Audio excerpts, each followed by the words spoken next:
world nations. Pakistan stands ready for a composite, comprehensive, and result-oriented dialogue with India on all outstanding issues. South Asia requires, ladies and gentlemen, proactive rather than provocative leadership.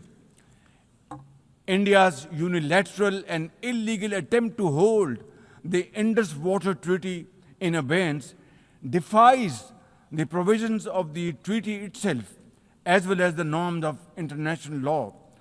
Pakistan has made it abundantly clear, and let there be no doubt once again in anybody's mind, as I said last year in this hall, from this podium, we will definitely and ardently defend, inshallah, the inseparable right of our 240 million people on these waters.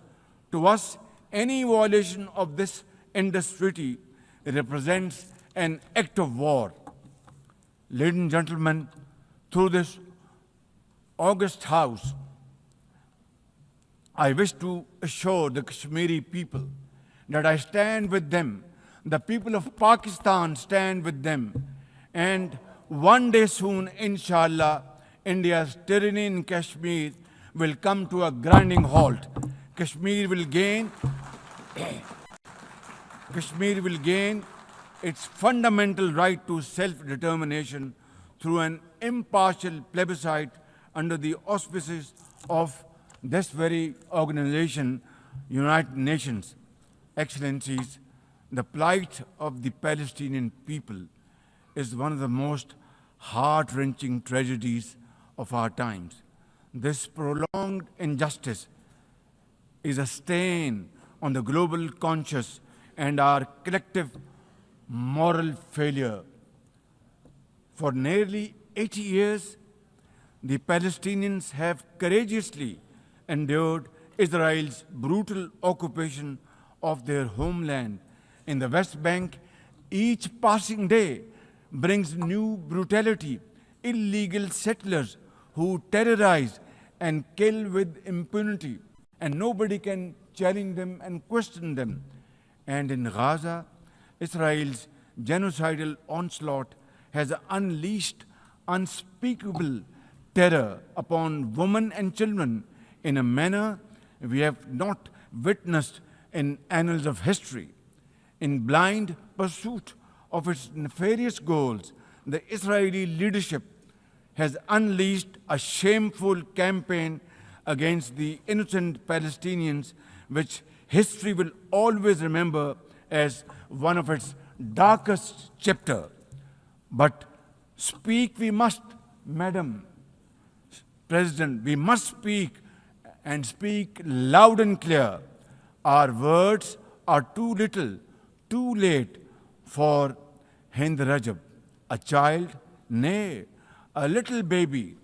We have all heard her trembling voice on that phone call, which little Hind made as she struggled to stay alive under Israeli onslaught and atrocities.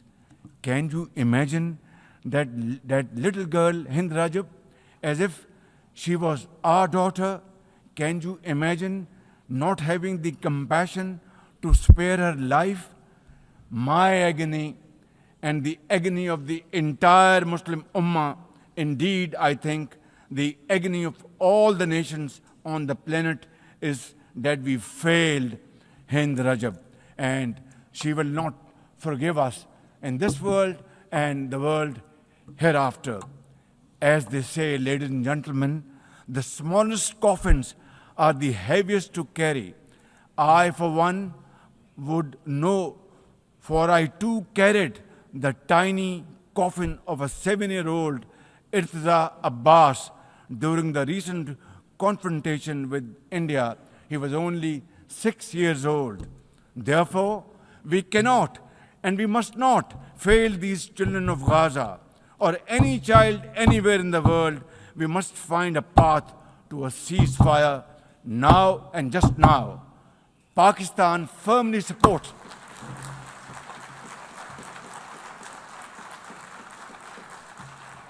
Ladies and gentlemen, Pakistan firmly supports the demand of the Palestinian people for the establishment of a sovereign Palestinian state with pre-1967 borders and Al-Quds Sharif as its capital. Palestine can no longer remain under Israeli shackles. It must be liberated and liberated with full commitment and with full force.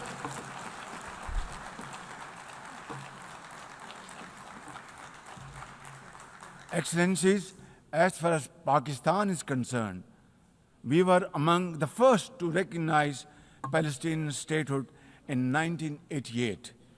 And now we welcome the recognition of the state of Palestine by a number of countries recently around the globe and urge others to also follow suit because time and tide wait for none.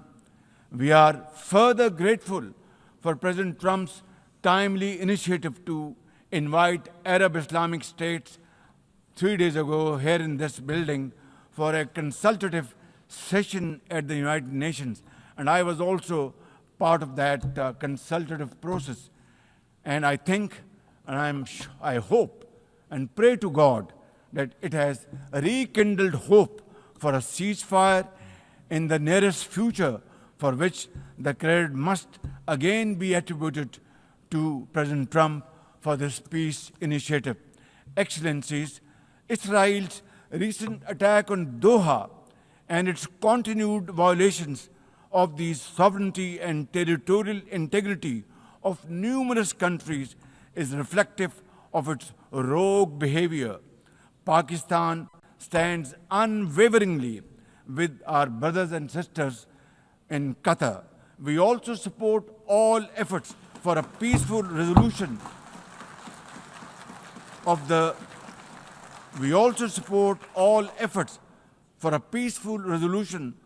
Ukraine conflict in line with the UN Charter to end human sufferings and global turmoil caused by this protracted war.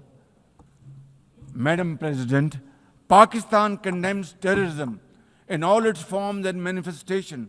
For over 2 decades, Pakistan has been at the front line of global counter-terrorism efforts, having suffered over 90,000 people. We lost 90,000 people of our country, babies, children, mothers, sisters, brothers, elderly people, doctors, engineers, and also suffered economic loss of $150 billion. Please tell me, put your hand on your heart, that what can be a bigger manifestation of our commitment to fight terrorism and erase it not only from the face of Pakistan, but from the face of this global world. And I believe a man killed in New York is a man killed in Lahore, a man killed in Islamabad is a man killed in London. It's a global village. So I think unless and until terrorism is defeated hands down, this world will not be a peaceful place to live. And for that, Pakistan's sacrifices are probably the biggest around the globe. It must be respected and appreciated because we are a bulwark. Had these terrorists not been encountered by us, they would have been roaming on the streets of New York and London and God knows Far East. So I think this is our humble contribution, not only for the people of Pakistan, but the people all over the world. Today we face externally sponsored terrorism, particularly from foreign-funded groups such as the TTP, Fitna al-Khawarij, Fitna al-Hindustan, BLA, and its Majid Brigade. Operating from Afghan soil, these groups are responsible for some of the most heinous attacks inside Pakistan, including the dastardly Jafar Express train incident earlier this year, the train was hijacked and 400 people were kept for days and weeks. And mercifully, by Allah Almighty's grace, our armed forces and law enforcing agencies were able to recover them. Now, as an immediate neighbor and a brotherly country of Afghanistan, Pakistan has a direct stake in a peaceful Afghanistan. We believe that the key to development and prosperity lies in regional stability and connectivity. Pakistan continues to engage with all partners to extend humanitarian assistance, promote economic recovery, and encourage inclusive political framework in Afghanistan. The interim Afghan government must, however, uphold human rights, including women's rights. Above all, we expect that Afghan interim government to take effective action against terrorist groups and to ensure that Afghan soil is not used for terrorism against any country. Ladies and gentlemen, there must be no space for hate speech, discrimination, or violence against any person or against any religion. Hate-driven ideologies such as India's Hindutva-driven extremism pose a danger to the entire world. While there is growing recognition of the dangers posed by Islamophobia, the imperative of effectively combating this menace can hardly be overemphasized. Pakistan welcomes the appointment of a UN Special Envoy to combat this scourge. Ladies and gentlemen, while we are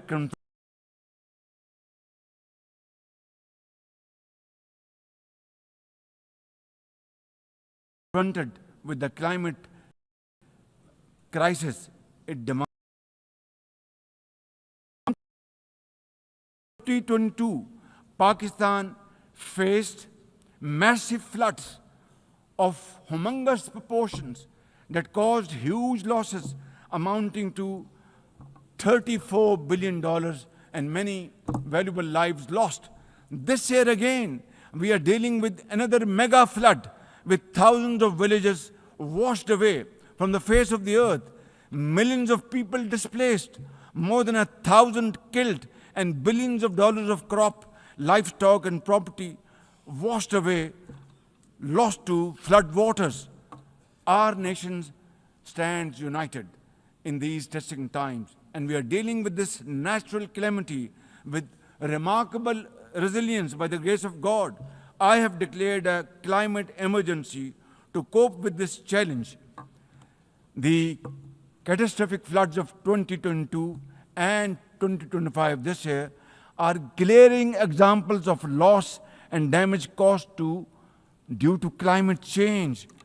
Pakistan, to the contrary, my honorable guests in this hall and through the cameras around the globe, Pakistan contributes less than 1% of global emissions annually, yet it continues to face the relentless brunt and muddy waves of climate change. And then we are told to borrow loans and add on to our debt, huge debt pillars we have over the period of time. This is not fairness. This is not equality. This is not justice. This is not fair play.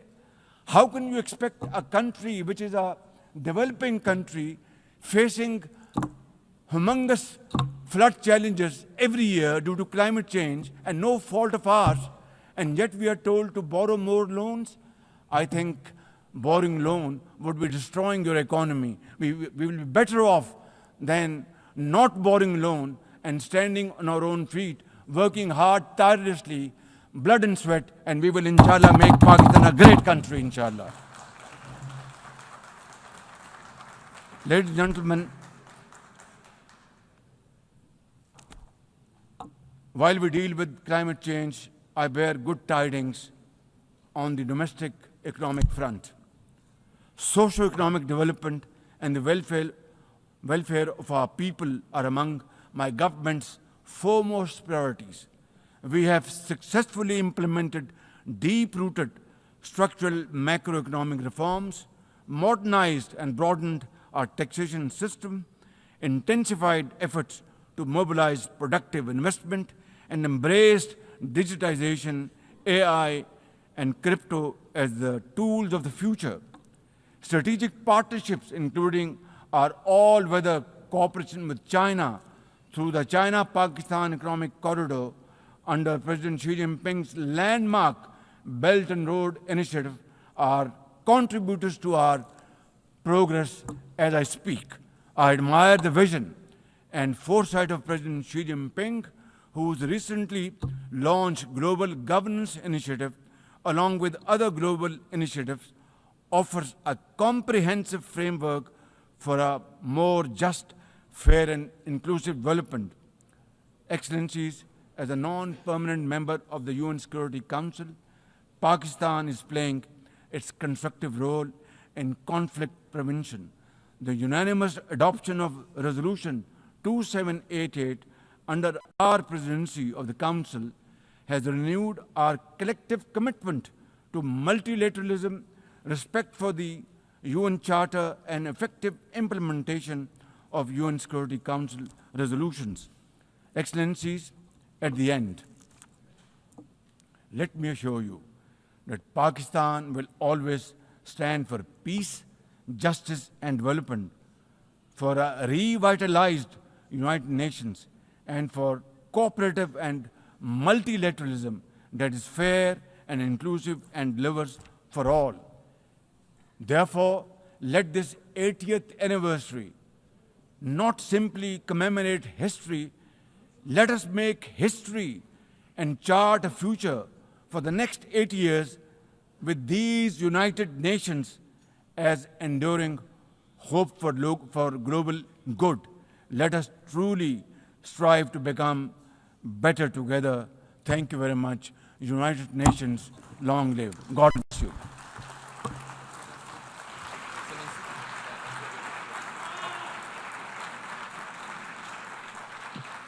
On behalf of the Assembly, I wish to thank the Prime Minister of the Islamic Republic of Pakistan.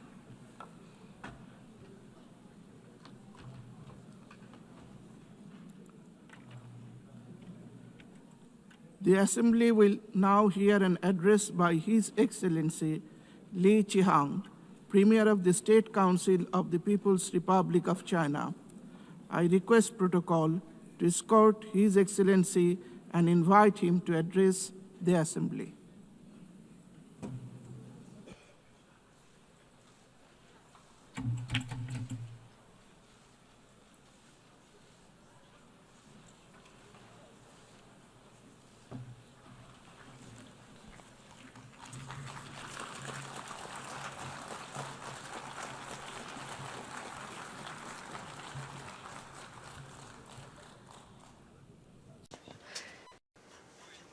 Mr. President, colleagues, ladies and gentlemen,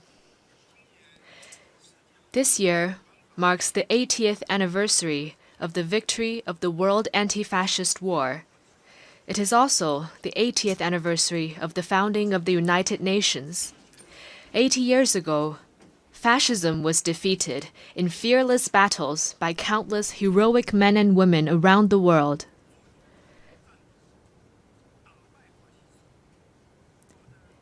And the United Nations was created upon their ideal of a world free of war, marking the beginning of an extraordinary journey of building the post-war international order and pursuing peace and development. The past 80 years have been tortuous but purposeful. Today, the UN is the world's most universal, representative, and authoritative intergovernmental organization. With an international system centered around the UN and an international order based on international law, human society has realized overall peace and achieved unprecedented levels of development and prosperity. The past 80 years have witnessed tectonic changes in our world. Straddling 2 centuries, this period saw human society leapfrog from the age of electricity and computers into a digital intelligence era. While the world we live in has changed enormously, the ideal of making it a better place remains unchanged. Looking back, we can draw a number of valuable inspirations. First, peace and development are the strongest aspiration shared by the people of all countries. Having gone through 2 world wars, we must never forget the bitter lessons learned through bloodshed and loss of lives. For 80 years, a generally peaceful international environment has led to remarkable growth in the global economy. Today, as the desire for peace and development grows even stronger around the world, it is incumbent upon our generation to further strengthen the force for peace and development. Second, solidarity and cooperation are the most powerful drivers for human progress. In the ferocious years of the World Anti-Fascist War, countries with different social systems, histories, and cultures rose above their differences, fought side by side, and prevailed together. In the 80 years that followed, they weathered a succession of vicissitudes, such as the Cold War standoff, financial crises, and global pandemics, by staying connected and working together. All this proves a simple yet powerful point. Solidarity lifts everyone up, while division drags all down. The road ahead might be hard and bumpy,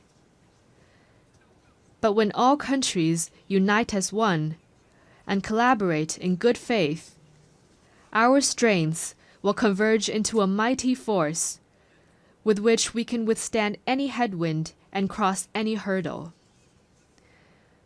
Third, fairness and justice are the most important values pursued by the international community.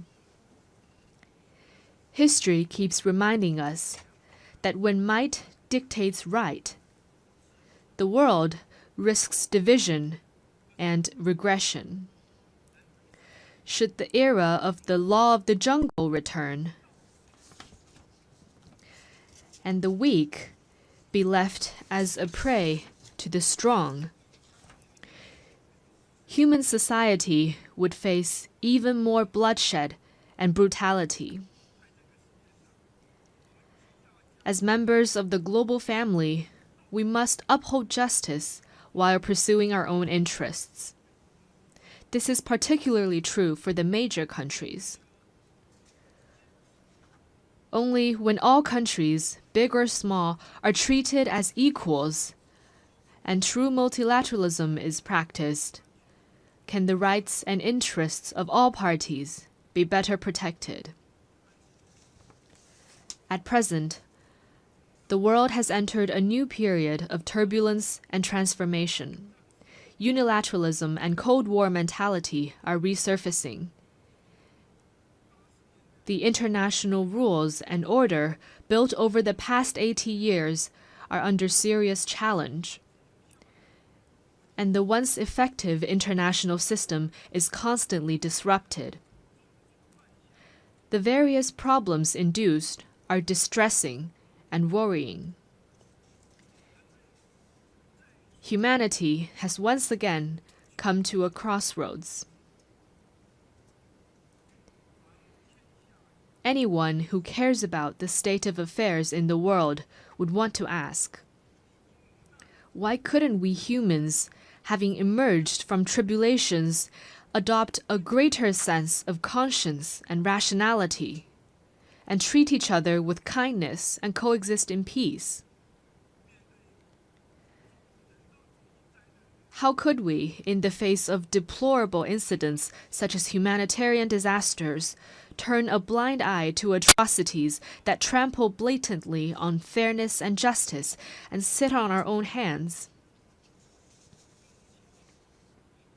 How could we, when confronted with unscrupulous acts of hegemonism and bullying, remain silent and submissive for fear of might? And how could we let the ardent passion and dedication of our forefathers in founding the UN simply fade into the pages of history?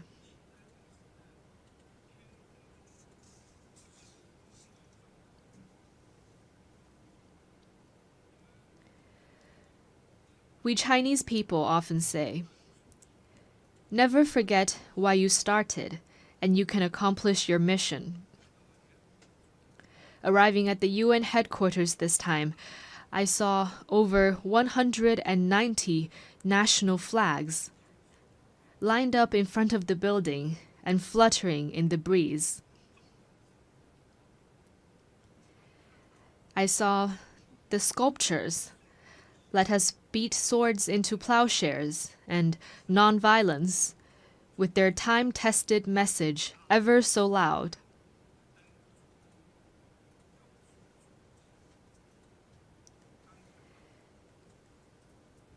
And I saw staff members from different regions, of different races, and with different skin colors, working in collaboration for the common goals of humanity.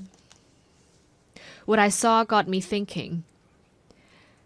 Those people, objects, and scenes that embody peace, progress, and development are exactly why we choose to commemorate victory. They are also what inspires us to forge ahead, hand in hand. While we may not be able to go back in time and relive the victory, we can definitely create a better future together.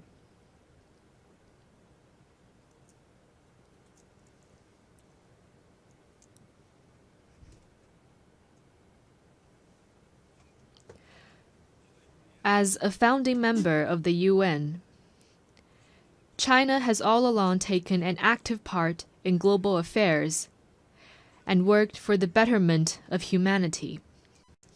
Over the years, President Xi Jinping has put forward the vision of building a community with a shared future for humanity, the Global Development Initiative, the Global Security Initiative, the Global Civilization Initiative, and the Global Governance Initiative, sharing China's wisdom and solution for navigating global transformations and overcoming pressing challenges.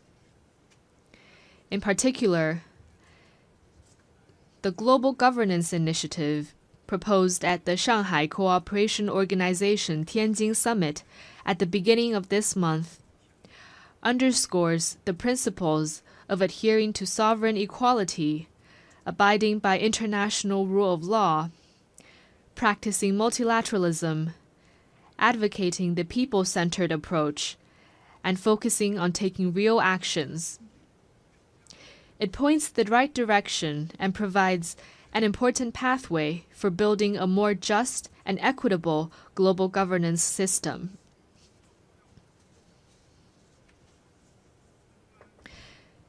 China is ready to take coordinated and effective actions together with all sides to offer more concrete solutions and promote world peace and development.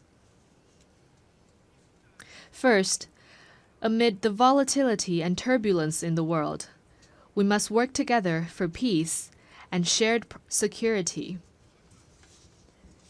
All countries belong to the same global village and rely on each other for security.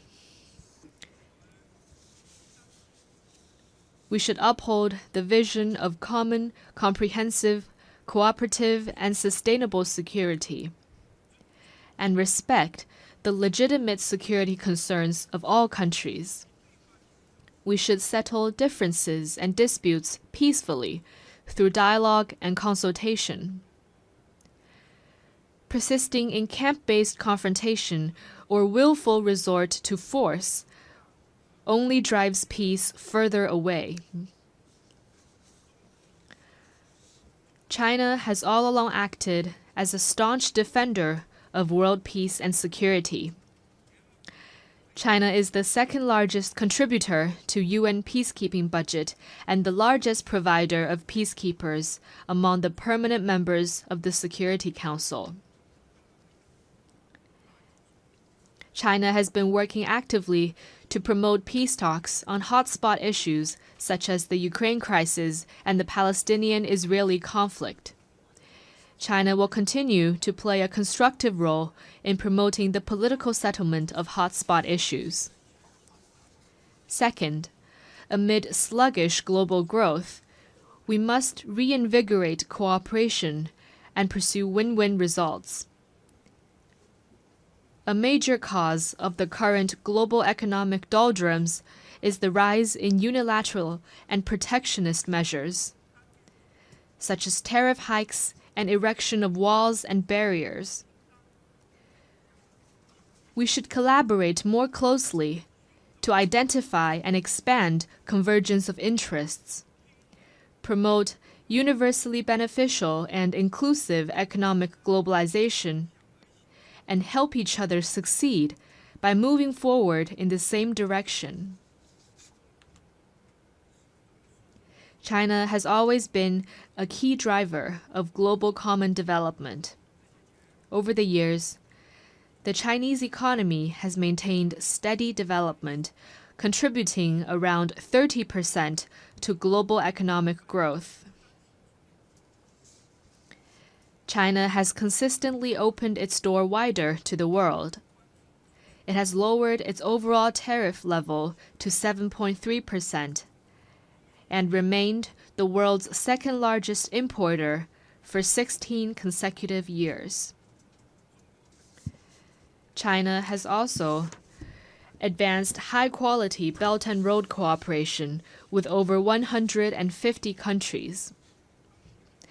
Currently, China is taking solid steps to promote high-quality development at home, with a focus on expanding domestic demand.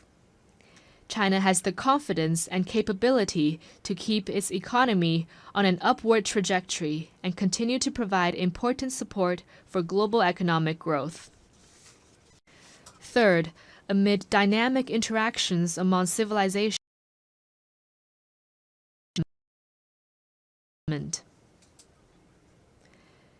every civilization has its unique value and heritage, and deserves acknowledgement and respect. Obsession with so-called civilizational superiority or ideology-based circles only breeds more division and confrontation.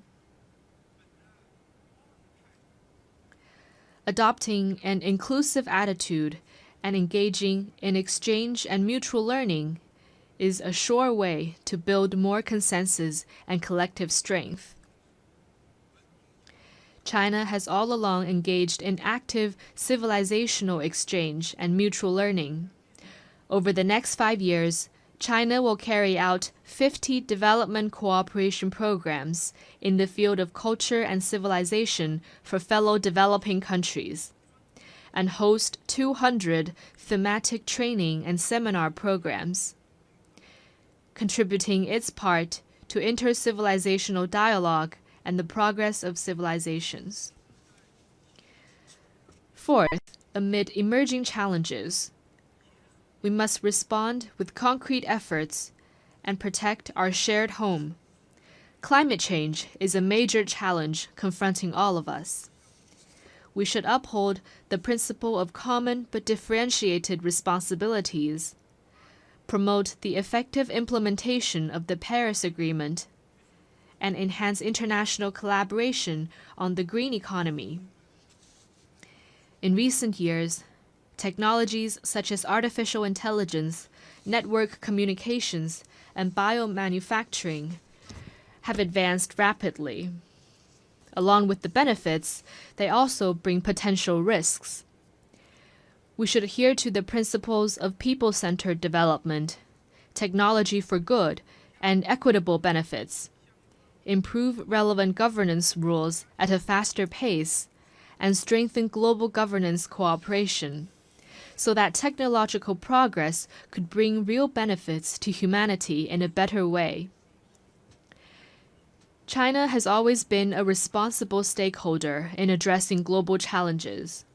Committed to green and low-carbon development, China has established the world's largest and fastest-growing renewable energy system, built the most extensive and complete new energy industrial chain, and announced China's 2035 nationally determined contributions that cover all economic sectors and all greenhouse gases.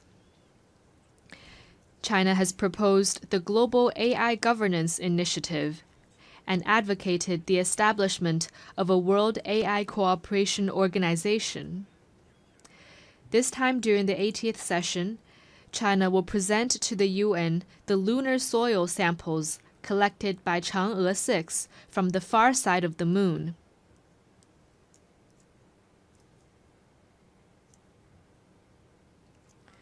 Going forward, China will take more proactive actions and work with all parties to advance global governance in relevant areas.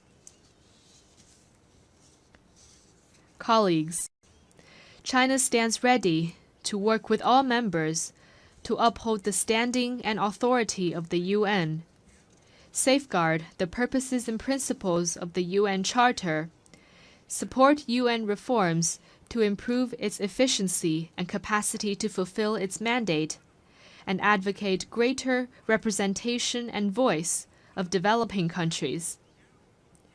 China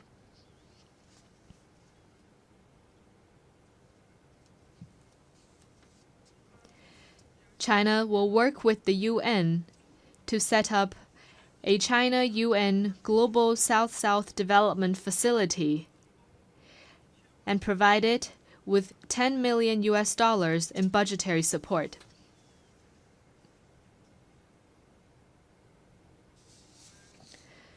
China will also partner with the United Nations Development Program to establish a global center for sustainable development in Shanghai to accelerate the implementation of the UN 2030 Agenda for Sustainable Development.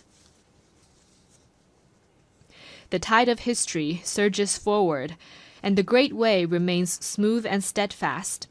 Going forward, China will continue doing its best to contribute to global peace and development. China hopes to work with the rest of the world to uphold the ideals of the UN, carry forward the spirit of multilateralism, actively implement the 4 major global initiatives, advance toward the lofty goal of building a community with a shared future for humanity, and make our world a more harmonious and beautiful place. Thank you.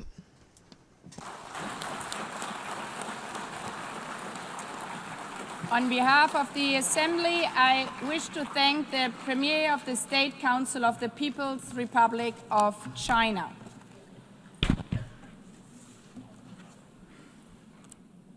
The Assembly will hear an address by His Excellency Ralph Gonsalves, Prime Minister and Minister for National Security, Legal Affairs and Information of St. Vincent and the Grenadines. I request protocol to escort His Excellency and invite him to address the Assembly.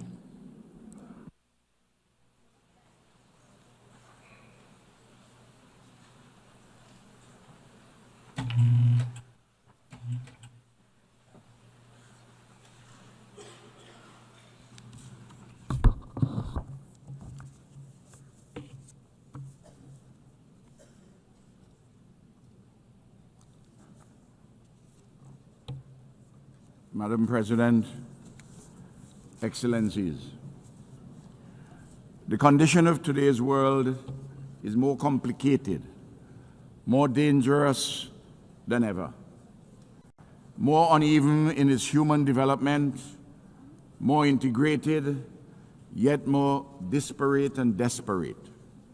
At the same time, much progress and advancements have been made by humanity, and there's an enduring hopefulness amidst despair a persistent sense that a better tomorrow is possible, even as catastrophes loom and dangers lurk. Your Excellencies, big power rivalries interlaced with personal vainglories and hubris are gravely unsettling the world to the advantage of not one single nation state. Civilized discourse, tempered with patience and calm, has given way to a bellicosity of language shouted across continents and oceans, designed presumably to satisfy nativist longings in the breasts of those who think that, despite their good fortune, relatively, they have been grievously wronged by some dark and hidden forces. Can none of these persons pause and reflect upon the question posed and answered by all the world's great religions, but in particular through the words of the Hebrew prophet Micah? What does the Lord require of us? To do justly, to love mercy, and to walk humbly with our God. The intractable problems facing humanity cannot be solved by any one nation unilaterally. A mature multilateralism is required to address satisfactorily rampaging climate change in the age of the Anthropocene, to resolve the threats posed by nuclear weapons and their further spread, to pursue peaceful coexistence rather than conflict, terrorism, and war, to reform the system of financing for development, inclusive of a just climate financing, to tackle successfully the growing challenges of artificial intelligence, to achieve the 17 Sustainable Development Goals by 2030, be guided by the Global Digital Compact and the Pact for the Future, and to reshape global governance more inclusively. It is thus of the highest importance for this august body, the United Nations, and the overwhelming majority of nation states within it, to continue our efforts to persuade the powerful to act equitably, honorably, and multilaterally, to tackle efficaciously the extant and looming challenges facing the global community. Oftentimes, it is frustrating and disheartening to those of us who are committed to this necessary and desirable path of mature multilateralism, because our Herculean efforts seemingly deliver correspondingly negligible results. Nevertheless, we cannot give up. We cannot afford to get weary. We have no choice but to persist in this ever more urgent multilateral solidarity and cooperation as we pursue the political and economic spaces to make this world a better place for all humanity.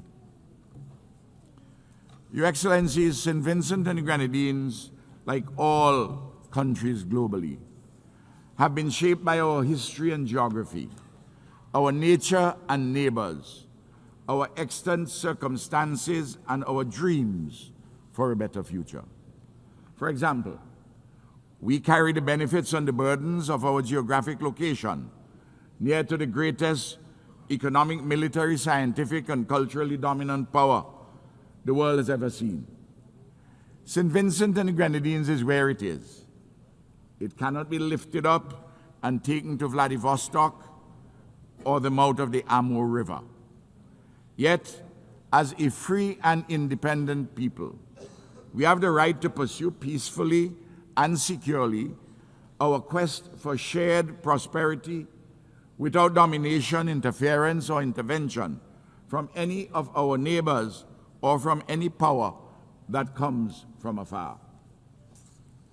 Today, as I speak, my government and my people have another challenge: from the nefarious activities of the agents of a rising or risen hegemon from another hemisphere, and from some greedy, unprincipled, non-state operators in Europe, acting in concert seeking to pollute and interfere in our democracy, our free and fair elections, which are scheduled to be held later this year.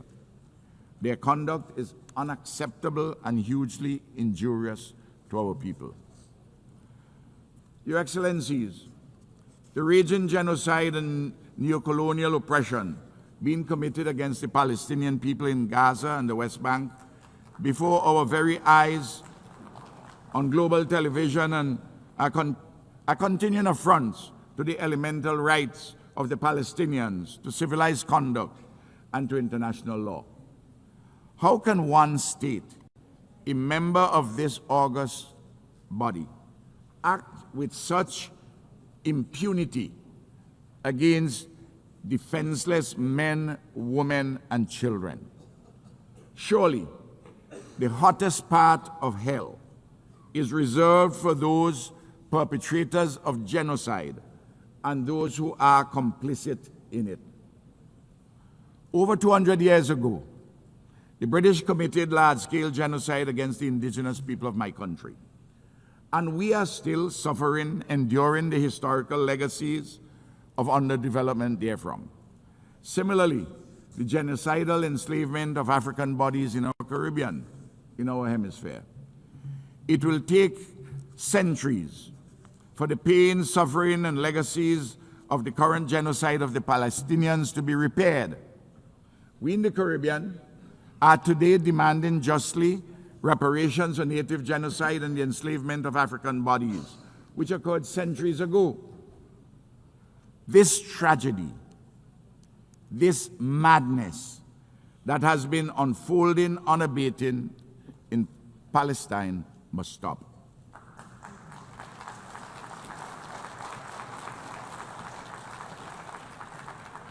Israel's recent expansion of this war against the Palestinian nation in the state of Qatar is unacceptable. We stand in solidarity with Qatar.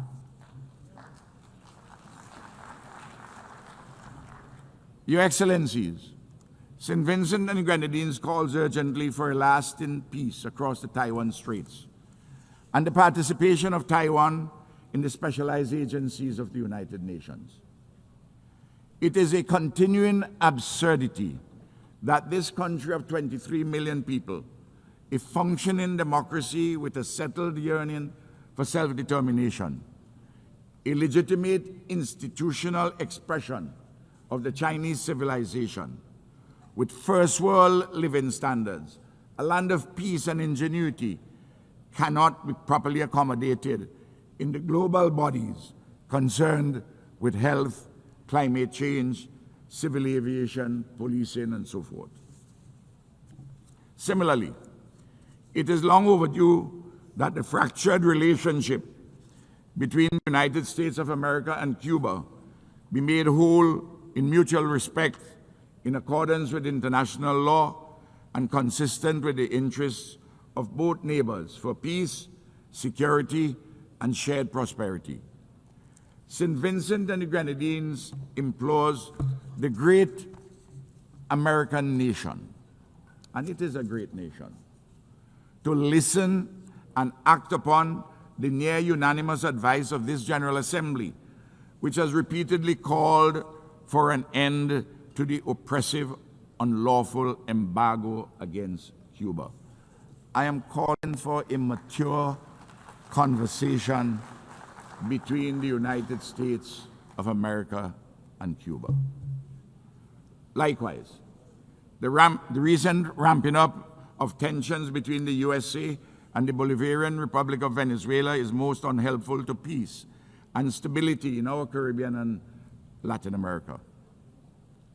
St. Vincent and the Grenadines calls for the scaling back of actions and rhetoric which are so inimical to cordial neighborly relations. In particular, we find the foreign militarization of the waters around Venezuela exceedingly troubling. Repeatedly, the countries of the Caribbean and Latin America have unanimously declared our area a zone of peace. We urge our American friends to abide by this declaration. By all means, let us cooperate in combating drug trafficking and allied transnational criminal activities. But a unilateral militarization is decidedly not the way to go. Also, again, I'm imploring my American and Venezuelan friends to sit down maturely and talk through these problems so that we can have a resolution. In Haiti, matters political, economic, and social continue to deteriorate. Gang violence continues unabated, and a veritable Hobbesian state of nature exists in which life is nasty, brutish, and short. Haiti's political and economic elites have been found wanting, but it is true, too, that the international community with the means to assist has not as yet summoned up the will to do so. A solution is required in accord with the Haitian people's deepest longings for peace, security, and a normal civilized life and living. The UN Security Council, with CARICOM's full support, is seized of this matter, but an insufficiency of resources and will have attended it. So too, the pain and suffering in South Sudan demand immediate relief and more. Your Excellencies, in November this year, the Conference of Parties under the United Nations Framework Convention on Climate Change gathered once more, on this occasion in the great nation of Brazil. The issue of climate change is urgent and existential. The science is clear, and there has been a growing, even overwhelming global consensus as to what is required to be done. But sadly, some powerful and other influential countries are backsliding and reneging on their earlier commitments. Excellencies, just over a year ago, on July the 1st, 2024, a Category 4 Hurricane Beryl devastated my country. Lives were lost, and damage and loss amounting to 1/3 of our gross domestic product was incurred. In particular, 20% of our houses were either severely damaged or destroyed. We have been rebuilding and recovering stronger and better than ever. We thank our regional and international partners, including worthy non-governmental entities, for their solidarity, without which our tasks of reconstruction would have been even more onerous. We thank, too, our diaspora. But to tell the truth, we have had to rely mainly on our own efforts at home. There's much, much more left to be done. And I again plead for the enhanced support of our friends, our allies, and Good Samaritans. Our people's resilience, creativity, and disciplined endeavors have been a marvel to behold. This is a testimony to our people's genius and the coming to the fore of our people's hidden rationalities, their hitherto submerged resources and abilities, a renaissance of their spirit, and the reaffirmation of the idea of St. Vincent and the Grenadines. Madam President, I conclude with 5 reaffirmations for those from the dominant metropoles of the West and the East who may possess the good sense to listen to some friendly advice from a spokesperson from the periphery. First, do not think ever that our mouths would be muzzled by the food that we eat to live. Secondly, know it well that while some sleep to dream, the rest of us dream to change the world for the better. Thirdly, we have a voice, and this voice will never be stilled. Fourthly, we are not better than anyone, and no one is better than us. And finally, we too have a history of civilized life and living with a trajectory for further advancement and ennoblement. We are not appendages of any other nation. We are a free and independent people made in the image and likeness of God. We are the embodiment of the idea of St. Vincent and Grenadines. We are friends of all, and we strive for a better world. We are a small nation, demonstrably like other small nations, capable of mighty deeds. Excellencies, we are small states, but we have an important role to play in global affairs to the betterment of all. Imperial giants and hegemons, whether from the west or the east, must not hold us back. Together, we have an obligation not to desecrate our future. Thank you. I'm obliged.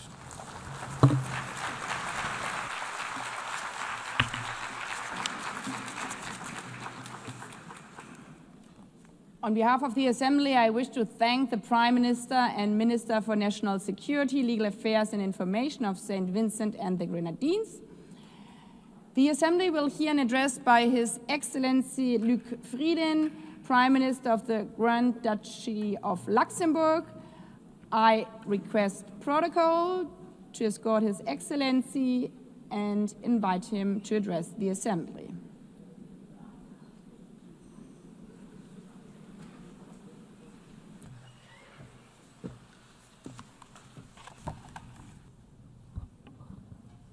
Madam President, Secretary General, the Second World War was the deadliest conflict in history.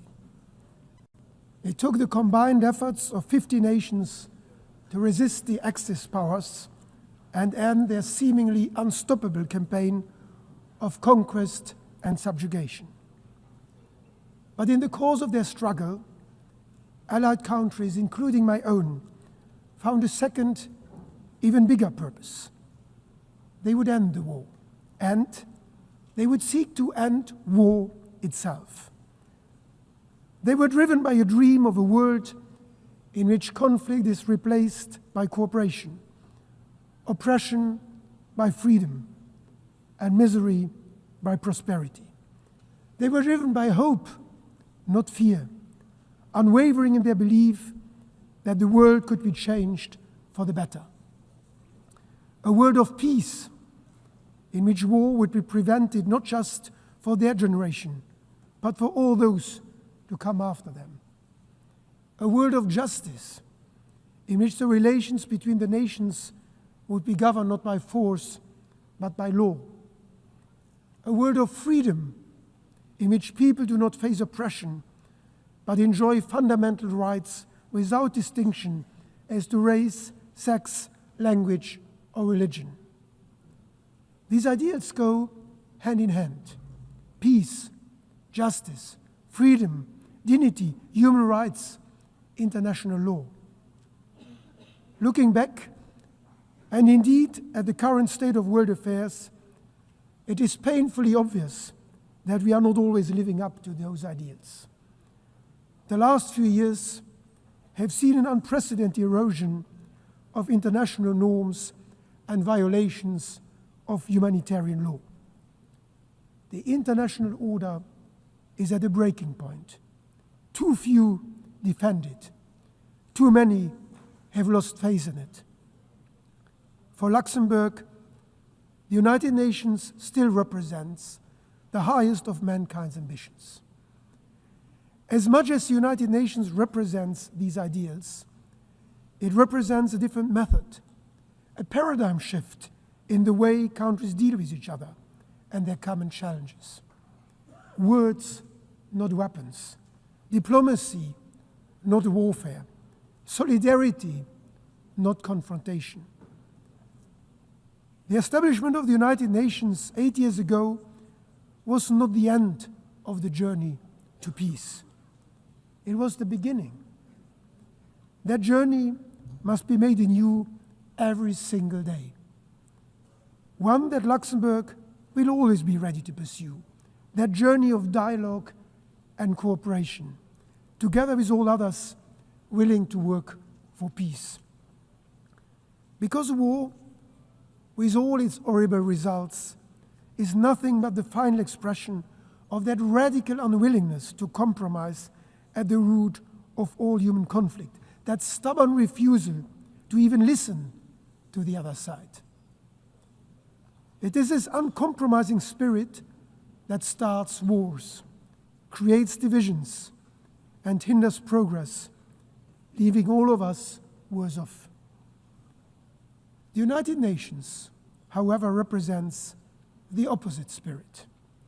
It stands for the relentless pursuit of compromise, for the formidable power of reconciliation. But the United Nations as an institution cannot work wonders. Its success depends on all of us. It will work, its ideals can be achieved when we adopt this spirit, in all our decisions.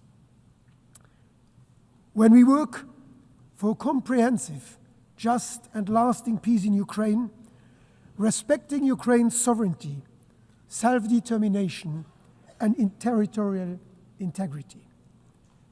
When we work for an immediate ceasefire and full humanitarian access in Gaza, as well as at the same time for the immediate release of all hostages. When we work for the implementation of the two-state solution, with the State of Israel and the State of Palestine living side by side in peace and security. To maintain that objective, this week Luxembourg formally recognized the State of Palestine.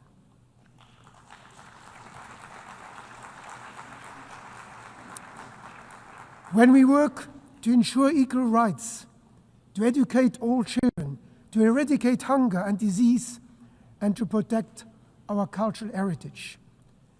And when we work for a United Nations that is fit for purpose, with a more effective and more representative governance, and with the necessary resources to keep pushing us towards our ideals. Luxembourg will be a reliable partner in all these efforts, because we know the value of a stable, multilateral world order. We knew it 8 years ago when our predecessors signed the Charter, and we know it today as one of the largest per capita donors to official development assistance, consistently contributing 1% of our gross national income. Just this week, Luxembourg signed 4 new strategic partnership frameworks with crucial UN agencies. Because the sad lesson of history is that, in the end, when war ends and the dust settles on ruined cities and unnecessary cemeteries, that uncompromising spirit must still give way. And we must still live together. We must still talk and work with each other. We still share a common planet and a common humanity. That realization lies at the origin of this great institution, giving those who lost the war the opportunity of a new start was one of the most far-sighted, even if the least intuitive decision of the 20th century. So I call on all countries to honor the promise made to mankind in San Francisco, that humanity would work together to abandon war and seek peace by taking a new approach, by following a different spirit, the spirit of the United Nations. One that puts dialogue first and makes every effort to settle differences by peaceful means, through mutually acceptable compromises. Let's do it to honor those working here and across the world in the interest of all of humanity, for food security, for refugee protection, for global health, for our environment. Let's do it to honor those generations before us who built this institution, giving us the opportunity to turn their legacy of hope into reality. And above all, let's do it to honor the generations yet to come. who have every right to expect growing up in a world of peace, freedom, and prosperity. Let's recall this spirit today, and let's remember it every day. Every day is a new opportunity to match our words with action, because ultimately, history will judge us by what we do. The United Nations can continue to count on Luxembourg in word and in deed. Thank you.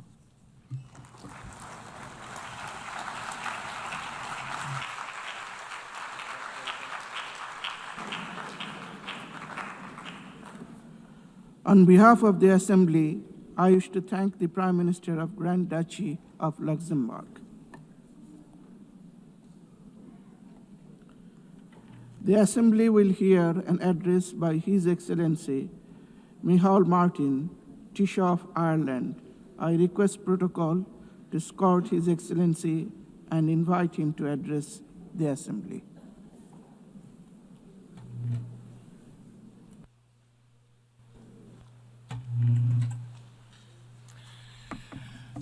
President of the General Assembly, distinguished heads of state and government, Secretary General, Excellencies, friends. It is important to remember what brings us together every year. 80 years ago, the world was emerging from the most savage conflict in our history. 80 million people lay dead. A deliberate industrial-scale genocide aimed at obliterating Europe's Jewish population saw 6 million people murdered, a monstrous crime that remains unsurpassed in human history. People were targeted for death because of their ethnic identity, their sexual orientation, their disability. Cities were laid waste, throttled by siege, firebombed into oblivion, or pulverized by the first and only use of atomic weapons in war. Humanity had descended into the abyss. This United Nations was the phoenix that rose from that darkness, the highest expression of our commitment to unite our strength to maintain international peace and security. It was the best attempt by those who had seen the worst of humanity to offer a different path to future generations. Dag Hammarskjöld, UN Secretary General in the 1950s, captured the reality of that vision best when he stated, "The United Nations was not created to take mankind to heaven, but to save humanity from hell." Since Ireland joined in 1955, the United Nations has been the cornerstone of our foreign policy. There is no member state more committed to its ideals. There is no member state more determined to ensure it succeeds in its mission. And like all member states, we depend on the UN Charter and the protections of international law for our security and well-being. At a time when the world risks slipping back into an order in which might is right and some voices count more than others, it is up to us as leaders to reassert and to insist on the primacy of international cooperation. President, the Universal Declaration of Human Rights states that the recognition of the inherent dignity and of the equal and inalienable rights of all members of the human family is the foundation of freedom, justice, and peace in the world. I am deeply concerned by the constant pushback on human rights norms that has accelerated in recent years. Against women's rights and gender equality, against LGBTQ+ rights. I call out the brutal Taliban for their denial of the most fundamental rights of Afghanistan's women and girls. Ireland continues to work tirelessly to oppose all attempts to dilute existing international commitments and human rights standards. We reaffirm our commitment to honour and comply with the universal nature and the individuality of human rights. To demonstrate that commitment, we will run for a seat on the Human Rights Council from 2027 to 2029. President, conflict is always and everywhere a sign of human failure. Conflict destroys lives. It devastates economic development. It leaves scars and divisions that take generations to heal. We in Ireland know that from experience. On Friday of last week, the Irish and British governments agreed a new framework for addressing the legacy of the conflict in Northern Ireland. The Good Friday Agreement would not have been possible without the support and engagement of the international community, and we are ready to offer the same to others. The Irish people are enormously proud of our 67 years of continuous UN peacekeeping, especially our engagement with UNIFIL and close connection to Lebanon. We remember the members of our defence forces who paid the ultimate price. Continued support for UNIFIL will be essential over the next 15 months to support the efforts of the Lebanese authorities, given the complexity and scale of the challenges in the region. President, in Sudan, a grave humanitarian catastrophe is unfolding. It is more than 2 years since war broke out, and it has unleashed the most unimaginable human suffering on the civilian population. More than 150,000 people are already dead. 12 million people displaced. Vicious sexual violence against women and children. Famine declared throughout the country. The world has failed Sudan. To our collective shame, we have not given this most destructive of wars the same focus and attention as conflict in other parts of the world. But a child in Sudan has the same value, the same right to life and a peaceful childhood as a child born anywhere else in the world. The conflict in Sudan is a human catastrophe that risks wider stability in the region. It must be stopped. And Ireland fully supports the work of the Secretary-General's personal envoy for Sudan, Madame Ramtane Lamammadama, to achieve a negotiated ceasefire, an immediate humanitarian response, and a durable peace. The perpetrators of war crimes in Sudan must be held to account. The jurisdiction of the International Criminal Court should be extended to all of Sudan. 80 years ago, Europe had more reason than most to say never again. Yet today, brutal and bloody war has returned to European soil. In February 2022, Russia, a founding member of the United Nations and a permanent member of its Security Council, launched a full-scale illegal invasion of Ukraine in defiance of international law, in defiance of the UN Charter. It has prosecuted the war with a willful and reckless indifference to its human consequences. Tens of thousands of Ukrainians have been killed and maimed. Millions have been forced to flee their homeland. Millions more internally displaced. Russia has deliberately and cynically targeted civilians and civilian infrastructure. It has caused immense environmental devastation. Cities such as Mariupol, Kharkiv, and Bakhmut have been bombed to rubble. Prisoners have been mistreated, children abducted. President Putin has thumbed his nose at every attempt to bring about a ceasefire and negotiations, including those led by President Trump. There are no signs whatsoever that he is ready for peace. He has refused to meet President Zelensky. He has again intensified Russia's attacks on civilians and civilian infrastructure in Ukraine. He has sought to test the resolve of Ukraine's neighbours, sending drones into Polish and Romanian airspace. He should know that it will not work. He should appreciate how strong the people of Ukraine are and how unbreakable their resolve to defend their country and its independence.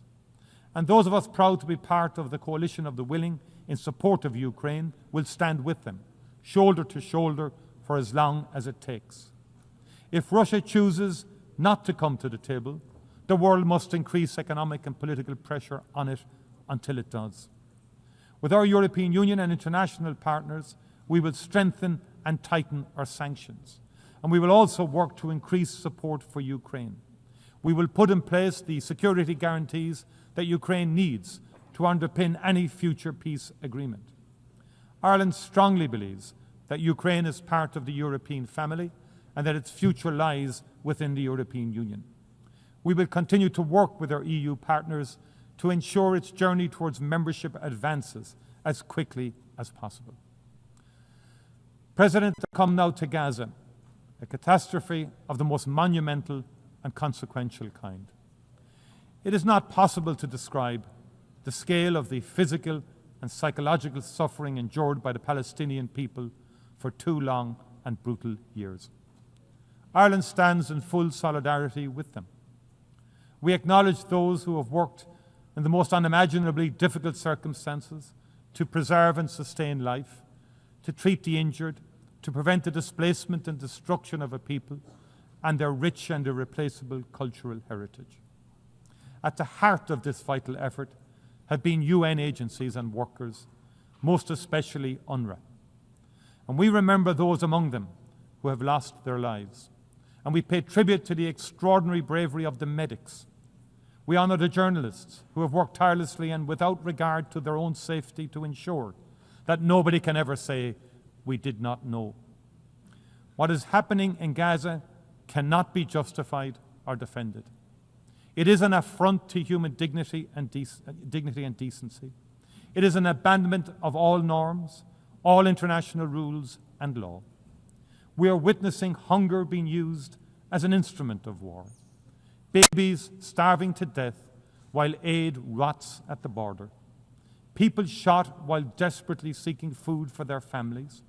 The deliberate targeting and destruction of schools, hospitals, mosques, cultural institutions.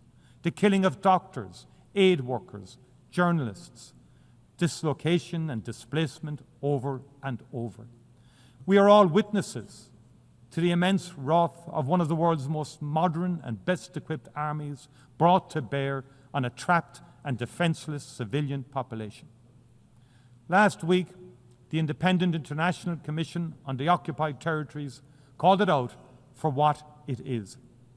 Having examined carefully Israel's conduct of the war since 2023, as well as the actions and statements of senior Israeli military and political figures, it concluded that Israel is responsible for the commission of genocide in Gaza. Genocide, the gravest of crimes in international law. All signatories of the Convention on Genocide are obliged to act to prevent and to punish it. We cannot say we were not aware. In January of last year, the ICJ put all states on notice of the plausibility of the State of Israel committing genocide in its military operations in Gaza. And the court has been clear. Where state parties are able to contribute to the prevention of genocide, they are obliged to employ all means reasonably available to them so as to prevent genocide as far as possible.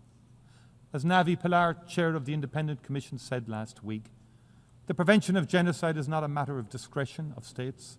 It is a legal and moral obligation, and it admits no delay. All members of this United Nations must reflect on what more they can do. And I especially call on those who have influence to use it urgently to maximum effect. I call on those who have provided and who continue to provide Israel with the means necessary to prosecute its war to reflect carefully on the implications of their actions and the consequences for the Palestinian people. There cannot be business as usual in the face of genocide. As Navi Pilar has made clear, to do nothing is not neutrality, it is complicity. Ireland has intervened in the South African case at the ICJ. We have recognized the state of Palestine. We are legislating against the import of goods from the occupied territories. We will act to prevent those members of the government of Israel who have been instrumental in fomenting the unfolding disaster in Gaza from entering our country. We will continue to work with like-minded partners across the world to bring this human catastrophe to an end. There must be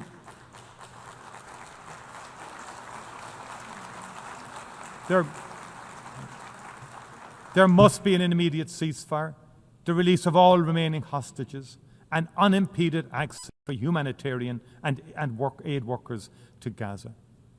Those responsible for war crimes must be held accountable. There can be no impunity. We also need to hold to account those responsible for the attack on Israel of the 7th of October 2023. That too was a monstrous war crime. I appreciate the profound and continuing impact the trauma has had on the people of Israel. Hamas, not the Palestinian people, were responsible. Hamas must answer for its crimes. Hamas can have no role in the future governance in Palestine. But no crime, however heinous, can justify genocide. We also need to recognise the crimes being perpetrated in the West Bank, the scale and pace of appropriation of Palestinian land by illegal Israeli settlers, the open backing this receives from the Israeli government, the harassment, imprisonment and abuse of the Palestinian population, the withholding of tax revenues from the Palestinian Authority. It must not be allowed to continue. In its advisory opinion published in July 2024, the ICJ was clear that all states are under an obligation not to recognise as legal the situation arising from the unlawful presence of the State of Israel in the occupied Palestinian territory, and not to render aid or assistance in maintaining the Palestinian territory. The world knows what drives this illegal activity is a determination to render the possibility of a two-state solution impossible. It must not succeed. A two-state solution remains the only prospect for a peaceful future in which the people of Israel and the people of Palestine can live in peace and security side by side. I welcome the decision to recognise the State of Palestine taken by France, Belgium, Luxembourg, the United Kingdom, Canada, Australia and others. I commend France and Saudi Arabia for the leadership they are providing in working towards a political process that can deliver a just, lasting peace and security in the region. They have my full support. President, as it marks its 80th anniversary, the United Nations has never been more necessary. Today's challenges are ever more complex and ever more interconnected. They cannot be solved by any country or region acting alone. The threat to the future of our planet and the wonder of its biodiversity, the need for development, leaving nobody behind, the health and well-being of our people, the protection of our shared cultural heritage in all its magnificent diversity, the stability of our economies and our ability to trade fairly, the immense opportunity of the digital revolution, but also the potential consequences for our shared humanity. The United Nations is not perfect, and it needs to reform to reflect a very different world. I pay warm tribute to the role that Antonio Guterres has played as Secretary General during his term in office in that regard. The UN continues to represent the best of humanity. If it falters, it is not because it is no longer relevant, it is because we as leaders have let it down. Let this be remembered as a time when we reaffirmed our commitment to multilateralism, to the rule of law, to a reformed United Nations fit for purpose and for the future. As we did in the Charter, let us seek to save this and future generations from war. Let us reaffirm our faith in fundamental human rights, the dignity and worth of each human person. Let us work to establish conditions in which justice and respect for international law can be maintained. And as we pledged in the Charter, let us never cease to promote social progress and better standards of life for all in ever larger freedom. Thank you very, very much indeed. Thank you.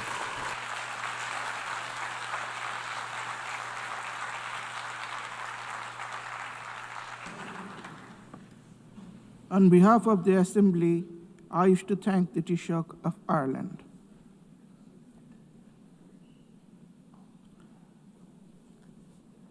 The Assembly will now hear an address by His Excellency Muhammad Yunus, Chief Advisor of the Interim Government of the People's Republic of Bangladesh. I request protocol to please escort His Excellency and invite him to address the Assembly.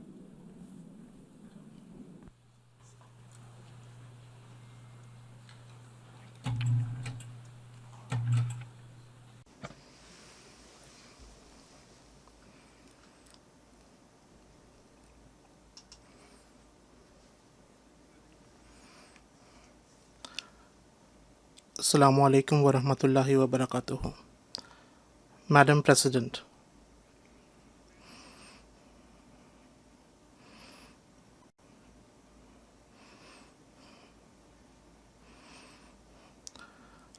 I congratulate all member states on the 80th anniversary of the UN Charter.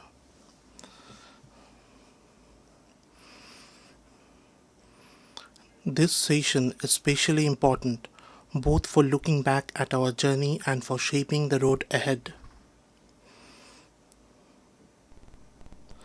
Over the past 8 decades, the UN has steadily expanded its scope of work and deepened its engagement in many areas.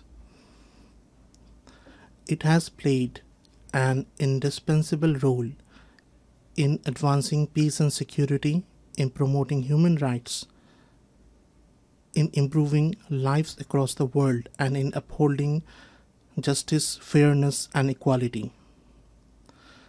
Because of the UN, today more than 130 million vulnerable people in 120 countries receive urgent food and humanitarian support. Nearly 45% of the world's children are immunized through its efforts. Its agencies stand by those in distress, delivering food, clean water, sanitation, vaccines, and other life-saving services in every corner of the world. At the same time, we have also witnessed the limitations of the UN in resolving conflicts between states and in confronting major global challenges. Yet, on the whole, its role has been overwhelmingly positive and beneficial for humanity. Madam President, last year, in this August Assembly, I spoke to you from a country that had just witnessed a popular uprising.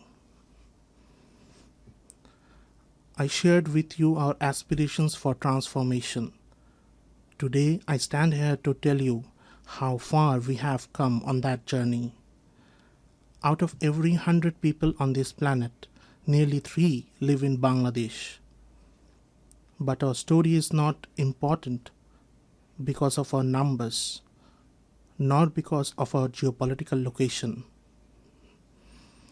Our story matters because it is a reminder of the extraordinary power of ordinary people.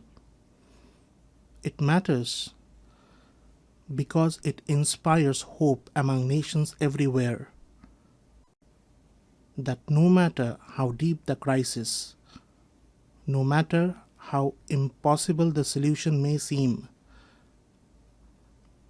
the path to renewal is never lost. Madam President,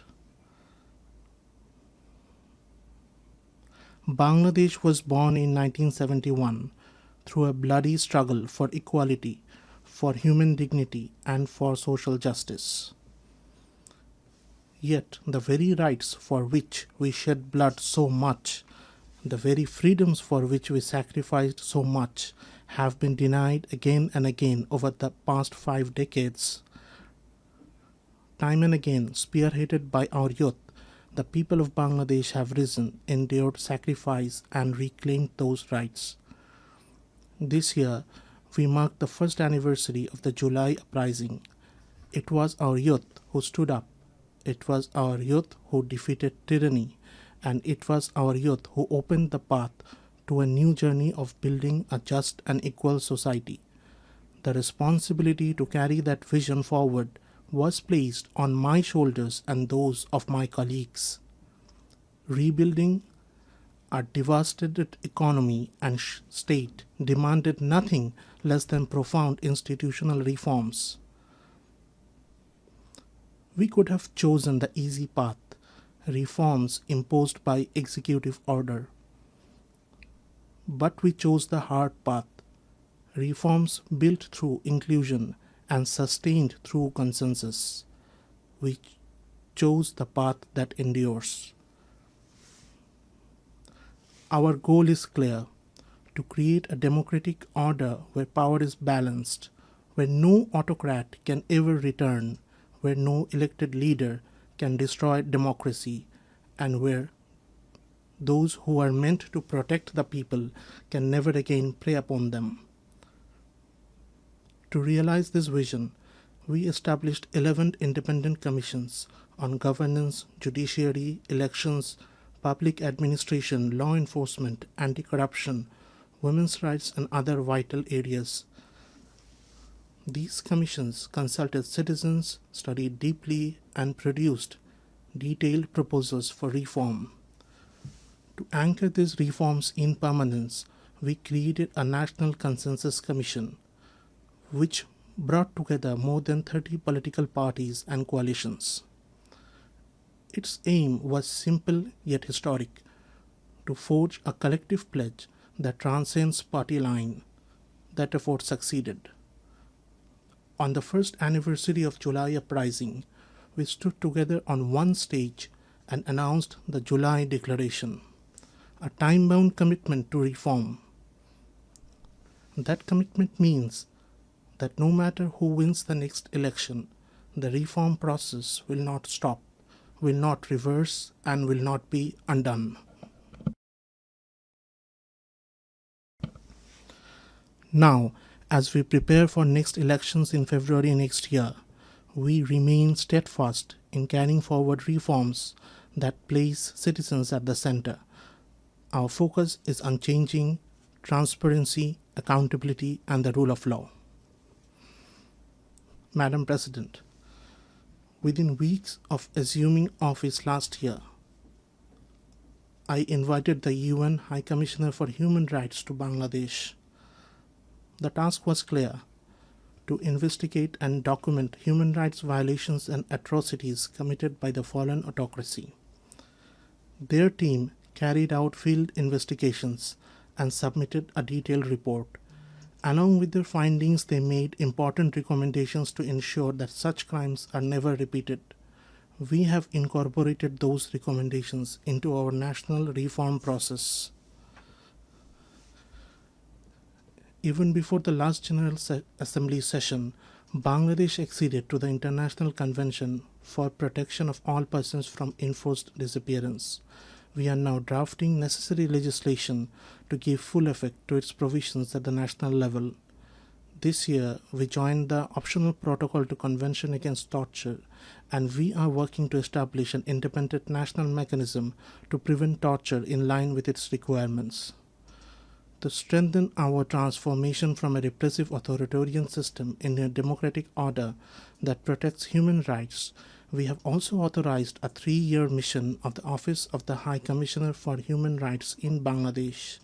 This mission has already begun its work, providing technical support to help us build strong and lasting safeguards.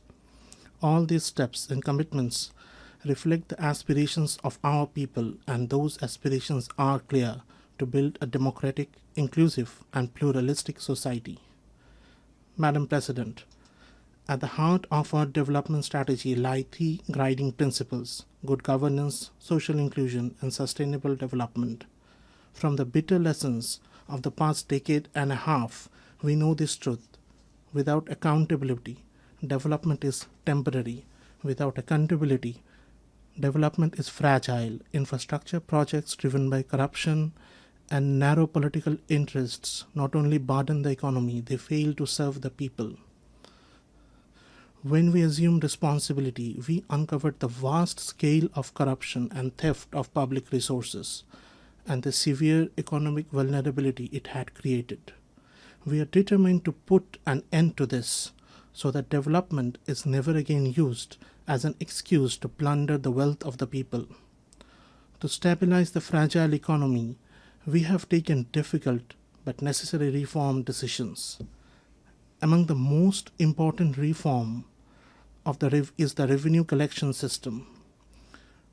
For the first time, legislation has been enacted to separate policy-making body from the implementing authority. This ensures transparency and accountability, and it will expand our revenue base. These measures are fully aligned with the severe commitment adopted at the recent FFD4 conference.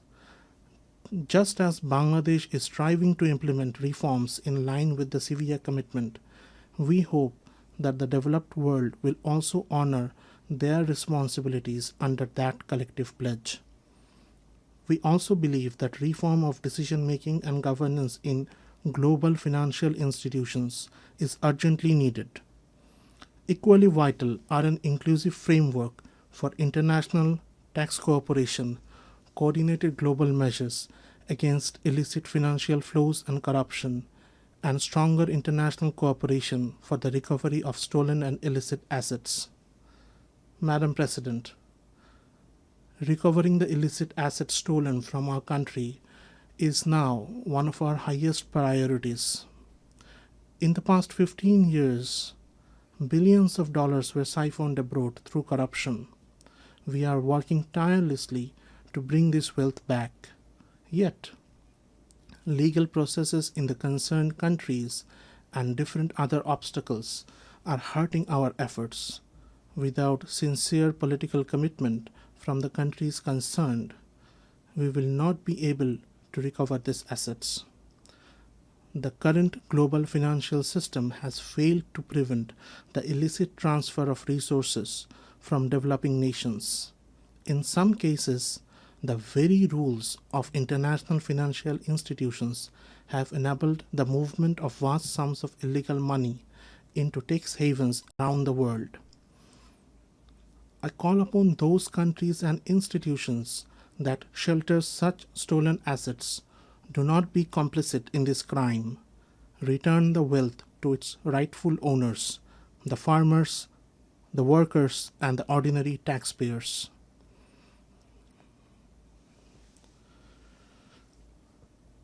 I propose the adoption and enforcement of strong international regulations to prevent the plunder of resources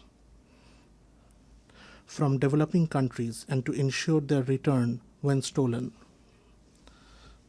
Madam President, alongside historic reforms in revenue, we have introduced a market-based exchange rate, brought discipline and stability to the banking sector through asset quality reviews, a new bank resolution ordinance, and a forthcoming deposit protection ordinance.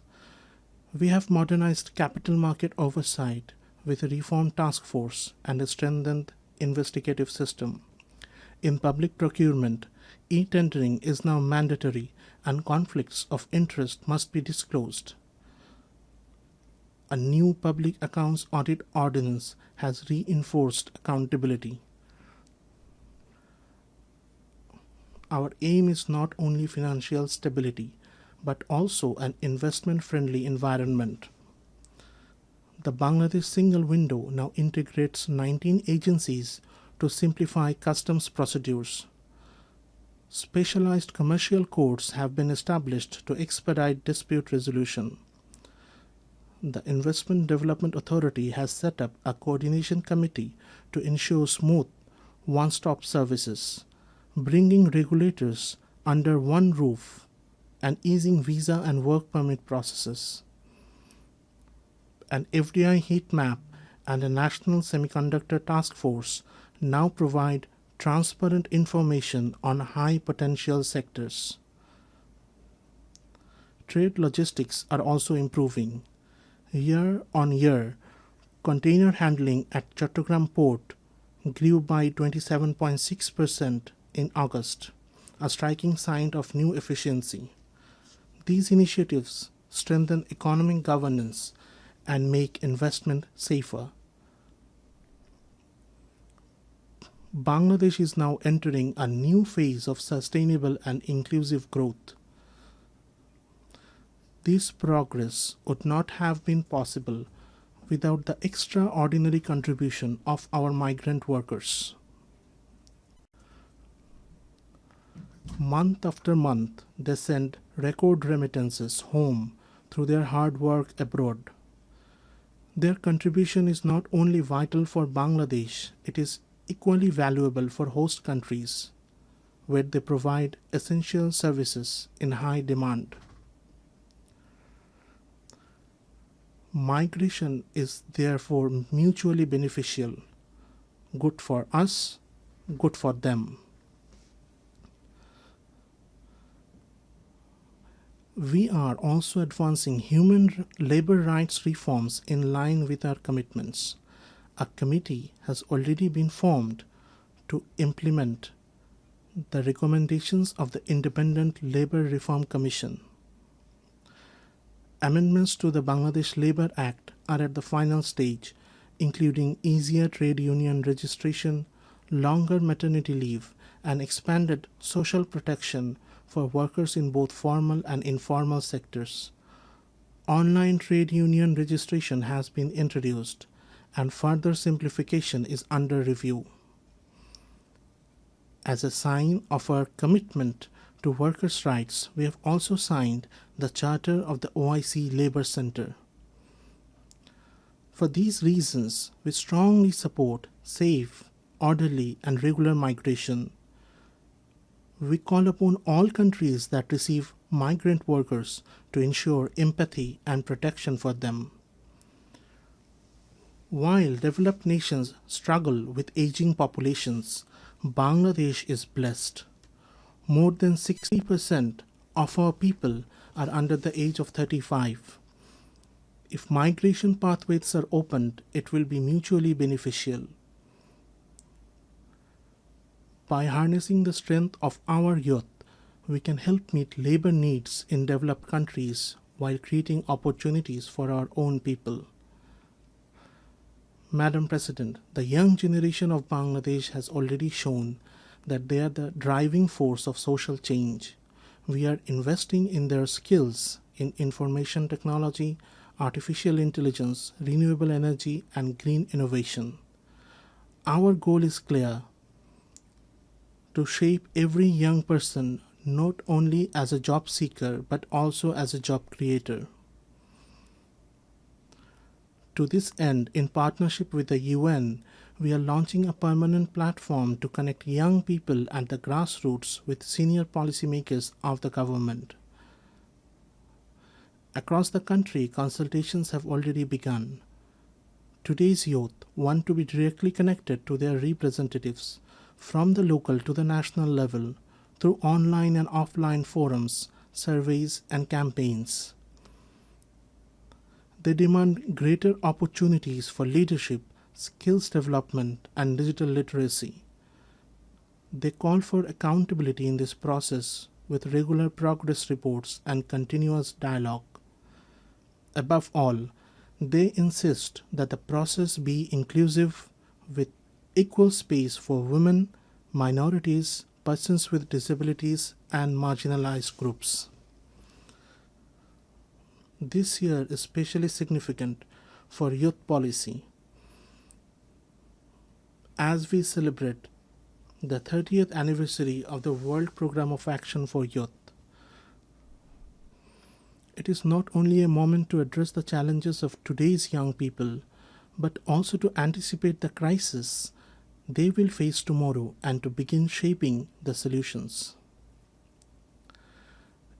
In this fast-changing technological era, one of our deepest concerns is the widening digital divide facing youth in developing world.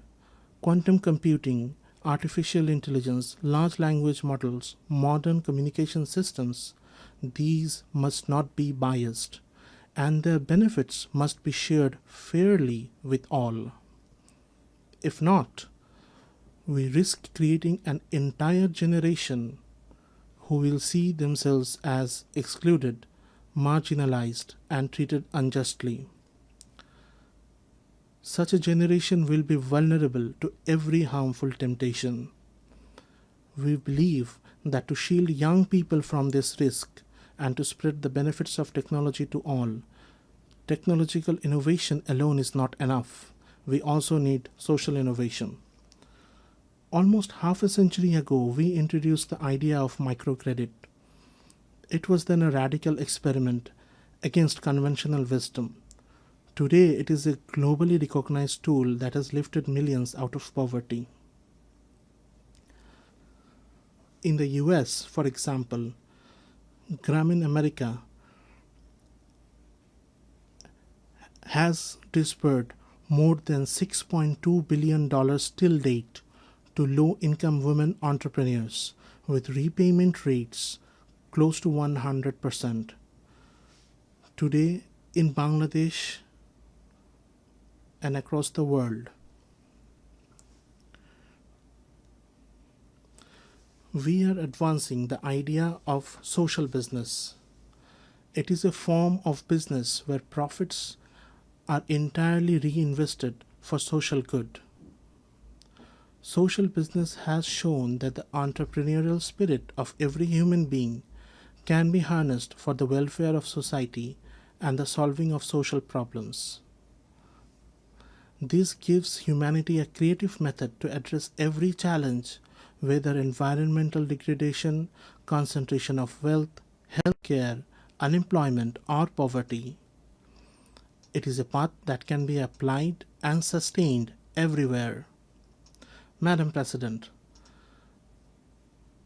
in confronting the climate crisis, the goal of limiting global temperature rise to 1.5 degrees Celsius has already slipped beyond our grasp. The annual pledge of $100 billion in climate finance has not been met.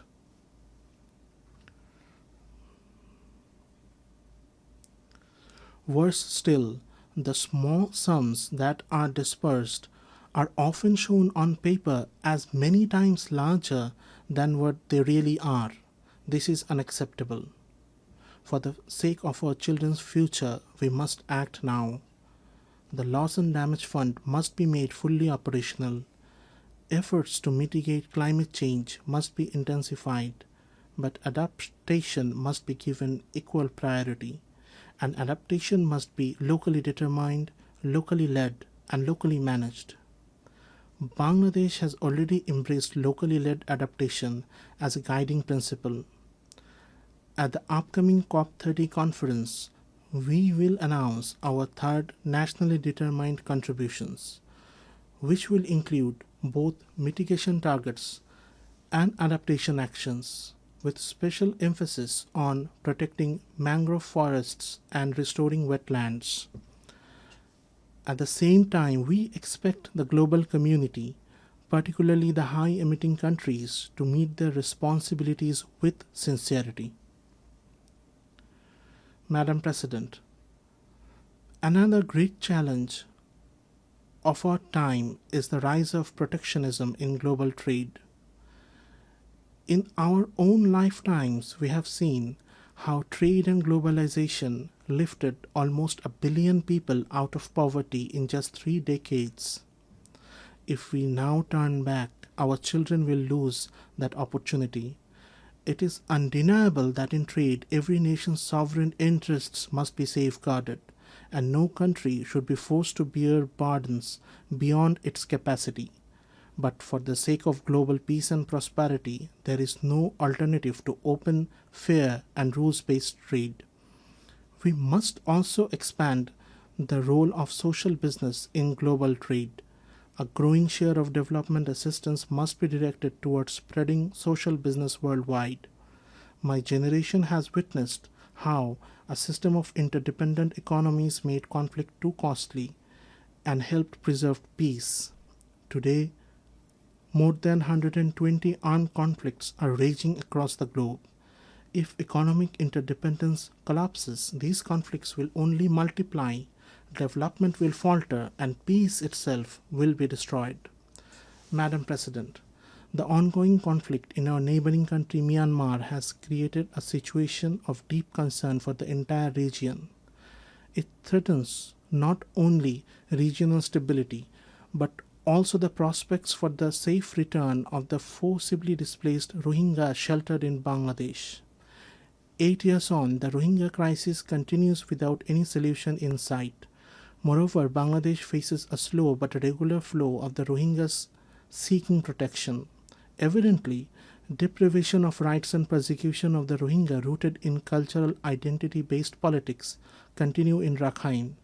Reversal of the process of marginalization of the Rohingya cannot wait any further.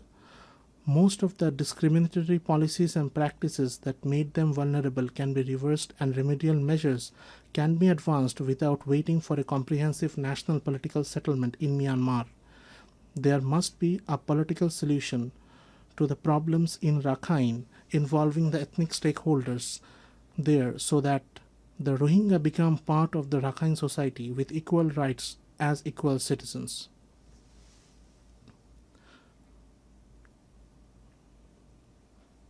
Towards this end, a sustainable repatriation in safety and security must lead the process for restoration of their rights and their ultimate reintegration with dignity. Bangladesh has been drawn into this crisis as the second victim after the persecuted Rohingya. Yet, we must remember that the Rohingya crisis is not a bilateral issue with Myanmar. Bangladesh has been realizing its part of obligation as a responsible neighbor and a committed member of the international community. But our collective goal of maintaining a minimum standard of living in the camps face a situation of potential collapse given the funding crunch. The World Food Programme warns of a critical funding shortfall for its emergency response. Without urgent new funding, monthly ration may have to be halved to a paltry $6 per person, pushing the Rohingya deeper into hunger, accentuating their malnutrition, and forcing them to resort to desperate measures. Further cuts will no doubt intensify protection and security risks, transcending much beyond the camps. Hence, I call upon existing donors and to come forward with enhanced contribution and potential donors to make announcements of generous contribution to prevent this catastrophic situation. The international community, beyond new and enhanced funding for humanitarian assistance, must apply pressure on Myanmar or the non-state actor in Rakhine to bring positive changes there and to seek political solutions urgently. The neighboring countries must assume their responsibilities. Bangladesh will remain available for any assistance or contribution needed towards stabilization of Rakhine that the international community collectively agrees. Bangladesh expects that the upcoming high-level conference on 30 September will galvanize global resolve and generate concrete international support for the Rohingya, with the topmost priority of diversified and additional funding. Parallelly, it must agree on a process with time-bound deliverables as part of a globally accepted roadmap towards seeking permanent solutions to the Rohingya crisis. Madam President, this year, conflicts have scarred almost every corner of the globe, in Europe, in South Asia, and in the Middle East.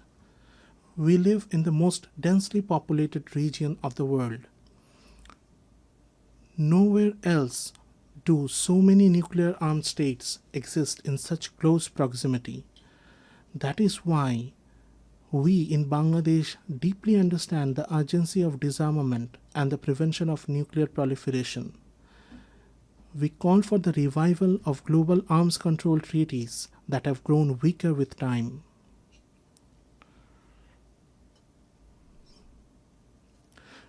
We renew our call for the establishment of nuclear weapon-free zones, particularly in the Middle East and South Asia.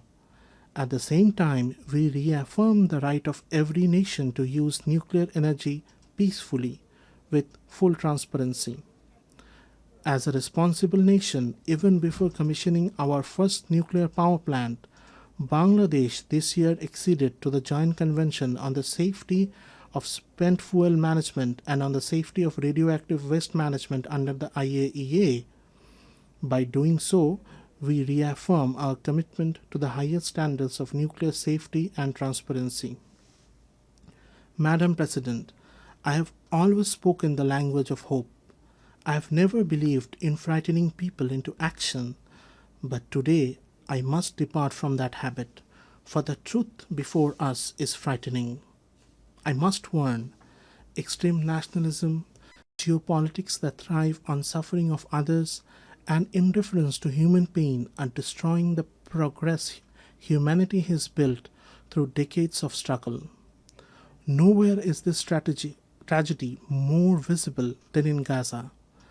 Children are dying of hunger, civilians are being killed without distinction. Entire neighborhoods, including hospitals and schools, are being wiped from the map. We do agree with the UN Independent International Inquiry Commission that we are witnessing a genocide happening live. Unfortunately, on behalf of the humanity, we are not doing enough to stop it. If this continues, neither future generations nor history will forgive us. On behalf of the people of Bangladesh and of conscientious citizens across the world, I once again make a strong appeal. The two-state solution must be implemented now through the establishment of an independent state of Palestine with East Jerusalem as its capital. Only on the basis of the pre-1967 borders, with Israel and Palestine living side by side in peace, can justice be done. Madam President, in Bangladesh, we believe that we must build a culture of peace, one that rests on the values of tolerance, non-violence, dialogue, and cooperation at every level of society. For more than 3.5 decades, Bangladesh has stood among the leading contributors of UN peacekeepers. This is living proof of our enduring commitment to global peace and security. Even today, nearly 6,000 Bangladeshi peacekeepers are serving in some of the world's most volatile regions under the UN flag, and 168 of our peacekeepers have made the ultimate sacrifice in line of duty. Research has consistently shown that UN peacekeeping missions are more sustainable and effective than unilateral interventions. We therefore call for clear and achievable mandates and adequate funding for peacekeeping operations. We must also give the highest priority to the safety of peacekeepers and ensure accountability for crimes committed against them. Bangladesh also actively promotes multilingualism, both at home and internationally, because we believe that linguistic and cultural diversity deepens mutual understanding. In the 21st century, there is no place for hatred, intolerance, racism, xenophobia, or Islamophobia in any society. Yet today, disinformation and hate speech have become matters of grave concern. In the aftermath of the last year's popular uprising in Bangladesh, certain vested groups deliberately spread false narratives, and such disinformation continues even now. The problem has been compounded by the deliberate use of fake news and artificial intelligence-driven deepfakes, which make the situation even more dangerous. We must work together to confront these distortions before they erode trust among people and weaken the bonds of social harmony. Madam President, one of our top priorities is the empowerment of women. In the words of our national poet Qazi Nazrul Islam, whatever in this world is great, whatever is good and everlasting, half of it has been created by women and the other half by men. In reality, in many important fields today, the contribution of women is greater than half. This month, for the first time, Bangladesh published the Unpaid Household Production Satellite Account. It shows that women perform more than 85% of unpaid care and household work, with a value equivalent to over 16% of our GDP. Despite many obstacles, our girls are succeeding everywhere, from classrooms to boardrooms, from laboratories to sports fields. Recently, our women's football team won a regional championship, qualified for the Inter-Asian competition, and inspired millions across the country. My government's efforts to ensure women's safety, dignity, and equal opportunity continue. This year, we celebrate the 30th anniversary of the Beijing Declaration. On this occasion, we have strengthened our commitment to women's empowerment by announcing 4 national pledges under the Beijing Plus 30 Action Agenda to be implemented in the next 5 years. They include enacting a law to prevent and protect against sexual harassment, recognizing and valuing women's unpaid care and household work, increasing women's participation in politics and public life, and strengthening gender-responsive budgeting. Madam President, Bangladesh is committed to regional cooperation based on mutual respect, transparency, and shared prosperity. Through initiatives such as BIMSTEC, BBIN, Asian Highway, SASEC, we are advancing regional connectivity and trade. At the same time, we have expressed interest in joining effective regional forums like ASEAN, and we are working toward that goal. We also call for the revitalization of the South Asian Association for Regional Cooperation, SAARC. Established 4 decades ago, SAARC achieved notable progress in its early years and laid a strong foundation for regional cooperation. Despite political deadlock, its institutional structure remains intact. We believe SAARC still holds the potential to deliver welfare to the hundreds of millions in our region, just as ASEAN has done in its own. For shared development, there is no alternative to regional cooperation among neighbors. And when it comes to the use of shared natural resources, fairness and compassion must guide us. Bangladesh is firmly committed to peaceful regional cooperation in this area. That is why, as the first country in South Asia, we have recently joined the UN Water Convention. Madam President, centuries of political exploitation, plunder of resources, and structural inequalities have created today's stark realities of uneven development. A decade ago, when we agreed on the 2030 agenda, we were filled with hope that the world would change course and move toward the right path. Yet the reality today is sobering. Progress toward the SDGs has fallen dangerously behind. The gap in development financing continues to grow, while the flow of official development assistance is shrinking.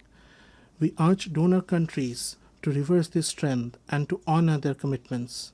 We are in the process of graduating from the category of least developed countries to that of developing countries. Enhanced cooperation from the international community, in particular the relevant entities of the UN, is essential to ensure a smooth and sustainable transition. In this regard, we commend the work of OHRLLS and other relevant UN entities. We call for further strengthening of this office to enable more effective support to the LDCs and other vulnerable countries. At the same time, alongside grants and loans, we call for a massive expansion of social business through both public and private initiatives. This new approach can bring benefit to both donor and recipient countries alike. It can inspire, it can encourage, and it can take human creativity to new heights. Madam President, we acknowledge the contribution of UN to Bangladesh's progress and development. We reaffirm our full confidence in its 3 pillars: peace and security, development, and human rights. At the beginning of my statement, I said that over the past 8 decades, the UN has shown time and again that multilateral diplomacy helps humanity live together in greater harmony. Yet, on its 80th anniversary, we must acknowledge that multilateral diplomacy is under strain. The tensions of unequal bilateral relations have once again proved that multilateralism remains our last and best resort. To keep the UN, the custodian of multilateralism, alive and vibrant, we call for full transparency and sincere dialogue among member states. The United Nations must continue to evolve and adapt if it is to meet today's challenges and fulfill our collective aspiration for multilateralism. In this spirit, we welcome the Secretary General's UN 80 initiative, but we must also insist reform must not weaken multilateralism or silence the voices of developing countries. Reform must have one goal only: to bring about real and positive change on the ground. Madam President, last year our people proved that injustice in this world is not eternal. They proved that change is not only possible, it is inevitable. We must remember that the challenges ahead cannot be met by any single country alone. And we must also remember that in today's world, where one nation falls into crisis, when crisis erupts in one corner of the globe, the security of the whole world is put at risk. We must move forward with the dream of building a world of 3 zeros. Our young generation will grow as the soldiers of that dream. Before them will stand 3 goals: zero carbon, zero wealth concentration, and zero unemployment. On this foundation, they will build their world. Let the dream of a 3-0 world be the dream of all nations united in this assembly. With this hope, I conclude my statement. I thank you all.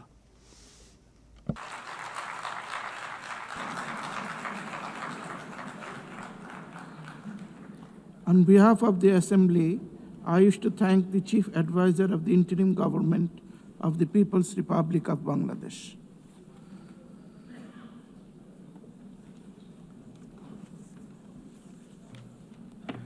The Assembly will now hear an address by His Excellency Robert F. Blair, Prime Minister of Republic of Malta.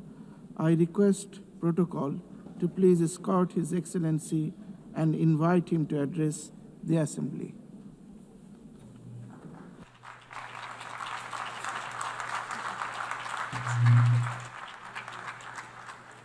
Mr. President, Excellencies, distinguished delegates, and dear friends, we are gathered here just a few weeks shy of the 80th anniversary of the foundation of this United Nations. Unfortunately, even a glance at the global headlines is enough to produce the depressing thought that perhaps it should be less of a birthday party and more of a wake-up call. But firstly and firmly, I want to reject the idea that the need for the United Nations is any less imperative today than it was 8 decades ago. Then, as now, you could be forgiven for losing hope. In 1945, at the end of that global conflict, the world seemed to be in ruins. Thankfully, in 2025, our world isn't in ruins, but too much of it is in flames. 80 years ago, the leaders owed it to the millions who had lost their lives over 6 years of slaughter to never lose hope. So do we, as leaders of today, owe it to every citizen that we serve to similarly never lose hope, to never lose sight of the founding principles that brought the countries of the world together, to never allow that which divides us to obscure the much greater values that unite us, to never give in to pessimism or cynicism about what the future can hold. Now, don't misunderstand me. I am not blind to the magnitude of the challenges that our world faces.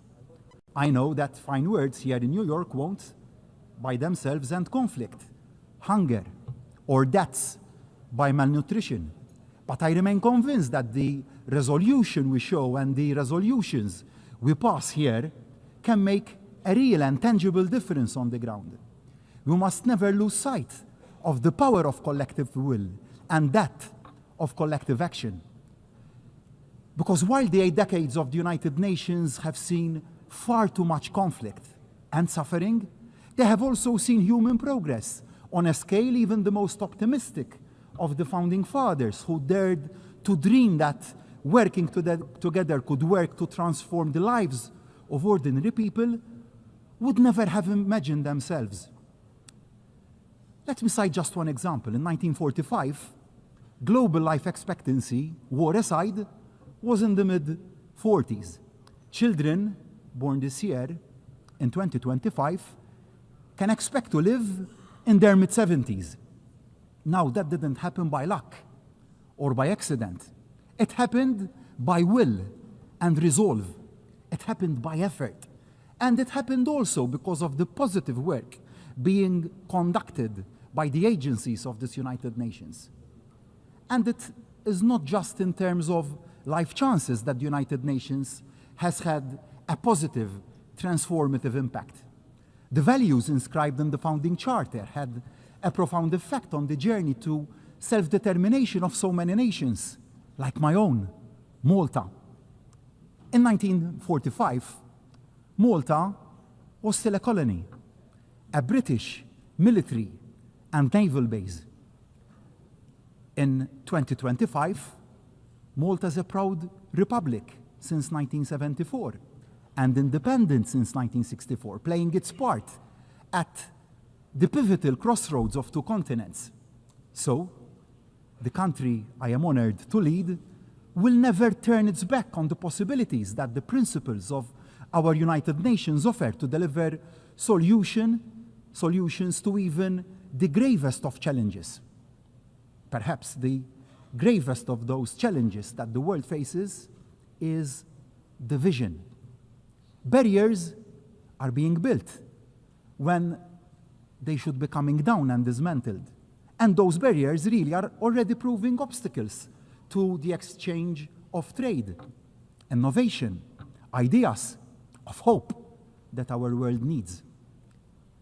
In thinking about this throwing up of barriers, I thought of some words of the late US President, Ronald Reagan. In his 1985 State of the Union address, he had said, "There are no constraints on the human mind, no walls around the human spirit, no barriers to our progress except those we ourselves erect." And who can forget the four simple words which changed the course of history that President Reagan himself delivered 2 years later when he stood in front of the Berlin Wall and dared to say directly to the Soviet leader, Mr. Gorbachev, "Tear down this wall." So I say to each and every one of my fellow leaders, let us tear down the walls together. Let us dare to say the seemingly unsayable. Let us dare to achieve the seemingly unachievable. Let us dare to make the changes needed, no matter how seemingly overwhelming the odds. We must not be afraid also to make those changes closest to home in the very way this United Nations works. The biggest threat to the future of our United Nations doesn't come from those who want to tear it down, but it comes from those who say that in the face of that pressure, we should barricade ourselves in and reject the idea of change and reforms. It comes also from those who say that to admit imperfections and weaknesses in the way that we work is to give comfort to those who decry and belittle the very idea of the United Nations. That couldn't be more wrong. What empowers the opponents is a hint of an organization with its head buried in sand. A bunker, a fortress mentality would be fatal. The status quo simply isn't an option. We need to deliver a United Nations that is smarter and, of course, fairer. And we need to accelerate the pace of change to do just that. The change has also to begin at the top. I want to take this occasion to pay tribute to the Secretary General and his unwavering commitment and dedication to the cause of peace. Thank you, Antonio. But no one can say that the big power horse trading that has marked every single election of a Secretary General has been an edifying sight. We often reach the right outcome, and that is good and positive, but we certainly go the wrong way about it. We need to do better. The process to find a worthy successor to Secretary General Guterres must be a step change in the way that we work. The selection process must be transparent, inclusive, and based on merit, not political bargaining. The decision must be taken out of the corridors of this building and become a truly global conversation involving all member states, as well as civil society. As for the Security Council, its makeup reflects the world as it was in 1945 and not as it is in 2025. Malta begs the clamor for expansion and fairer regional representation. But it isn't just the composition that needs to change. The role of the Security Council needs to be elevated. It must serve as a greater counterbalance to the dominance of the larger powers. It must also be a genuine platform for all the nations of the world to have our voices heard. And change needs to come not just to political structures, but to the way the United Nations works all around the world. Including in Malta, my country, citizens are rightly pressing governments to do more with less, better value for money. The United Nations, like any other publicly funded organization, needs to make sure that it ruthlessly focuses not on protecting the way things are not done now, but on the way things can be done differently to deliver better outcomes for the same investment. No area of the United Nations can remain untouched. No vested interest left untackled. The United Nations must embrace digital diplomacy for the artificial intelligence age. Every system must be streamlined, every process scrutinized to ensure it delivers for the front line. Every program assessed against its actual impact. We shouldn't be afraid to ensure that the United Nations stops doing things it does badly and starts doing those things it does well even better and even more efficiently. Too often, global relations, like much of life, can seem merely a numbers game. Of course, the biggest states will always have the loudest voices, and that is understandable. But there can be no doubt that small states and developing countries are often underrepresented and underheard when key decisions are taken and made. Unless our unique experiences are taken into account and our needs, we won't put in place solutions that can actually deliver across the whole world. It is a self-defeating mistake for the big boys club to crowd out the added value that small nations can bring to the table. We bring innovation, credibility, and moral authority to any concerted global action. To exclude the small is to damage the big. We all lose, which is why, although Malta may be one of the United Nations' smallest members in terms of geography, we have always been determined to be one of the UN's biggest voices. Malta remains as committed to the goals of peace, dialogue, diplomacy, and global cooperation as we were on that day in 1964 when we took our seat for the first time in this United Nations. As we've grown as a nation, found our feet on the European and world stage, and developed a fast-growing economy, so too have we found our role in the work of the UN. Small nations, like ours, have to be realistic about how we can add value. But I firmly believe that Malta has a combination of two major factors that makes our country an asset to the global conversation. Firstly, Malta has a deep commitment to the power of multilateral engagement.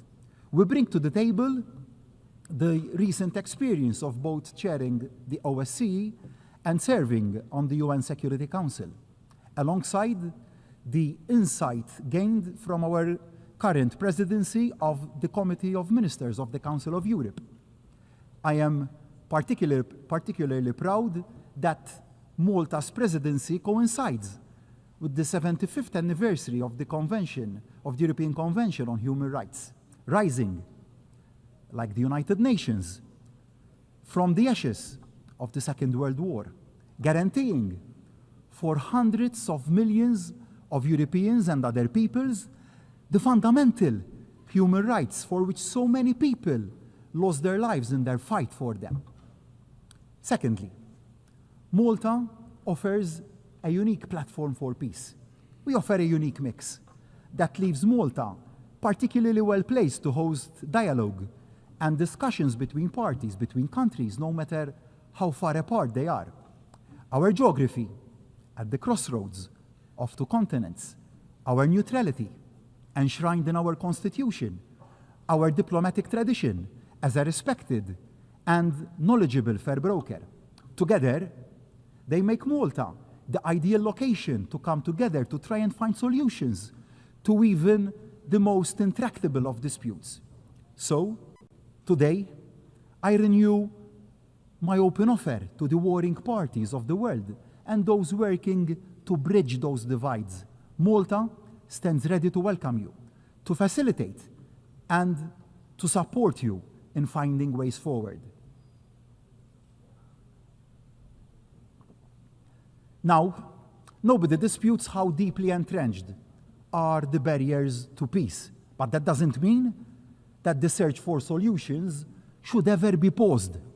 Thinking back and going back to President Reagan when he dared to call for the walls, physical and political, that were dividing Europe to be torn down, many had dismissed it as an impossible dream, unrealistic, never going to happen.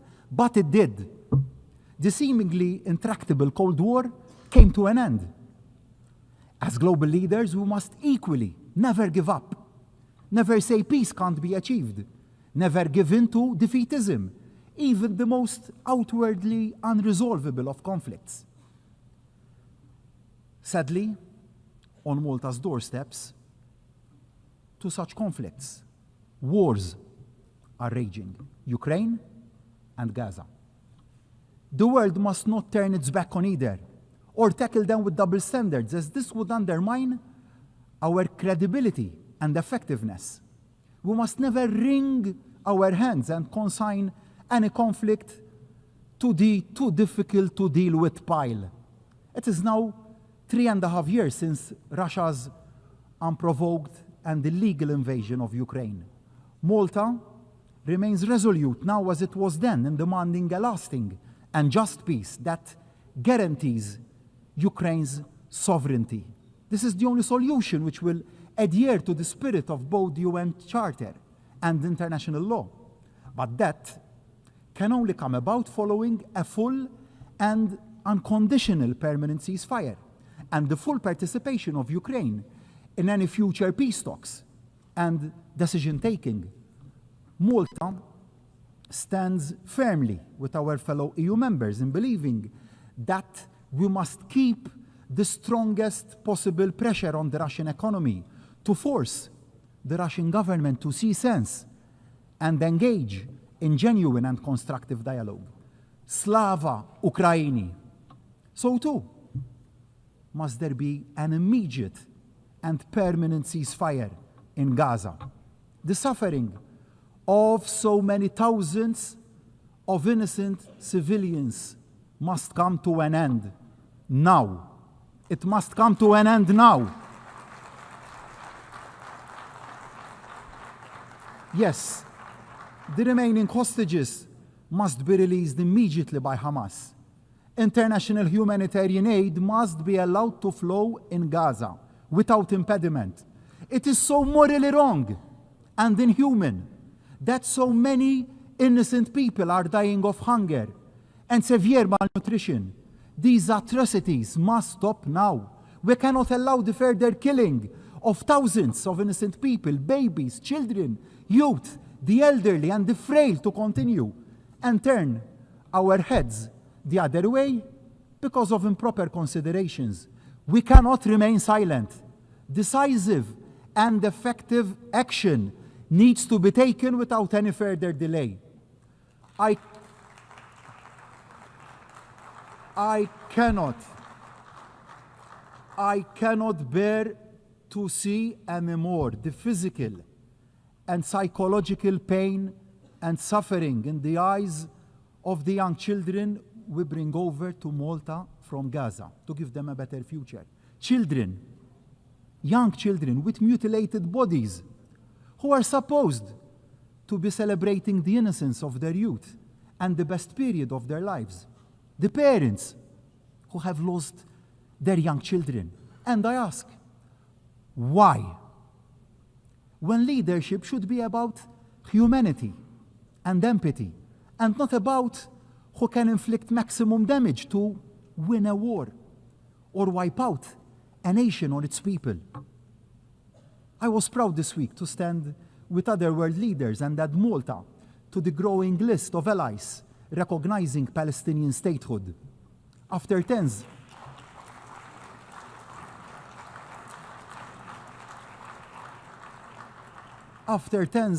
of years of discussion in Malta, we took decisive action and did the right thing to do. I owe this to Ibrahim, a 15-year-old icon of the resilience and strength of the Palestinian people. Ibrahim is now receiving the best medical care and prosthetics in Malta after having both his legs blown off and severely injured by a missile fired from a drone in Gaza. His friends were killed in the same accident. These are the daily realities in Gaza, and we have to stand up and be counted. Not doing so would mean that we are complicit in what is happening. Now, a viable two-state solution, no, isn't a reward for Hamas. It is the exact opposite. It is the only way, in actual fact, to finally banish evil of Hamas. It is the only solution that can deliver the sustainable and peaceful future that both peoples wish for and deserve. Of course, the road to a fair two-state solution is a long one, fraught with difficulties. But just because something is hard doesn't mean it is impossible. The world owes to Israelis and Palestinians alike to pursue this path to peace. Indeed, the world faces a stark choice. In too many areas of life, too many barriers are being erected. When too many countries pull up the shutters and turn in on themselves, it is small island nations like Malta that pay the highest price and take the biggest hit. Let me be clear, security is the first duty of any government. Being against barriers doesn't equal being against sensible safeguards. Every nation has the right to take necessary steps to protect itself, but isolation doesn't make anyone safer, because as all the evidence of history shows, the greater the cooperation across borders, the greater the protection we can afford to our citizens. And a threat to global prosperity is a threat to global security. So, I urge the United Nations to redouble its efforts to safeguard the connectivity that trading nations like Malta have to rely on. It is incumbent on all of us to resist the trend to protectionism and fight for open markets. The alternative of a world of trade barriers will only make us all poorer. Of course, it is equally important that we work to tackle the downsides of globalization to ensure that none of our citizens are left behind. But there can be no turning back of the clock. We can secure our borders without building fortresses. Addressing legitimate concerns about migration is not the same as pulling up the drawbridge. Clearly, the current growth of irregular migration is not sustainable. Yet, it will only be truly addressed by a truly global solution and response. A coordinated response that is both humane and sustainable, that acknowledges the fundamental truth that migration is driven by poverty and conflict, driving migrants to risk their lives at the mercy of criminal human smugglers in search of a better future for themselves and their families. Every country has a right to secure its borders, but every country equally has a duty to play its part in tackling the root causes of irregular migration. you might say, tough on irregular migration, tough on the root causes of irregular migration. Underpinning all this is the need for every member of this United Nations to recommit to the primacy of international law and the value of international cooperation. No country, however large, however strategically important, is above the rule of law. Might does not automatically equal right. Small states like Malta cannot afford the risks of a world where some ignore the laws when it suits them. Upholding the charter upon which this United Nations was born 8 decades ago isn't wide-eyed idealism. For nations like Malta, it is about our very survival, equally vital. For the survival of small island nation states is the absolute necessity of stemming down the impact of man-made climate change.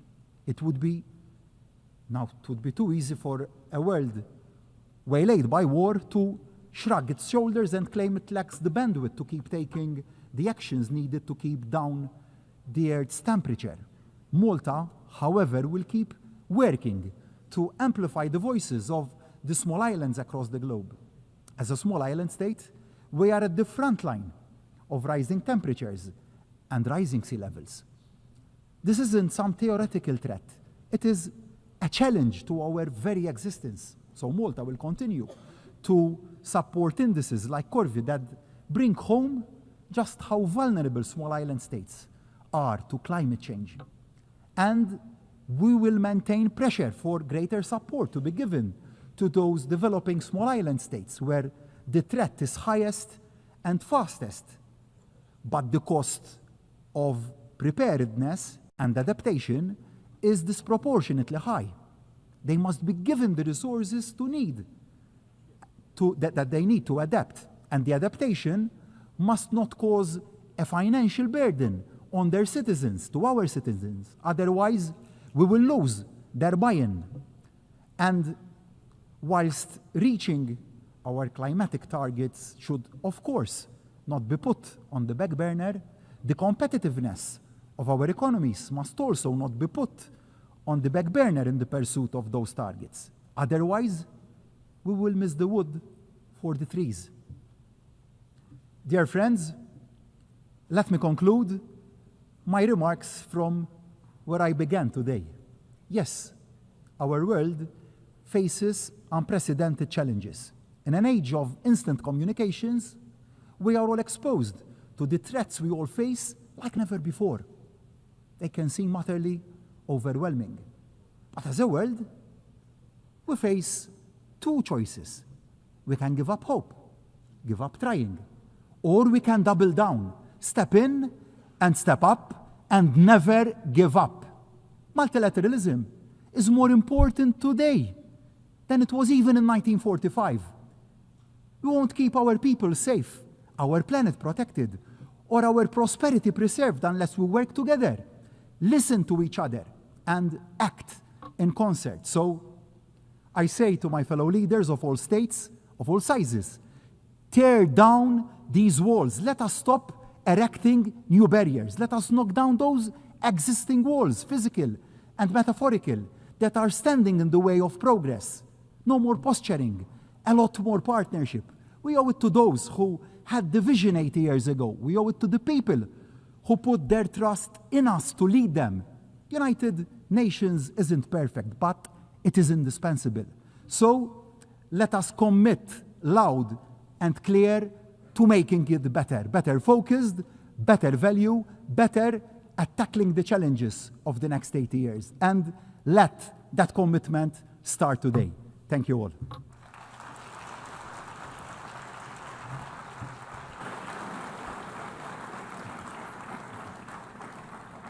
On behalf of the Assembly, I wish to thank the Prime Minister of the Republic of Malta.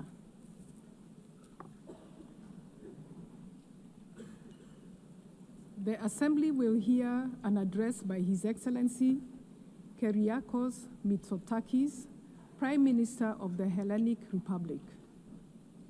I request protocol to escort His Excellency and invite him to address the Assembly.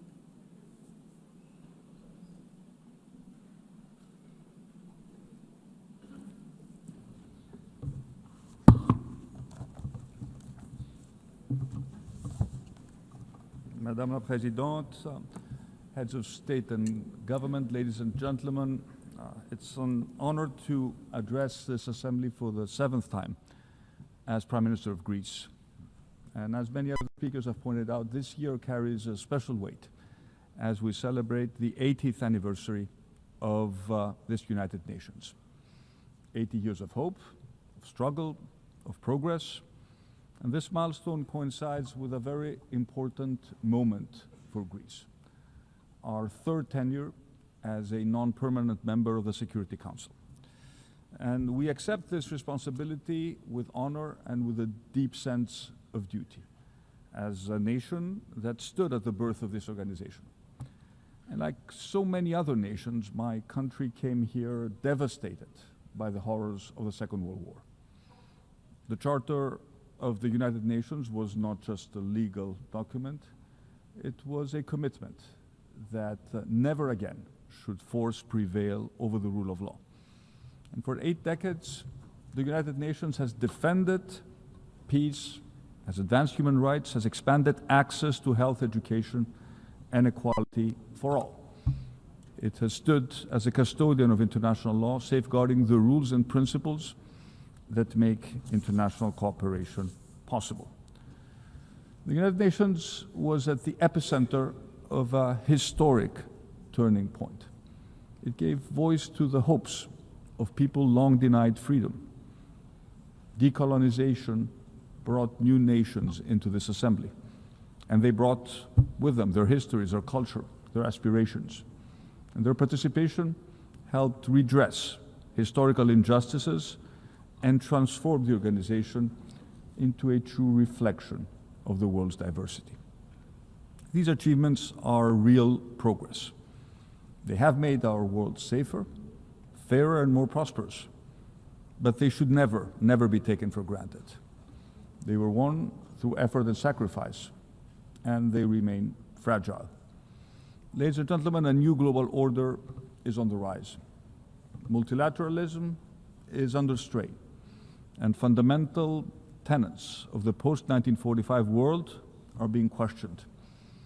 We witness attempts to revive the imperial ambitions of previous centuries. Revisionist narratives are resurging. And some leaders, unfortunately, remain trapped in the past, chasing illusions of a bygone glory. Might over right risks once again becoming the norm in international relations.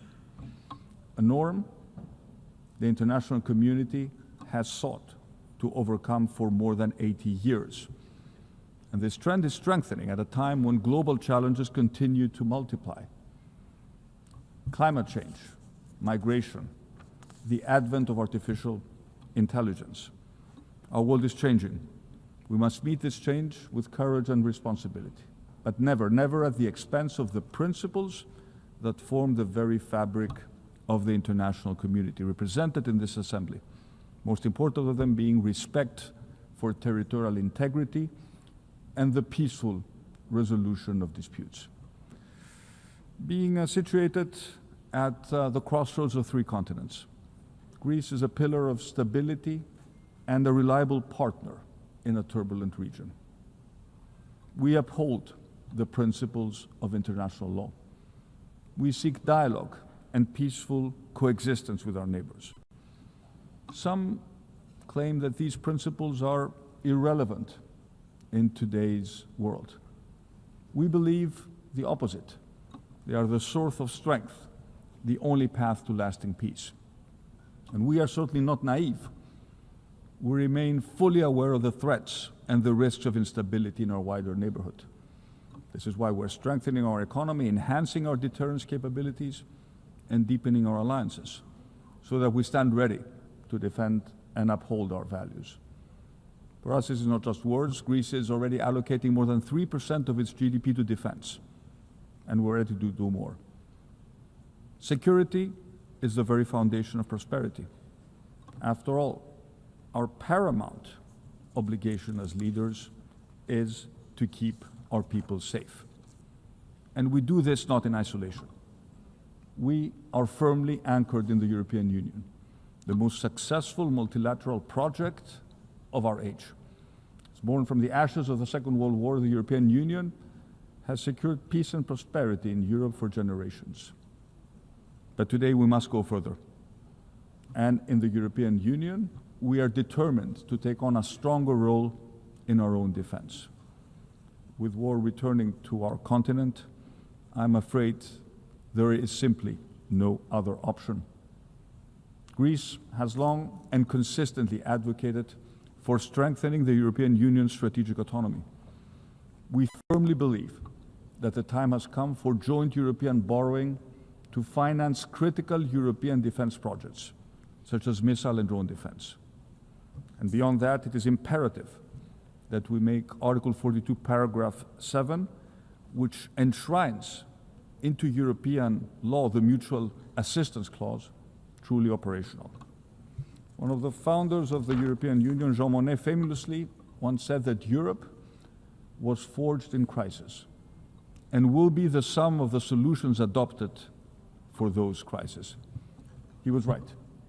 What started as a project of economic cooperation needs to evolve into a union that safeguards our citizens' security and safety. Ladies and gentlemen, today we're witnessing the highest number of armed conflicts since the end of the Second World War. These are conflicts that claim tens of thousands of lives each year, conflicts that leave behind mass destruction, shattered societies, and conflicts that have displaced millions. And the prospects, if we fail to act, are even grimmer.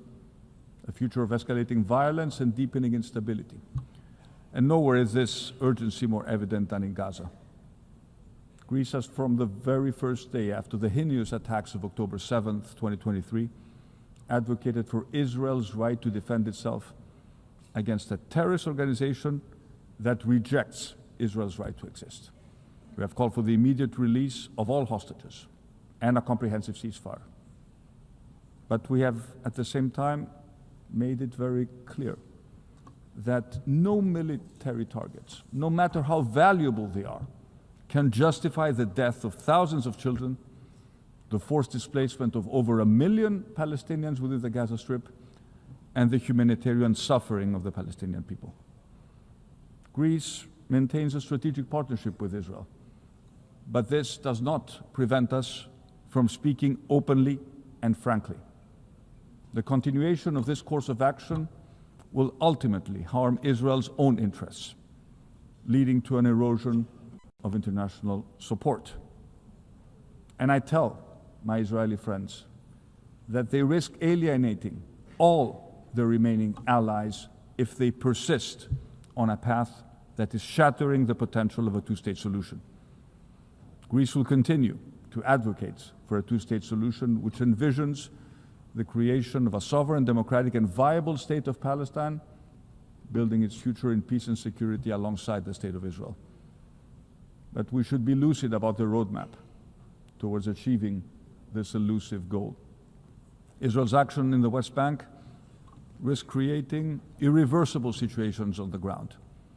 And at present, the most necessary is to stop the unnecessary killing and ensure a large-scale and sustainable delivery of humanitarian aid to Gaza. Greece remains committed to working with all our partners towards a roadmap that will achieve that goal, and that will revive the peace process, that will offer hope to a region which has suffered so much. Ladies and gentlemen, the war in Ukraine is already in its 4th year. Ukraine's courageous resistance to Russia's aggression stands as a testimony of unparalleled bravery and remarkable resilience. The war in Ukraine is not just another regional European conflict. It's a fight for freedom, for democracy, for dignity itself.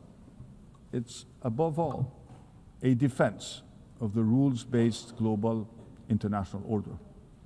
We stand firmly and unconditionally with Ukraine in this struggle, and we will continue our unwavering support to the Ukrainian people who have the right to live in peace, in security, and freely determine their own future.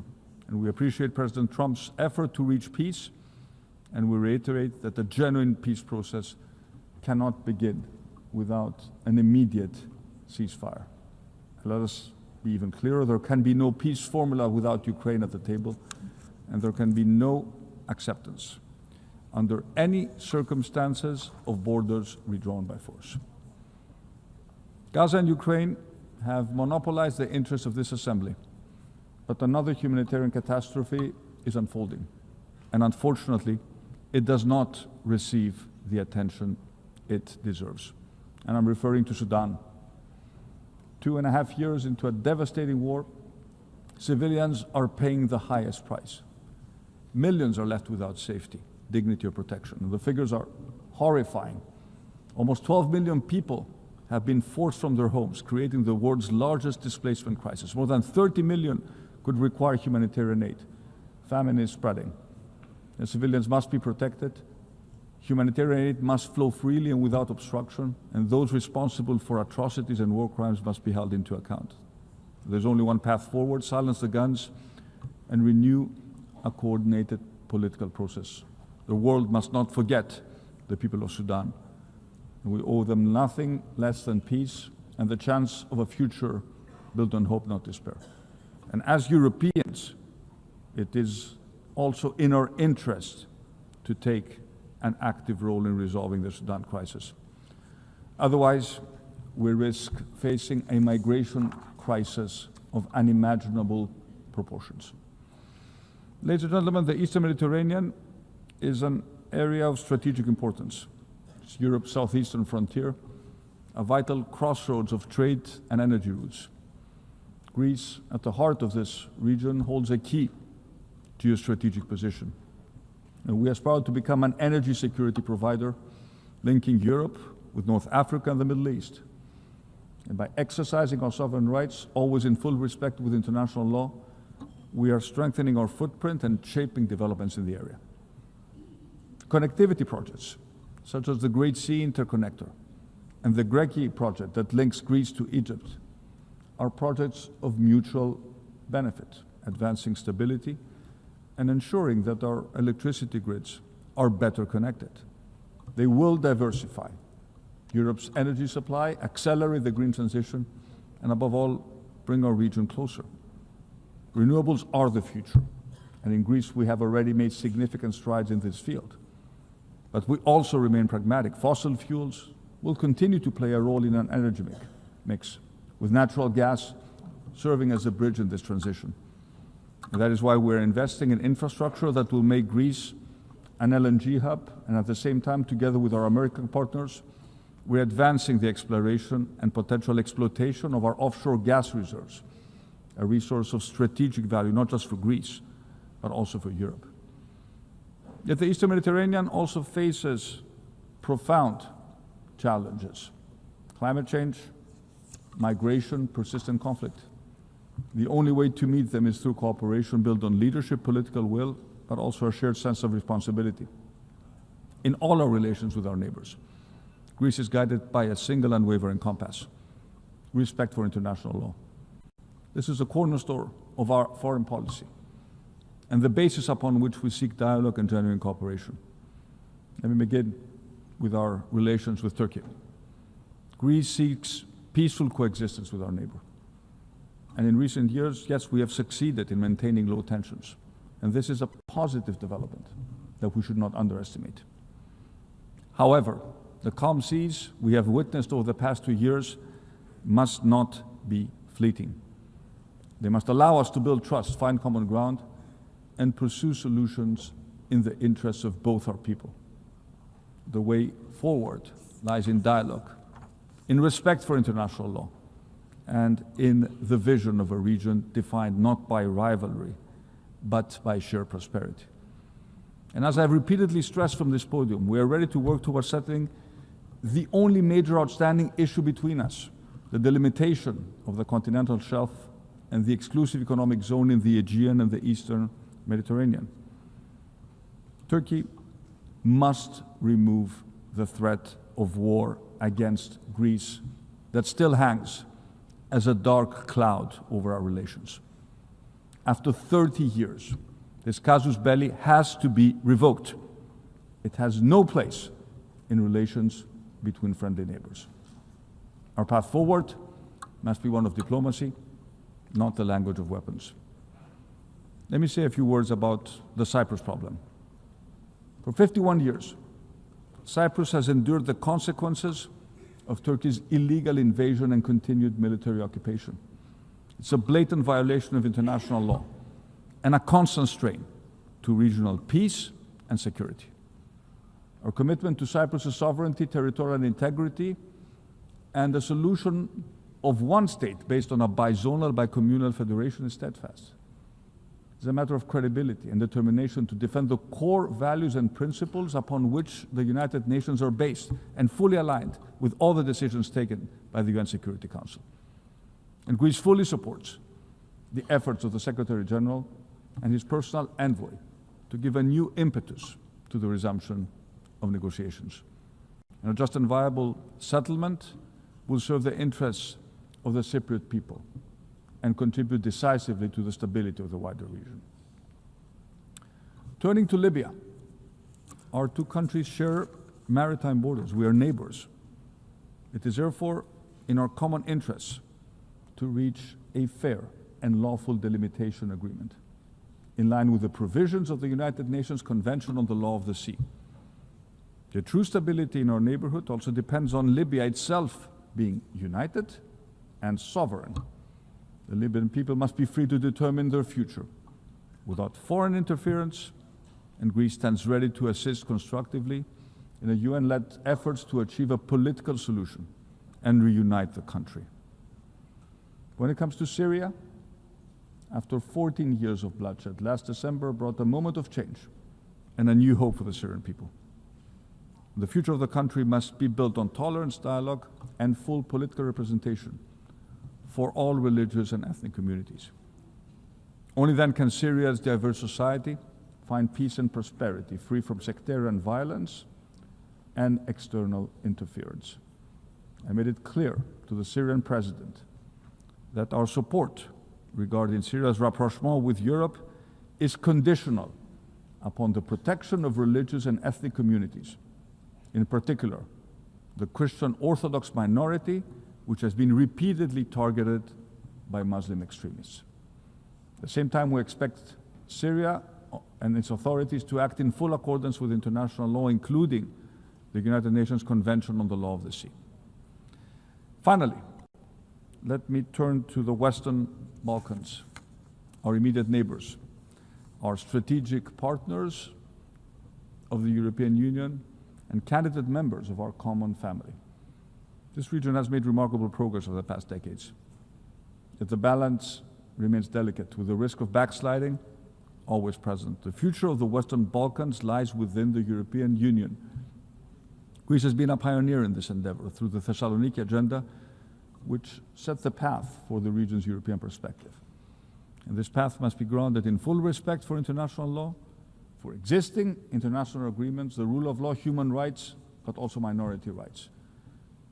Most of all, it requires rejecting revisionist agendas and building trust among neighbors. The ghosts of Balkan nationalism have haunted this region for centuries. They must not be allowed to re-emerge. And it's up to the leadership of the Western Balkans to assume their responsibilities and secure a future of peace and prosperity for all their people. Ladies and gentlemen, let me conclude by returning to a topic I also addressed in my speech at the General Assembly last year. Technology is both our greatest shared opportunity and one of the defining challenges of future prosperity. Last year I spoke about artificial intelligence and its extraordinary transformative promise, but I also warned of the danger it breeds. Today, Greece is pursuing a visionary yet practical AI strategy through pilot programs in areas such as education, healthcare, and natural disaster prevention. Teachers and students will soon engage with custom-designated AI teaching assistants. Digital screenings, telemedicine, predictive diagnostics are already making care not just more personalized, but also more accessible. At the same time, AI is helping us detect and contain wildfires at their earlier stages. And the promise of AI making governments more efficient in serving their citizens is materializing at breakneck speed. However, AI in the wrong hands and without safeguards can become extremely dangerous. It can severely impact our children's mental health, flood our public square with disinformation, cause massive displacements in the job market, and concentrate immense power in the hands of a few multinational corporations. And this is why I welcome the United Nations establishment of the Independent International Scientific Panel on AI and the Global Dialogue on Artificial Intelligence Governance. These institutions lay the foundations of a global architecture where artificial intelligence can be steered by science and guided by cooperation. The most urgent task is to protect the mental health of our children. The scientific evidence is damning. We are running a massive, unsupervised experiment with the brains of our children and teenagers. And what was envisioned as a space of connection and creativity has too often become a landscape of manipulation where harmful content reaches even the youngest users. Addictive scrolling is addictive by design, not by accident. And every time I talk to parents, I hear the same story. We're scared about online bullying, adult content, unrealistic standards of beauty, the promotion of self-harm. We feel powerless and helpless. We don't want our kids to share their intimate thoughts and feelings with an AI chatbot. Greece has decided to do something. We have banned our phones in schools, but we have also launched the Kids Wallet, the first government-backed application, giving parents simple, effective control over their kids' smartphone while enabling platforms to verify the age of their users. And our proposal for a pan-European digital age of majority to access digital platforms has already won the support of 13 EU member states. It's examined by the European Commission. But this is not a debate for governments and parents alone. Just as society once set firm rules for smoking, drinking, and wearing a seatbelt, we must now confront today's challenge with equal clarity. Big platforms can no longer profit at the expense of our children's mental health. A business model built capturing our kids' attention through addictive algorithms that feed them what can justifiably be labeled as digital junk is simply not acceptable. And let me repeat what I said last year. Digital technology is no different than any other industry that needs to operate under health and safety regulations. The overarching principle, the golden standard, is one and the same: do no harm. Ladies and gentlemen, looking back at the foundation of the UN means to recall and acknowledge that the need for effective multilateralism is as necessary in 2025 as it was in 1945. And there's no doubt that multilateralism must be reinvigorated. We must make it fit for the challenges of the third decade of the 21st century, but we must do it without disrupting its core, the rules-based order. These rules were agreed for a reason: to save humanity, to ensure progress and prosperity for all. Humanity has paid a very heavy toll through blood, destruction, and suffering to learn this lesson. And we must assume our responsibilities to future generations. Let us not be remembered as those who once again led the world to the brink, and let us not be the sleepwalkers of our time. This time there may be no way back. Instead, let us prove that we have the vision, courage, and resolve to build a world of peace, of security, of shared prosperity, worthy of generations to come. Thank you very much for your attention.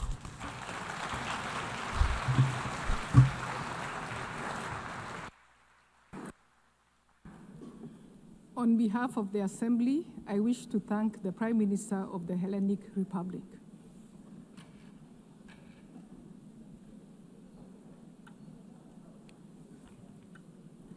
The Assembly will hear an address by His Excellency Tshering Tobgay, Prime Minister of the Kingdom of Bhutan.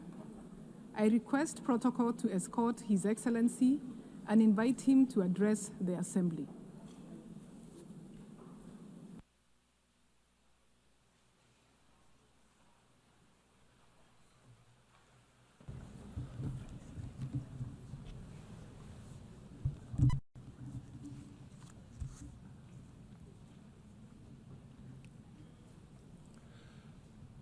Kuzu Zangbo, Madam President, Mr. Secretary General, Excellencies, distinguished delegates, I bring the warm greetings of His Majesty King Jigme and the prayers of the people of Bhutan for peace, harmony, and progress in our world. Excellencies, 80 years ago, from the devastation of the Second World War, the founders of the United Nations dared to imagine a world at peace. They chose cooperation over conflict, dialogue over division, and hope over despair. They built an institution to protect humanity from its worst instincts and higher risks. Today, our challenge is different, but no less urgent. A planet in a climate crisis, persistent poverty, and conflicts that shatter lives and erode trust among our nations. The Secretary General's UN 80 initiative calls on us to respond with renewed purpose to strengthen the UN's capacity to act decisively on peace, sustainable development, and climate action. Renewed purpose to restore its moral authority. Renewed purpose to make it fit for the purpose of our collective future. Bhutan believes in a United Nations that is representative, responsive, and effective. We seek a multilateralism that delivers results, not just resolutions. That is why Bhutan supports reform of the United Nations, including reform of the Security Council, expanding both permanent and non-permanent membership. A reformed Security Council must include deserving nations such as India and Japan, alongside other capable and leading countries to reflect today's complex realities. As we look toward the UN at 100, let us commit to a world where peace is the norm, where climate is stable, and where every child, no matter where they are born, has the opportunity to grow as productive members of our global community. Bhutan will be an active partner on this journey. We will speak for the poor and vulnerable. We will champion sustainability and climate action. We will promote gross national happiness as an alternate measure of success to the conventional gross domestic product. Excellencies, reform of the United Nations must serve a purpose beyond itself. It must equip the United Nations to confront the defining challenge of our times, the climate crisis. In Bhutan, we have endeavored to protect our forests, keep our rivers pristine, and we take pride in being carbon negative. Each year, we sequester over 5 times more carbon than we emit, a contribution far exceeding our size and resources. Yet, we are already confronting the harsh realities of climate change. Our mountains are warming at nearly twice the global average. Centuries-old glaciers are shrinking at alarming rates. Rivers that once flowed steadily now swell unpredictably into destructive floods during the summer and often dry up in the winter. This is not a distant threat. It is here. It is now. And it demands immediate, urgent action. Every country must strive to reduce emissions and aim for carbon neutrality. This we know, yet global efforts remain far behind what the science demands. As of today, only 4 countries, Bhutan, Panama, Suriname, and Madagascar, just 4 countries are carbon neutral. At COP29 last year, our countries came together. The 4 countries came together to launch the G0 Forum, a coalition of carbon neutral nations committed to accelerating climate ambition. Our message is clear. Net zero cannot be the finish line. It must be the starting point. Every nation must work urgently to slash emissions and achieve carbon neutrality. On our part, we will share best practices, from forest conservation to sustainable agriculture. We will share technologies from renewable energy systems to low-emission transport. We will champion nature-based solutions because forests and wetlands are not just landscapes. They are like vital organs, the lungs, the kidneys of our planet. And we will push ambition beyond pledges. We will demand measurable results. We invite all countries and partners to join G0 in this noble effort. The science is unequivocal. The solution exists. The only question is, do we have the will? Excellencies, while reform of the United Nations and urgent climate actions are essential, this alone will not be enough. We must now reimagine the future we want. According to the United Nations, over half of humanity now lives in urban areas. And by 2050, nearly 70%, close to 7 billion people, will call cities home. Cities drive over 80% of global GDP, but they also account for more than 70% of energy-related carbon dioxide emissions. This makes cities both the engines of innovation and the front lines of our greatest challenges. Challenges like unsustainable consumption, environmental degradation, and rising inequality. We face a choice. We can keep building cities that consume more than they give, or we can reimagine and redesign our cities that heal, that sustain, that uplift. 50 years ago, Bhutan offered the world gross national happiness, an alternate approach to development. Today, under the visionary leadership of His Majesty King Jigme, Bhutan offers the world an alternate approach to urban living, the Gyealfu Mindfulness City, a city founded on the values of sustainability, harmony, spirituality, and the ideals of gross national happiness. The Gyealfu Mindfulness City is a special administrative region that is already taking shape in Bhutan. With executive and legislative autonomy, as well as an independent judiciary now established, preparatory works are already underway and economic clusters are being advanced. The Gyealfu Mindfulness City is not an idea on paper. It is a living project in action. The Gyealfu Mindfulness City will not be a city of glass towers and unchecked sprawl. Instead, it will be a place where modernity and tradition meet, where nature is the foundation of urban living. Powered by renewable energy, built with sustainable materials, and designed for low-carbon living, it will offer inclusive housing, green public spaces, and meaningful jobs.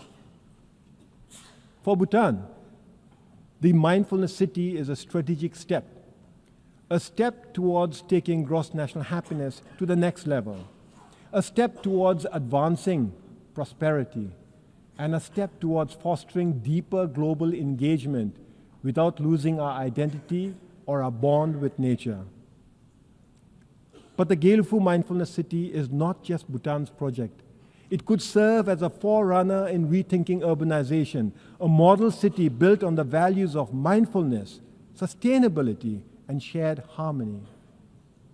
I extend a warm invitation to all of you to join us in this exciting journey. A journey to bring a royal vision to life. A vision of how cities and urban living can heal, can inspire, and can sustain both humankind and nature. Excellencies, the founders of the United Nations gave us more than an institution. They gave us an inheritance of hope and the solemn responsibility to carry that hope forward. In this spirit, and mindful of the troubled times we live in, I have the pleasure of announcing that Bhutan will host the Global Peace Prayer Festival later this year. From the 4th to the 17th of November this year, the Global Peace Prayer Festival will unite spiritual masters, scholars, and practitioners from across the world and across traditions in a common aspiration for peace, healing, and harmony. Through the recitation of the Melam Chemo, or Global Peace Prayers, the sacred Bazaguru Mantra, the Kala Chakra Empowerment, and the powerful Jabji Gap ritual, Bhutan seeks to offer not only a spiritual event, but also a diplomatic and cultural contribution to world peace. For Bhutan, it is both a privilege and a prayer that in these turbulent times, the voice of a small Himalayan nation can help nurture the great cause of peace for all humanity. We extend a warm welcome to all who wish to join the Global Peace Prayer Festival. Excellencies, this is our moment. Let ours be the generation that reforms the United Nations, the generation that confronts the climate crisis with urgency and unity, the generation that makes peace not merely the absence of war, but the presence of justice, opportunity, and dignity for all. And when the United Nations marks its 100th anniversary, we will proudly affirm that we honored the vision of those who came before us and inspired hope for those who will follow. Thank you for your kind attention. Tashidele.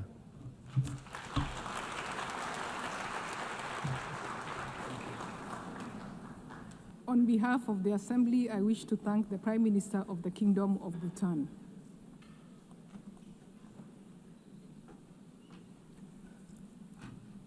The Assembly will hear an address by Her Excellency Mia Amo Motley, Prime Minister and Minister for National Security and the Public Service, and Minister for Finance, Economic Affairs and Investment of Barbados. I request protocol to escort Her Excellency and invite her to address the Assembly.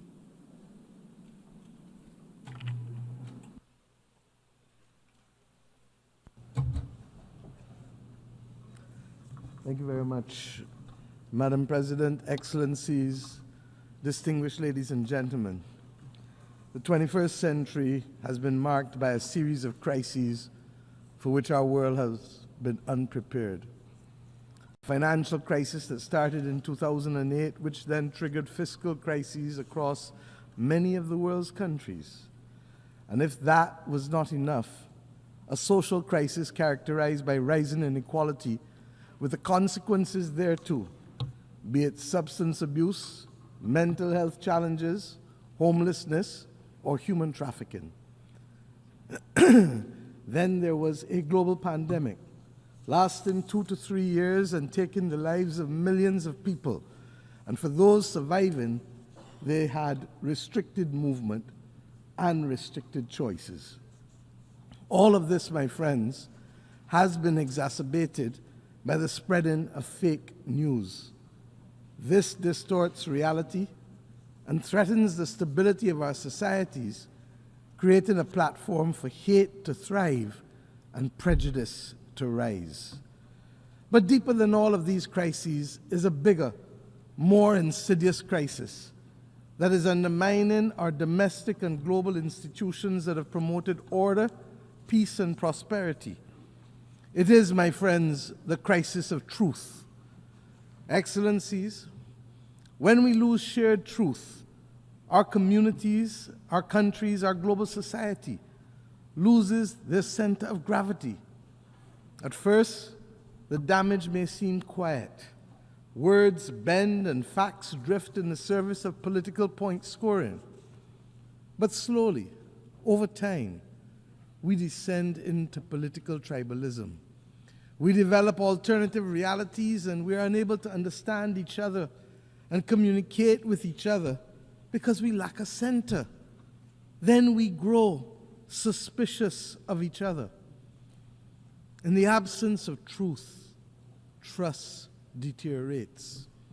And we see it all around us, in global forums, and indeed on the blocks and in the communities in our own countries. Trust between neighbors, trust between the governed and the governing, trust in our instructions, trust in our social order, trust in our health systems, trust in our global rules governance structures. It all seems, in the words of Chinua Achebe, to be falling apart. When we lack truth and we lack trust, law becomes theater, news becomes spectacle, and science becomes just another opinion. As I've had cause to say in this great hall on a few times, our world today worryingly resembles the world of 100 years ago. And this has become even more evident with the closing of our borders to both goods and to people. This has magnified the geopolitical tensions which had already taken root. Disturbingly, war, regrettably, has only entered the daily lexicon of the West, not when thousands were dying on the continent of Africa or in Myanmar, but when war came to Europe. Nevertheless, we still call for peace in the Ukraine. Only yesterday, a leading British newspaper reminded us that for 500 days, 260,000 people, virtually the population of my country, 260,000 people have been trapped in the Sudanese city of El Fasher. The article reported that while political progress stalls, those who attempt to escape are killed, and those who remain inside are starved. The world must not ignore the horror in Sudan. And of course, I don't need to remind you that it must not ignore the horror in Gaza. The genocidal destruction taking place in both places must now have our full attention. And as it relates to Gaza, yes, there must be a release of the hostages taken on October 7th.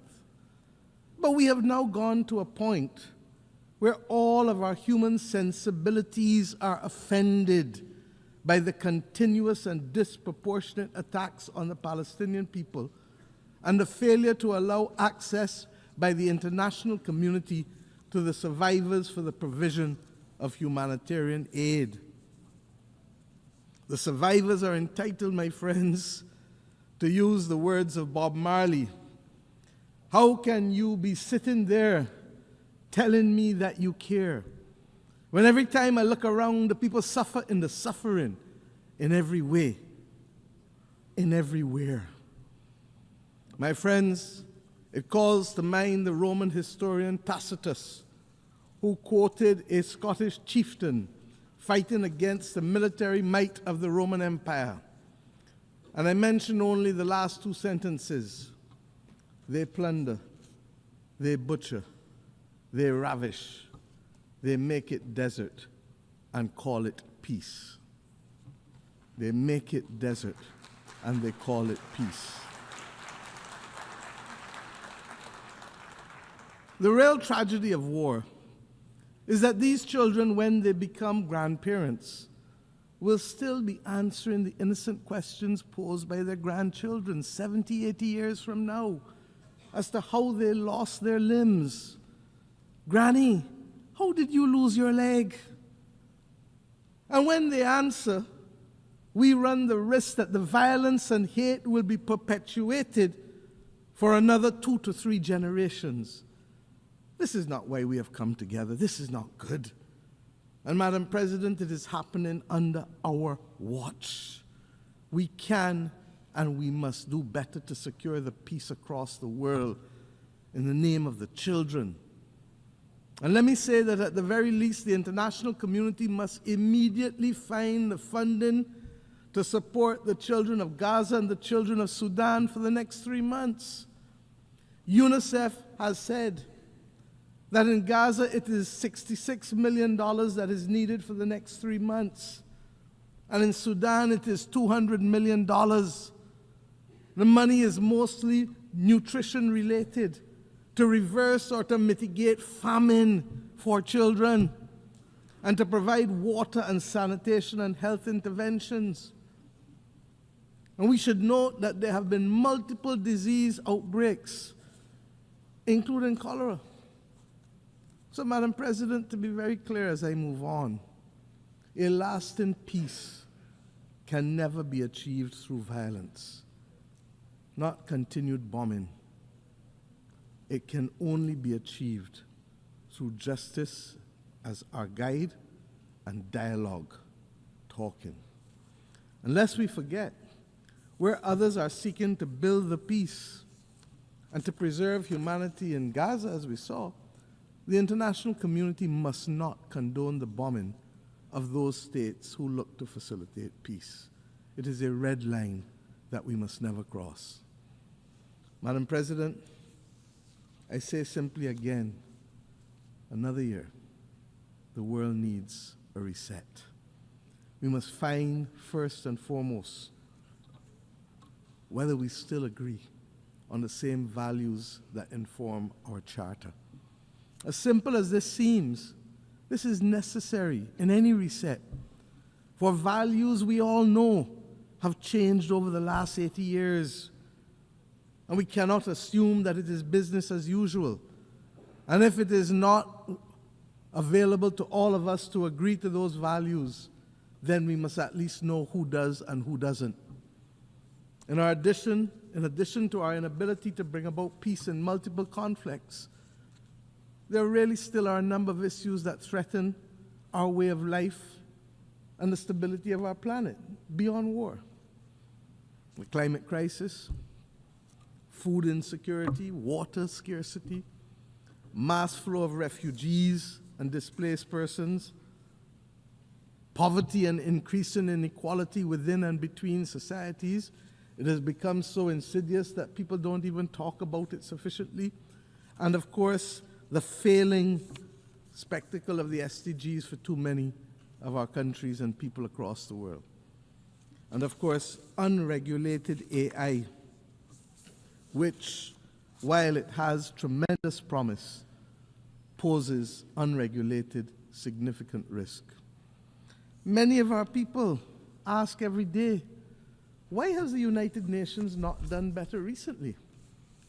The simple truth, my friends, is that countries have lacked the political will to live by the Charter and to do what is right for humanity. Countries of different sizes, capacities, and cultures can only survive in this world in which we live if we maintain a rules-based system. It is no different to what we have to do in our own countries to maintain and protect the vulnerable and the weak. In fact, it's no different than what has to be done in a child's playground. The rules-based system is what protects us from bullying and from rogue behavior. Our charter was designed to promote compassion, equality, fairness. And this is why it is imperative that we maintain a rules-based system. I speak as a leader of a small country. Our future is placed at risk unless we preserve this rules-based system. The law of the jungle does not guarantee any of us a future on a livable, or indeed doesn't guarantee us a livable planet. We have simply to step up to the plate. And unlike the West Indian Federation, when one country left and the maths of the day was 1 from 10 leaves 0, we must remember that if there are those who don't want to be inside at the dance, that 1 or 2 or 3 from 193 does not leave 0. Does not leave 0. Those of us who remain can continue to pursue our vital interests. And we don't criticize countries for making sovereign decisions because that's what governments were elected to do. If that's not what they want, that's not what they want. But let us get on with the business and protect our vital interests of preserving a rules-based system, to strengthen us, to build peace, to allow us to better face challenges from climate to pandemics to unregulated AI. and generally to build a better life for our people. There is no doubt that there is a case for efficiency gains to be made in this United Nations institutional framework. We know that. But once we finish the efficiency gains, member states who want or need a rules-based order must put their money where their mouth is. If we are to be protected by a rules-based system, then we must step up to the plate and provide the funds to bridge the gap, to deliver the results that we desire. We must move from short pants to long pants and understand that we can no longer complain about the absence or behavior of a country and not ourselves be prepared to make wrong things right. It is as simple as that. And believe me, the arithmetic is not bad. It is within each of our reach to reach there, to do it. And let us remember the Aristotelian principle: equality among equals, proportionality among unequals. My friends, and while we contemplate the multiple crises, let us also not despair, because there are some things that have worked for the benefit of our people in the last few years. We now have, globally, a historic pandemic agreement that was adopted to make the world equitable, more equitable, and safer from future pandemics. A full appreciation of this will only come when the next pandemic hits us. We have agreed to the Seville Commitment on Finance, which seeks to fulfill the promise of the SDGs, and which, even though the funding has not been fully identified, has mainstreamed a number of financing concepts that were simply not taken into account a decade ago. Debt swaps, natural disaster clauses, or what they call climate resilient debt clauses.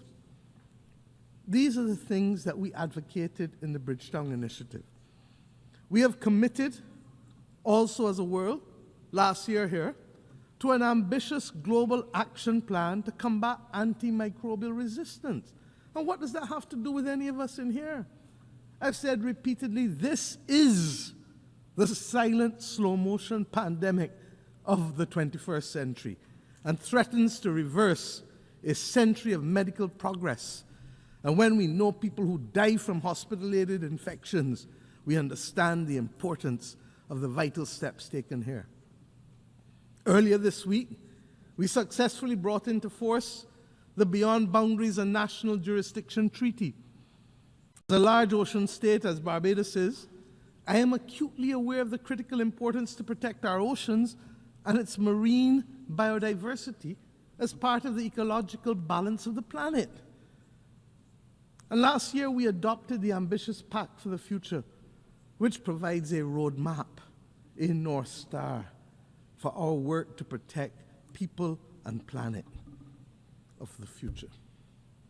The two instruments mentioned on Tuesday morning by our Secretary General for regulating AI must now be our priority if we are to avoid the severe deepening inequality of our times and to avoid leaving our people exposed to the risk and exploitation of AI and the distortion of facts.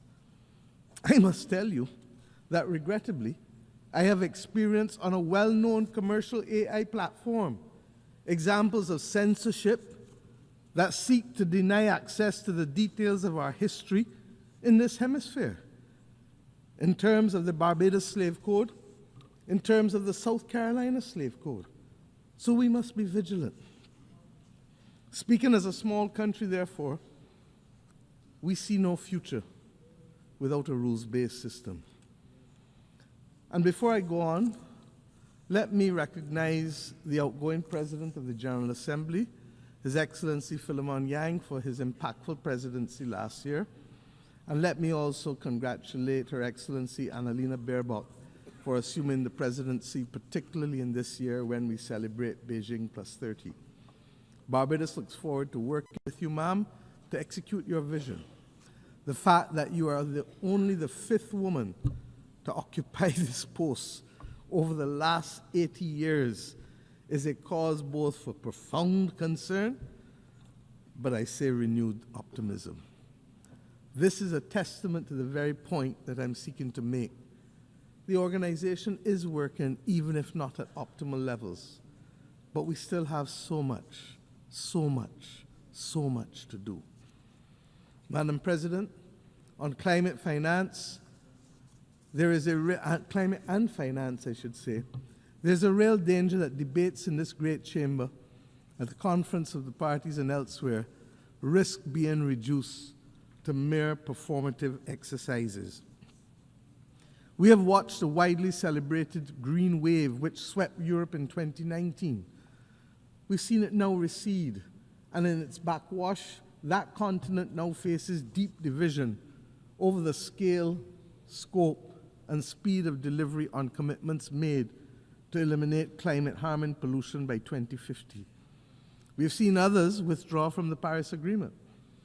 At a time, Madam President, when we should be conducting an audit of the achieved targets and accomplished deliverables, we continue for the most part to receive IOUs and statements of deferred intent, even as we have witnessed this vacillation that I just referred to. We've also seen a rededication to breathing new life into high carbon and high polluting forms of energy. And we have witnessed a redoubling of efforts to fund military buildups, even at the expense of financing our way to sustainability and that of a livable planet. Barbados does not treat climate science as a mere conjecture, and neither does the International Court of Justice nor the Inter-American Court of Human Rights. Their advisory opinions have affirmed the legal rights and entitlements of citizens who must on a daily basis confront the impact of the climate crisis. In this regard, we especially welcome the International Court of Justice's ruling to the effect that states have obligations to protect the climate system and other parts of the environment from emissions, and that those obligations can be enforced against other states. Given this new reality as we look ahead, we must seize the opportunity to find common ground, given the diversity of opinions on this question of the climate crisis. I propose that one possible way forward is to focus on emissions rather than focusing on the fossil fuel industry. As I've said before, the fossil fuel industry is not the enemy. It is the emissions. In this regard, we should consider working towards a globally legal binding framework on methane, which could contribute to reversing global temperatures, I'm told by the scientists, by as much as 0.5 degrees, while purchasing time for the fossil fuel industry to scale up to a commercial level the use of decarbonizing technology. This is possible. The Baku to Belém roadmap must also ensure that the necessary resources, $1.3 trillion annually by 2035, are not only committed, but delivered. It is the political will and the ingenuity of countries and financial institutions that will ensure that these sums can be delivered. It must not, and we must not allow that roadmap to suffer the same fate as the Loss and Damage Fund, which, despite its historic establishment, remains grossly undercapitalized, with less than $800 million pledged, and regrettably, only half of those pledges have actually materialized. This ambivalence towards finance and fiscal space, my friends, is what gave birth to the Bridgetown Initiative. Its latest iteration, Bridgetown 3.0, will shortly be reviewed, given the rapidly changing global environment in which we live. We still need to expand liquidity support and to close the financing gap to assist vulnerable countries, especially the V20, many of whom still face the possibility of a debt crisis. They need it to build their resilience and to adapt to the new climate reality. I am conscious of the progress by which multilateral institutions have taken on board some of our arguments in the Bridgetown Initiative, especially as it relates to climate finance and to the issue of vulnerability. I referred earlier to debt swaps and the climate resilient debt clauses. Madam President, all of these goals and many more can be achieved by a fully functional rules-based system, one that is ambitious in its goals, effective in its delivery, and fair in its organization. As UN80 process seeks to enhance the functioning of this organization, we must ensure that we put in place the initiatives that are not the exclusive outgrowth of budget constraints and cross-cutting exercises, but are instead initiatives that are people-focused, delivery-driven, providing the global population with the peace and the security and the quality of life that they deserve and that they are increasingly demanding.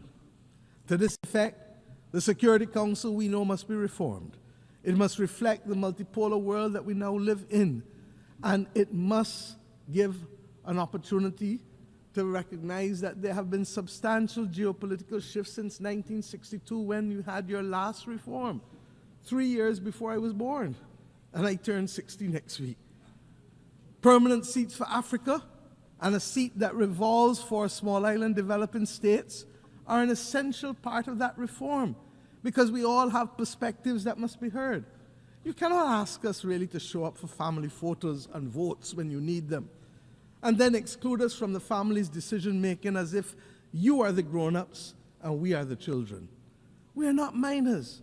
We are independent, sovereign states with full capacity, and we insist on being treated as such.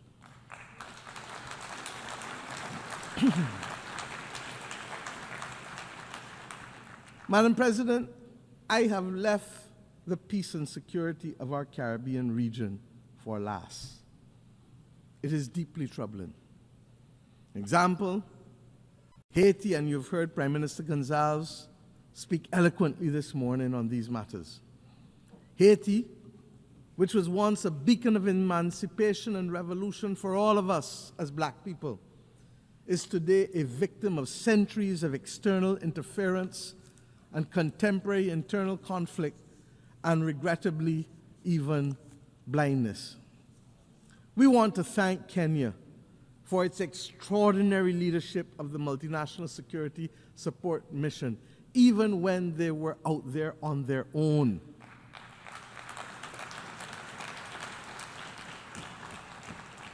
We look forward to the enhanced support of the UN Security Council and the Organization of American States, even as we maintain a strong watching brief for this valued member of our Caribbean community as CARICOM. Haiti requires, I've said it over and over, a long-term support plan that addresses security and development, not one at the expense of the other. With the requisite political will, the UN Security Council and the international development system are well equipped. They have the resources and power to deliver. We also want to urge dialogue with our friends and partners, especially in the United States, on the inescapable issue on the flow of small arms and light weapons, not only to Haiti, but indeed across this entire hemisphere, especially in the Caribbean with small states. Fragile economies in the democracies of the Caribbean community are now being threatened by this incessant flow of illegally obtained weapons and increasingly organized criminal elements which utilize them. But we will use the systems to deal with them collectively and in accordance with due process. We thank Secretary General Guterres for his unswerving support with respect to Haiti, and we now need others on board to ensure that Haiti can turn the corner and prepare itself for free and fair democratic elections. Madam President, Cuba has long been a source of support for many across the globe in times of conflict, health crises, and indeed colonial resistance, particularly in Africa. Cuba has paid, however, a high price for insisting on its right to self-determination. And again, yet again, we must be prepared to engage in dialogue in order to stop the disproportionate suffering and the deprivation that is being inflicted on the Cuban society by what is now globally seen to be an unjust embargo and other unilateral coercive measures. Barbados, my friends, reiterates its call for the end of the embargo and the removal of Cuba from the list of state sponsors of terrorism. This is unjust.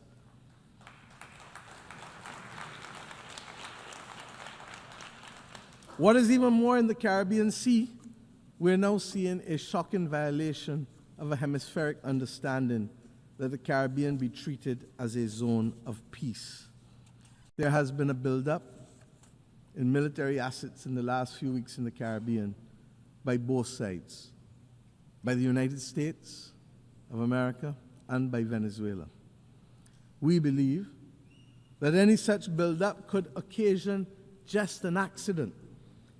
And if it does, a simple accident can put the Southern Caribbean at disproportionate risk. I need not tell you, therefore, what a war can do. It is not acceptable for our islands, our countries, to be viewed as collateral damage. I say simply, for all who can hear and for all who read and can listen, full respect for the territorial integrity of each and every state in the Caribbean must be respected, and that includes all states. Almost all wars end as a result of dialogue. Let us make a greater effort to have the necessary conversations to prevent war. It is too simple. As I close today, I leave you with an image that has stayed with me for the last week of a young Palestinian girl of 6 or 7 years old walking in the midst of the rubble in Gaza. Her eyes were hollow and full of despair.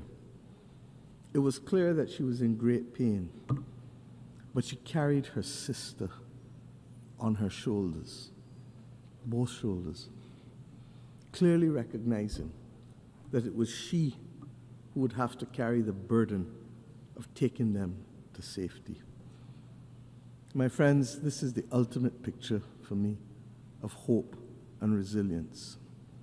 Let us be inspired that even in the face of the greatest adversity and challenges that the world faces, that we too can rise. For if a 6-year-old can push past the pain, all the physical and emotional pain, and still find hope that there's a better moment ahead of her, then we as leaders and members of the global community have a duty to summon that spirit. The world needs it now more than ever. It is not beyond us to forge a better world that is fair and just. But 80 years ago, it was just a few countries that summoned that will. Today, those of us who were denied the right to be heard then must now be the core responders to this critical clarion call. I leave you inspired by the words of my own anthem as I think about the world. Inspired, I say, upwards and onwards we shall go, inspired, exulting, free, and greater will our world grow in strength and unity. If a 6-year-old child can summon the will against all that she faced, then we, with much, much, much more, and with a commitment and an obligation to many, many, many, many more, must summon that will. I thank you.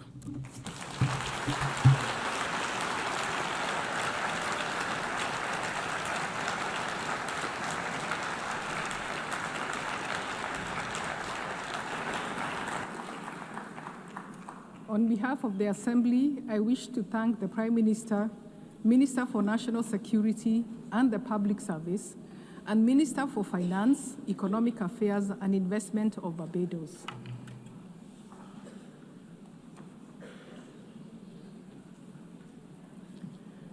The Assembly will hear an address by His Excellency Jeremiah Manele, Prime Minister of Solomon Islands. I request protocol to escort His Excellency and invite him to address the Assembly.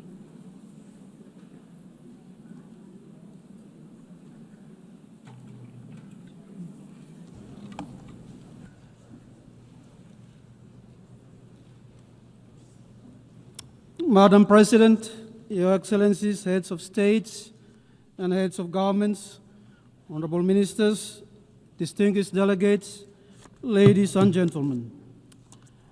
Madam President, I bring to you and all members of this august assembly warm island greetings from the government and people of the Happy Isles. We congratulate you, Madam President, on your assumption of office as President of the 80th session of the United Nations General Assembly. Let me also commend your predecessor, His Excellency Mr. Philemon Yang, for his sterling leadership of the 79th session of the General Assembly. Solomon Islands further acknowledge the Secretary General of the United Nations for his courage and strength in defending multilateralism. As we gather under the theme, Better Together, 80 years and more for peace, development, and human rights, I am reminded of the words of John Ellison, and I quote, "There is no peace without development, no development without peace, and neither without respect for human rights," end of quote.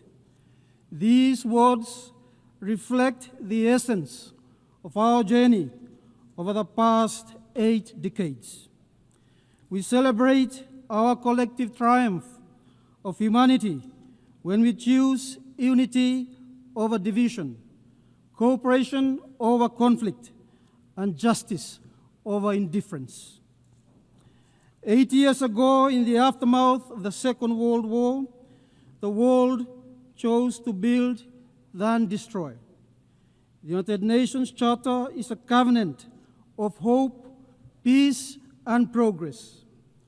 It is based on the principle of sovereign equality, one country, one vote.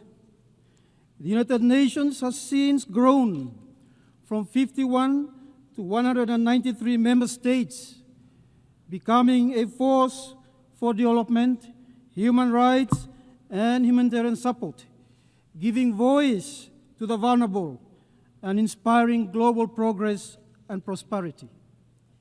This is the proud legacy of the United Nations, a legacy that I pray must not only be cherished, but also carried forward with renewed vigor and purpose. Madam President, we meet at a moment of profound uncertainty, marked by deepening conflicts, armed aggression, widening inequalities, and the growing disregard for international law. The erosion of the United Nations Charter principles, the alarming return of unilateralism, threatens the very foundation of our multilateral system. We note the deep concern that the world is now overarmed, spending less on development, and increasingly adopted a militarized posture.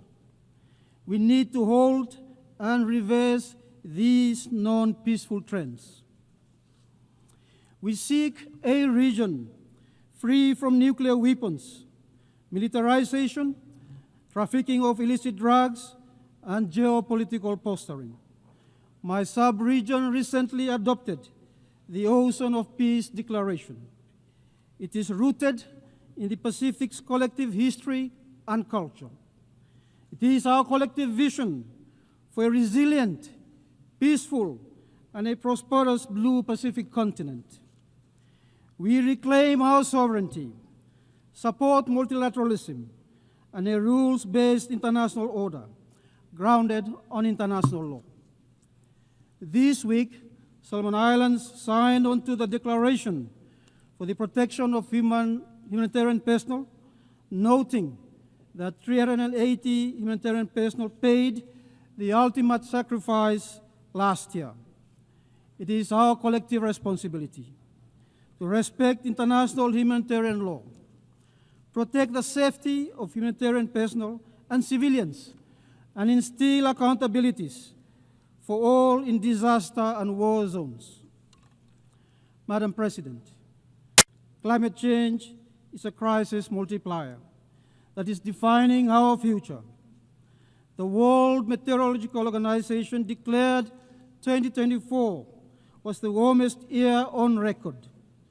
This pushes us further off track from the 1.5 degrees goal we agreed to in Paris. Solomon Islands, despite having a minimal carbon footprint, has submitted an ambitious net positive third national determination contribution, NDC. We can do more with international partnerships, investing in reforestation and the conservation of our forest, including renewable energy investments. We need urgent and ambitious climate action now that puts us on a 1.5 degrees pathway. Large emitters and those with historical responsibility must take the lead in drastically cutting emissions. Contrary to what we heard here a few days ago, the science on climate is clear, and my people are suffering from it. On 23rd July 2025, the International Court of Justice, ICJ, issued a landmark advisory opinion in response to a request by the United Nations General Assembly under Resolution 77276. The court was asked to address two interrelated questions. First, the obligation of states under international law to protect the climate system from harmful greenhouse gas emissions, including duties owed to both present and future generations, in keeping with the principle of intergenerational equity. Second, the legal consequences for states whose actions or inactions cause significant harm to the climate system and the environment. This includes the responsibilities owed to injured or especially affected states, such as small island developing states that suffer the greatest impacts despite contributing the least, as well as to peoples and individuals, including future generations whose fundamental rights and livelihoods are threatened. Solomon Islands welcome the historical advisory opinion of the ICJ and support ongoing process for a follow-up UN resolution. Madam President, the court has made clear that states carry binding obligations to act on climate change, to prevent harm, to cooperate, and to protect the rights of both present and future generations. These duties are legal, moral, and universal, and hold states accountable to stop harmful practices, to prevent repetition, and to repair the damage caused. Madam President, Solomon Islands also raised the issue of climate displacement. Entire communities are already at risk of losing their homes and homelands. The court has now confirmed that the principle of non-refoulement applies, which means that no state can lawfully return people to places where climate change makes survival impossible. This is indeed a powerful affirmation that rights to life, food, water, and habitable land must be protected. For us small island developing states, this recognition is existential, and it reminds us that climate obligations are erga omnes, owed to the world as a whole, demanding collective responsibility for a shared future. The court's opinion is a powerful reminder and a fervent call that better together we are bound by law and by duty to act. It rejected narrow interpretations that limit obligations to the Paris Agreement, affirming instead that all states must cut emissions under human rights law, the law of the sea, customary international law, and other treaties. It made clear that the 1.5 degrees Celsius target is legally binding, that major emitters cannot evade responsibility, even those outside the Paris Agreement, and that breaches will carry consequences, including reparations for harm caused and accountability for failing to address fossil fuel production, subsidies, and consumption. For small and developing states, this opinion brings hope and recognition. It affirms that even if rising seas inundate our islands, our statehood and maritime boundaries will endure, preserving our sovereignty and our rights. Madam President, this is more than a legal finding. It is indeed a call to the international community that only better together can we honor the 1.5 degrees Celsius commitment, protect the most vulnerable, and secure a just and sustainable future for all nations and peoples. Solomon Islands wishes to acknowledge the exemplary leadership of Vanuatu and the tireless efforts of Pacific youth who have stood at the forefront of this initiative.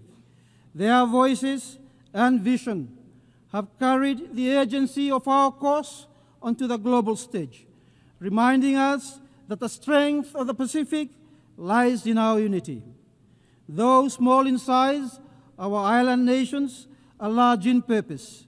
And when we stand together, governments, communities, and young people alike, we embody the very theme of this assembly: better together, 80 years and more for peace, development, and human rights. As Pacific Islands Forum Chair, I am pleased to announce the establishment of the Pacific Resilience Facility.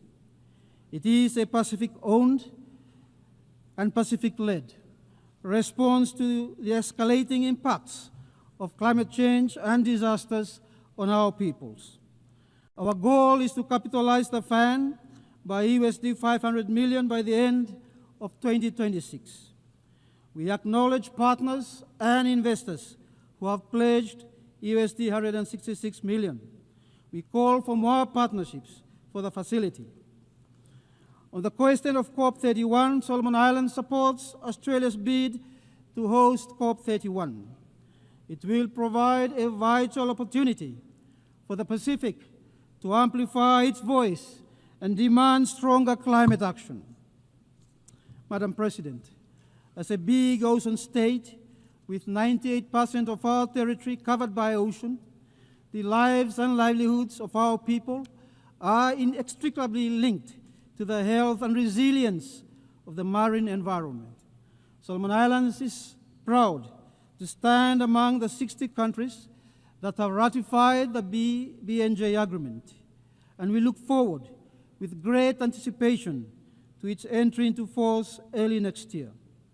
While the BBNJ agreement is a critical step forward for the stewardship of the world's oceans, it must be accompanied by robust conservation and sustainable use within areas of national jurisdiction. At the United Nations Ocean Conference, at the third United Nations Ocean Conference, Solomon Islands launched the Melanesian Ocean Reserve Initiative. The initiative unites sovereign nations, sovereign oceans, under indigenous stewardship to support ecological resilience and sustainable growth, using both traditional knowledge and scientific research in line with international standards.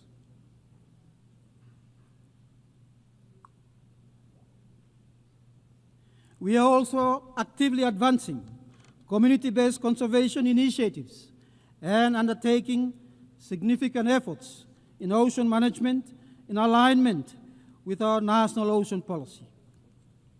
This year, Solomon Islands co-hosted a summit on SDG 14.4 with several UN and regional partners. The event gathered Pacific leaders, fisheries organizations, the private sector, and scientists to assess global health of tuna stocks, climate impacts, and strengthen partnerships on small-scale fisheries. Its conclusions were presented at the 3rd UN conference in Nice. Over half of the world's tuna is caught in Pacific waters, and all 4 species, albacore, yellowfin, bigeye, and skipjack, remain biologically healthy. Our region stands ready to collaborate with the international community and share our experience in fisheries management and restoring fishing zones to sustainable level based on science. This is proof that when we act together as stewards of the ocean. Solomon Islands is an archipelagic state that shares maritime border with 5 neighboring countries. Earlier this year, Solomon Islands made 2 continental self-submissions to the United Nations Commission on the Limits of the Continental Shelf, a bilateral submission with Fiji concerning the Melanesian border plateau, and a trilateral submission with Fiji and Vanuatu for the North Fiji Basin. Solomon Islands looks forward to engaging constructively with the Commission on these matters in the spirit of cooperation and mutual respect. The alarming rate of pollution in the ocean is endangering marine life and the ocean's health. We have banned the use of certain single-use of plastic in 2023. But we remain very concerned that negotiations on a legally binding treaty on plastic pollution has stalled.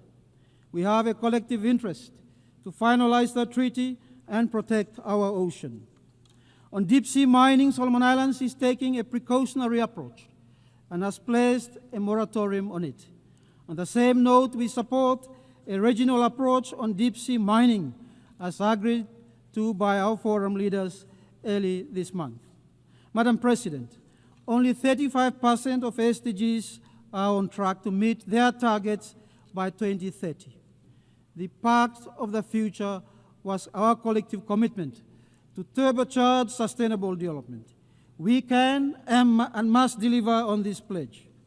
Solomon Islands government's policy to achieve the SDGs and address our development challenges centers on 4 pillars: unity and stability, economic transformation, game-changing infrastructure development, and human capital development. These priorities are supported by reforms, responsible investments, climate-resilient infrastructure, and human resource development. We are prioritizing the productive sector to drive economic transformation with strategic focus on agriculture, fisheries, tourism, and mining. This is reflected in our national budget to enable private sector-led growth. As Solomon Islands prepares for LDC graduation in 2027, strengthening trade relations and these development areas remain critical. The COVID-19 pandemic highlighted the importance of global cooperation in health, including the sharing of medical technology. In this connection, Solomon Islands welcome the endorsement of the Pandemic Treaty adopted at the 78th session of the World Health Assembly and looks forward to its full implementation. Non-communicable diseases, NCD, has reached crisis level in the Pacific. In the case of Solomon Islands, 87% of deaths are NCD related. NCD accounts for 84% of Solomon Islands adult hospital admission, placing stress on our health system. This year, we have significantly increased our health budget to restore health services and manage NCDs and neglected diseases. Solomon Islands welcomes the convening of the high-level meeting on NCDs and mental health. The Pacific is confronted with rising mental health and abuse of drugs. Integrating the 2 health issues into primary health care, supported by trained health workers to support, screen, manage the well-being of our people. Madam President, my delegation welcomes the Secretary General's reform agenda, the UN8 initiative, and the vision to revitalize the United Nations and its operations. The UN must evolve with the new realities and remain responsive to to the special circumstances and needs of SEEDs and LDCs. We support China's global governance initiative to strengthen multilateralism, preserve sovereign equality of states, observe international law, and placing people-centered development with an action-oriented approach. Solomon Islands support ongoing efforts to develop a governance framework to manage responsible use of artificial intelligence for development, combat misinformation, cybersecurity challenges, protection of data and privacy. These are new and emerging issues we cannot ignore. Madam President, Solomon Islands reiterates its call for an elevated UN presence. The time has come to review the UN regional architecture to ensure it remains connected to the members that need it most. Solomon Islands remains underrepresented within the UN staff establishment. We call on the UN to consider convening in-country competitive recruitment exams in Solomon Islands. On Security Council reform, we seek a more democratic, expanded council that reflects today's geopolitical realities. The use of the veto by the Council continues to undermine peace, international law, and expose the vulnerable to harm. The veto must be eliminated as part of the reforms of the Council. We hope to see proposals shift into text-based negotiations under your presidency. Solomon Islands is seeking, for the first time in 46 years, a non-permanent seat in the UN Security Council for the period 2032 to 2033. We registered our interest 11 years ago. Let me thank countries who have confirmed their support for our candidature over the years. As a peace-loving country, Solomon Islands is keen to contribute to UN peacekeeping missions this year.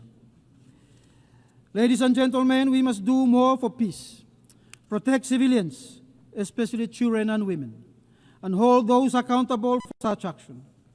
Inaction puts a human face to the sad situation in Gaza, where more than 60,000 lives have been lost. Solomon Islands condemn Hamas attacks on Israel and for all lives lost. We also call for the release of all remaining hostages and an immediate ceasefire in Gaza. This is critical for regional stability and global peace. Solomon Islands reaffirms its consistent support for a peaceful and permanent solution to the Israeli and Palestine conflict. We look forward to Palestine and Israel living side by side in peace, along secured borders, in accordance with international law, UN resolutions, and the UN Charter. Let us give peace a chance and put an end to one of the world's unyielding conflicts, marked by displacement, occupation, and the unnecessary loss of lives. Madam President, Solomon Islands reaffirm its strong commitment for the total elimination of nuclear weapons. This year, the Pacific celebrates 40 years since the adoption of the South Pacific Nuclear Free Treaty. The Pacific has been used to test weapons, store nuclear waste, and discharge treated nuclear water. We see the scars of nuclear impacts and will remain the world's strongest advocates for a world free of nuclear weapons. Unexploded ordnance from World War II remains a threat to our communities, people, and obstruct development. Solomon Islands would like to acknowledge the United States, Japan, and Australia in disposing World War II UXOs and carcinogenic substances buried in our land and seas left behind from World War II. This is the cruel reality of a war we never chose, yet whose scars we continue to carry. Justice demands that those responsible accept their duty to help heal the wounds they left behind. And it is only by standing better together in solidarity, with shared responsibility and compassion, that we can finally close this painful chapter of history and build a safer, more just future for our people. Madam President, Solomon Islands continue to value the partnerships we share with all countries and institutions for development.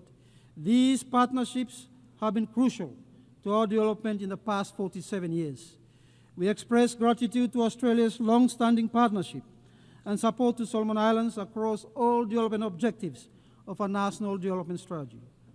China's infrastructure projects in health, transport, and communication are enabling economic growth and transforming lives. We thank the government and people of the People's Republic of China for this growing partnership. Solomon Islands reiterates and reaffirms its respect for the One China principle. New Zealand supports expanding and upgrading airports across the country, and the fisheries sector addresses our key development areas. Japan's work on one of our key provincial hospitals, economic infrastructure, and capacity development is very much appreciated. Complementing these efforts, we acknowledge support from Papua New Guinea, Indonesia, Saudi Arabia, the United Arab Emirates, the European Union, and India. We acknowledge the support through partnership with the UN system, multilateral development banks such as the Asian Development Bank, World Bank, the IMF, and look forward to new partnerships, including with the OPEC Fund for International Development and the Asian Infrastructure Investment Bank. On the same note, Solomon Islands' journey thus far has been supported by our private sector, state-owned enterprises, and NGOs. We thank you for your commitment and partnership. Madam President, Solomon Islands reaffirms the right to self-determination as enshrined in the UN Charter. In closing, Madam President, each year we meet in this august chamber, carrying the hopes and aspirations of our people, to forge a collective future where peace, development, and dignity are pursued for all. This is the responsibility we must take seriously and respond to with sincerity and urgency. For small islands developing states like Solomon Islands, a strong multilateral system is not an ideal, but a necessity. It ensures that every nation has a voice, that power does not silence principle, and that cooperation nor cohesion guides our global affairs. The United Nations must be reformed and remain relevant and stand as the cornerstone of a multilateral system, with humanity at its heart. As we commemorate 80 years of our United Nations, we must also recognize that this year, 2025, marks the close of the first quarter and the dawn of the second quarter of this 21st century. This is not only a milestone to celebrate, but also a moment to reflect on the path that we have collectively or individually taken, and looking into the future, the course we must now chart better together. From 2000 to 2025, the world has faced defining moments that shaped our shared journey. We lived through global terrorism, a financial crisis that shook economies, a pandemic that tested our resilience, and the accelerating impacts of climate change. Yet we also achieved remarkable milestones, including but not limited to the adoption of the Sustainable Development Goals, advances in technology, and the strengthening of the institution of family. These experiences remind us that humanity's progress and survival depend on our ability to act better together. As this year marks not only a moment of reflection, but also of shared responsibility. What we do today to secure peace, to drive sustainable development, and to uphold human rights will set the path for the next 25 years. Our choices now will define whether we stand united in hope or divided in regret. Come 2025, when future leaders gather in this assembly, what will we present to them? Let it not be scars of missed opportunities, but a legacy of courage and cooperation. Let it be proof that when the world chose to act better together, we secured a safer, peaceful, fairer, and a more sustainable future for our children. Madam President, Excellencies, Imi together, Tage Tumas, I thank you for your attention.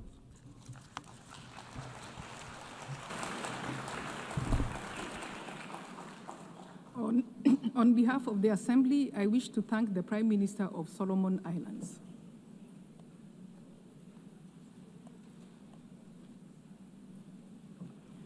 The Assembly will hear an address by His Excellency James Marape, Prime Minister of the Independent State of Papua New Guinea. I request protocol to escort His Excellency and invite him to address the Assembly.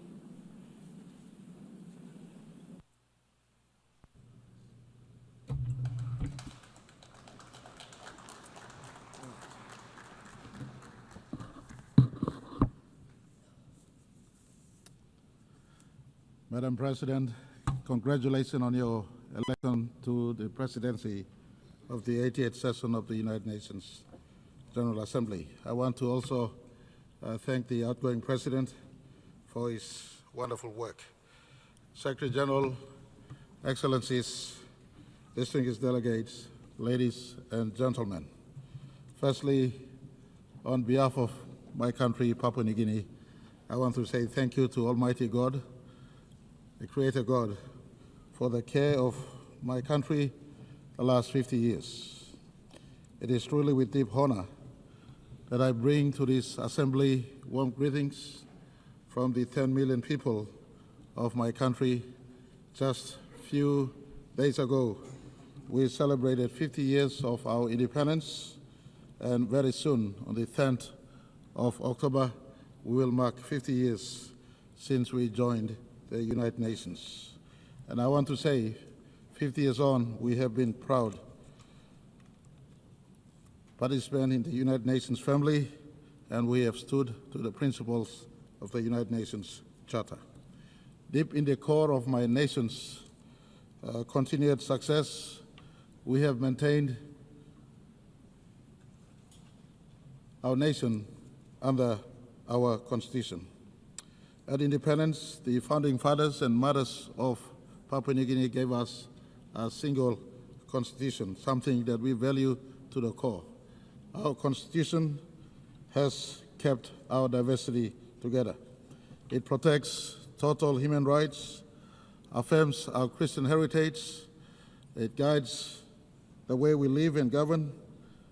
Despite being Christian, for instance, we protect the freedom of religion of every sort in our country. It safeguards our culture, and it protects our environment. Papua New Guinea is home to extraordinary diversity. Since time past, over 1,000 tribes have lived. Over 850 languages thrive in the 600 islands that we call Papua New Guinea today. It is this one constitution that binds my country into a symphony of one nation, one people, one country. And I want to say thank you very much to the fathers of my country and to the mothers of my country who have given this wonderful constitution that protects the democracy we have today. I want to also acknowledge the work of our churches, who alongside state has delivered education, health, and community services that has contributed to holding my country together. For this, we are forever grateful. I want to say deep in the heart of this Constitution, it preserves human rights and human dignity. And we coexist amongst ourselves.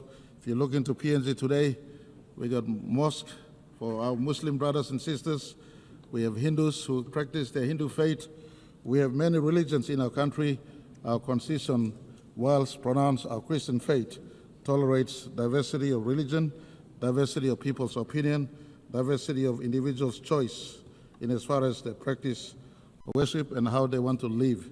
In a world of so much divergence, Papua New Guinea has one or two lessons to teach the world. One of them is living amidst diversity, coexisting and living in unity. Our second lesson we possibly want to speak to the world is a lesson of peace. Papua New Guinea, like many parts of the world, also has known conflicts for a decade. In fact, 14 years after independence in 1975, Bougainville Island in our country suffered extreme violence. But through dialogue under the oversight of United Nations, we've achieved the 2001 Bougainville Peace Agreement. And since then, I am happy to say, not a bullet has been fired since the peace agreement was signed.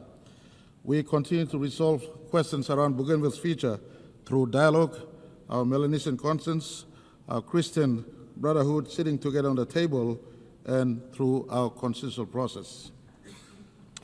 And I want to say, Bougainville reminds us that peace can be achieved. In a world today where we struggle to find peace, I want to say peace can be found on the table of peace. I remind all who are in conflict, different conflicting parties, needless to name, peace can be found. Why don't you give peace a go? Sit on the table of peace. This morning I was pleased to hear Israel Prime Minister saying for the first time, or in fact he's been saying but re-emphasized again this morning, that Hamas, if you let go those who you capture, they could stop the war right now and then. That's a construct of peace.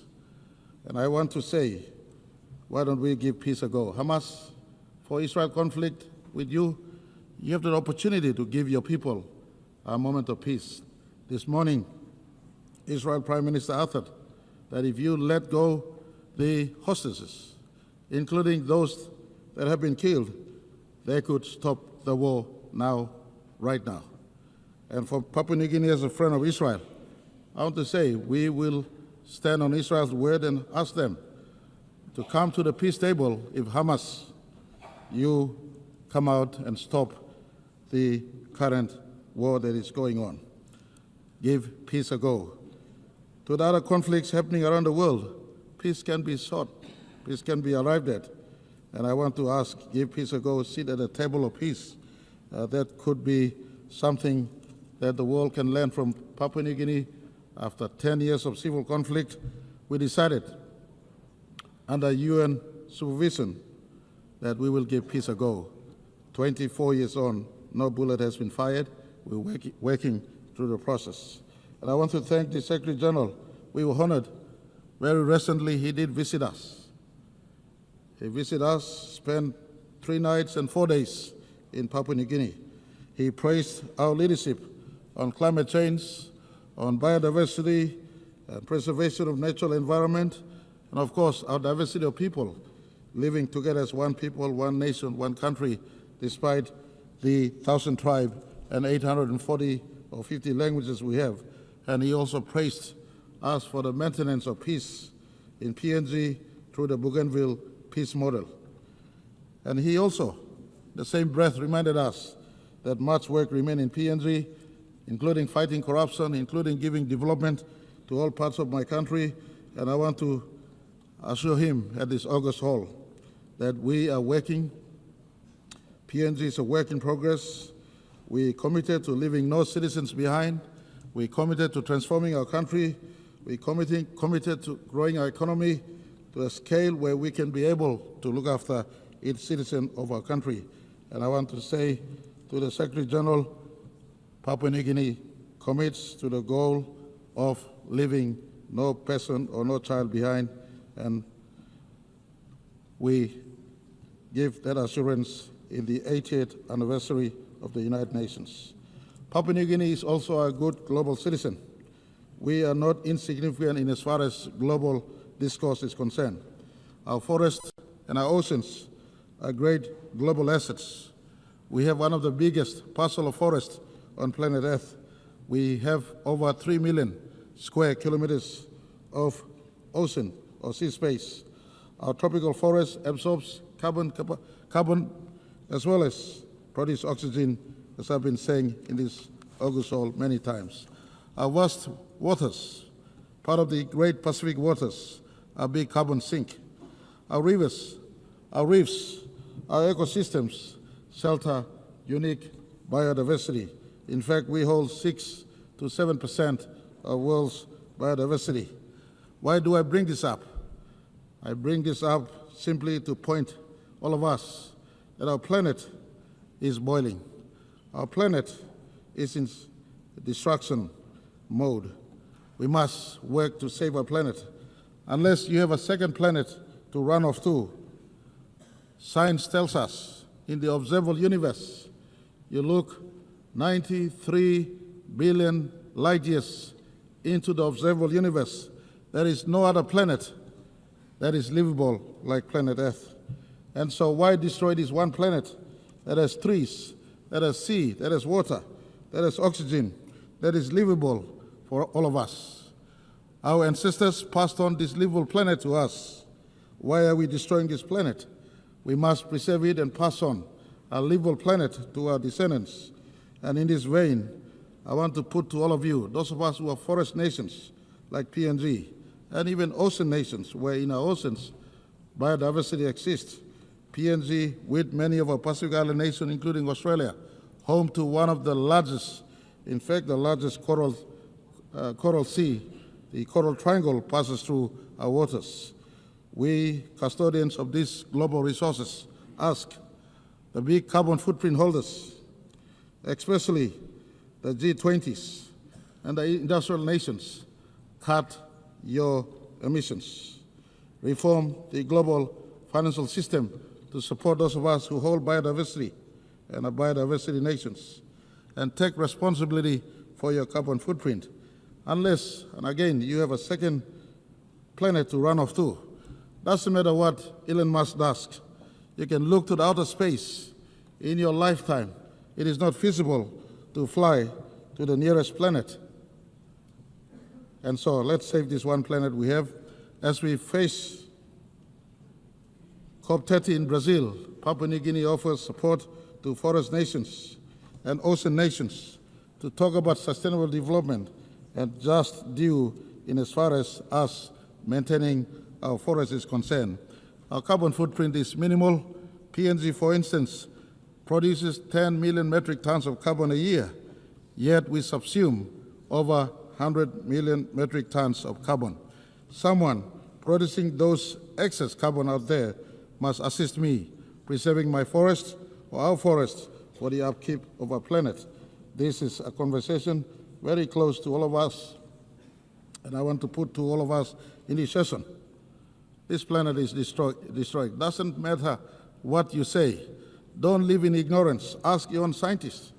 Scientists and scientific finding tells us our planet is warming. In fact, it is boiling as we speak. And I want to ask that the United Nations, in fact, Secretary General, His Excellency Antonio Guterres has been a strong advocate in this space. Why don't we come out and support him fully? And on this, I want to thank the United Nations for continual embrace of Papua New Guinea's aspirations and views since 1975. I want to say thank you to all our bilateral partners and multilateral partners for standing with us since 1975.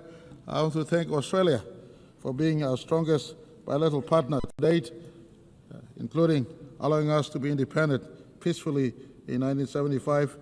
I want to say thank you to all investors who've stood with PNG since 1975. Most of you know my line of thought. It is not aid and grant, but trade for PNG as we build our economy to sustain the over 10 million people that stays and call PNG home. I want to thank all NGOs and churches and individuals for their enduring support to my country in our 50th year of independence and democracy.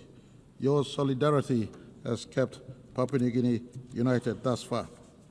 In closing, I want to say 50 years ago we entered this assembly as one of the youngest members.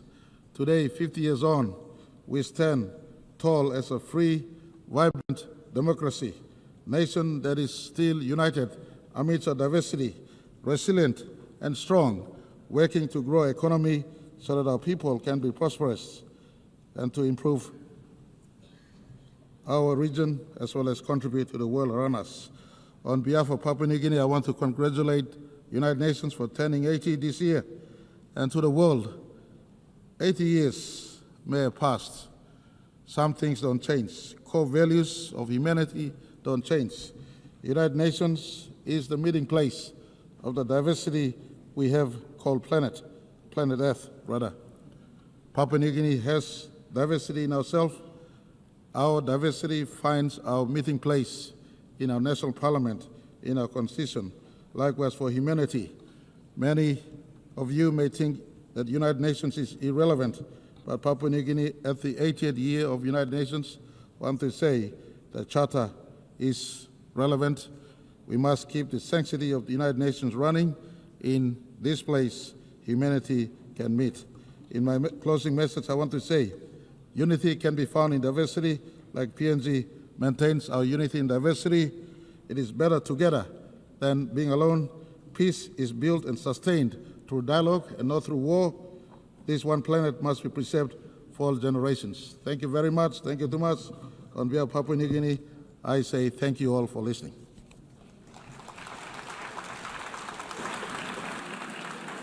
On behalf of the Assembly, I wish to thank the Prime Minister of the independent state of Papua New Guinea.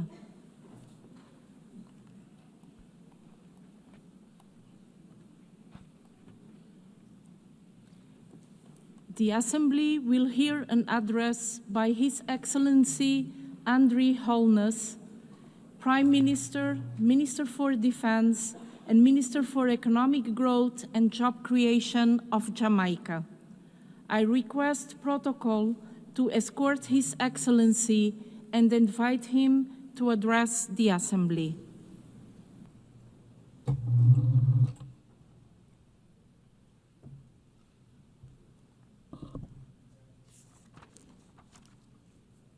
Madam President, Excellencies, on behalf of Jamaica, I extend warm congratulations to you, Madam President, on your election to preside over this landmark 80th session of the General Assembly. Just last week, Jamaica marked 63 years as a proud member of the United Nations. As we celebrate the UN's 80th anniversary, we reaffirm our unwavering commitment to the principles of the UN Charter. From decolonization to peacekeeping, from eradicating diseases to promoting human rights, the UN has achieved remarkable success over these past 8 decades. Yet, as we confront global challenges, including pandemics, climate change, armed conflict, and persistent poverty, we must acknowledge that our multilateral system requires urgent reform and revitalization to meet the needs of the 21st century. The UN80 initiative is an opportunity to strengthen multilateralism with concrete action, institutional reform, and renewed political will. We must build a system that is more democratic, representative, and responsive to evolving challenges. Jamaica is honored that our permanent representative is co-chairing the working group on UN80 mandate implementation review, along with the permanent representative of New Zealand, and we look forward to meaningful outcomes.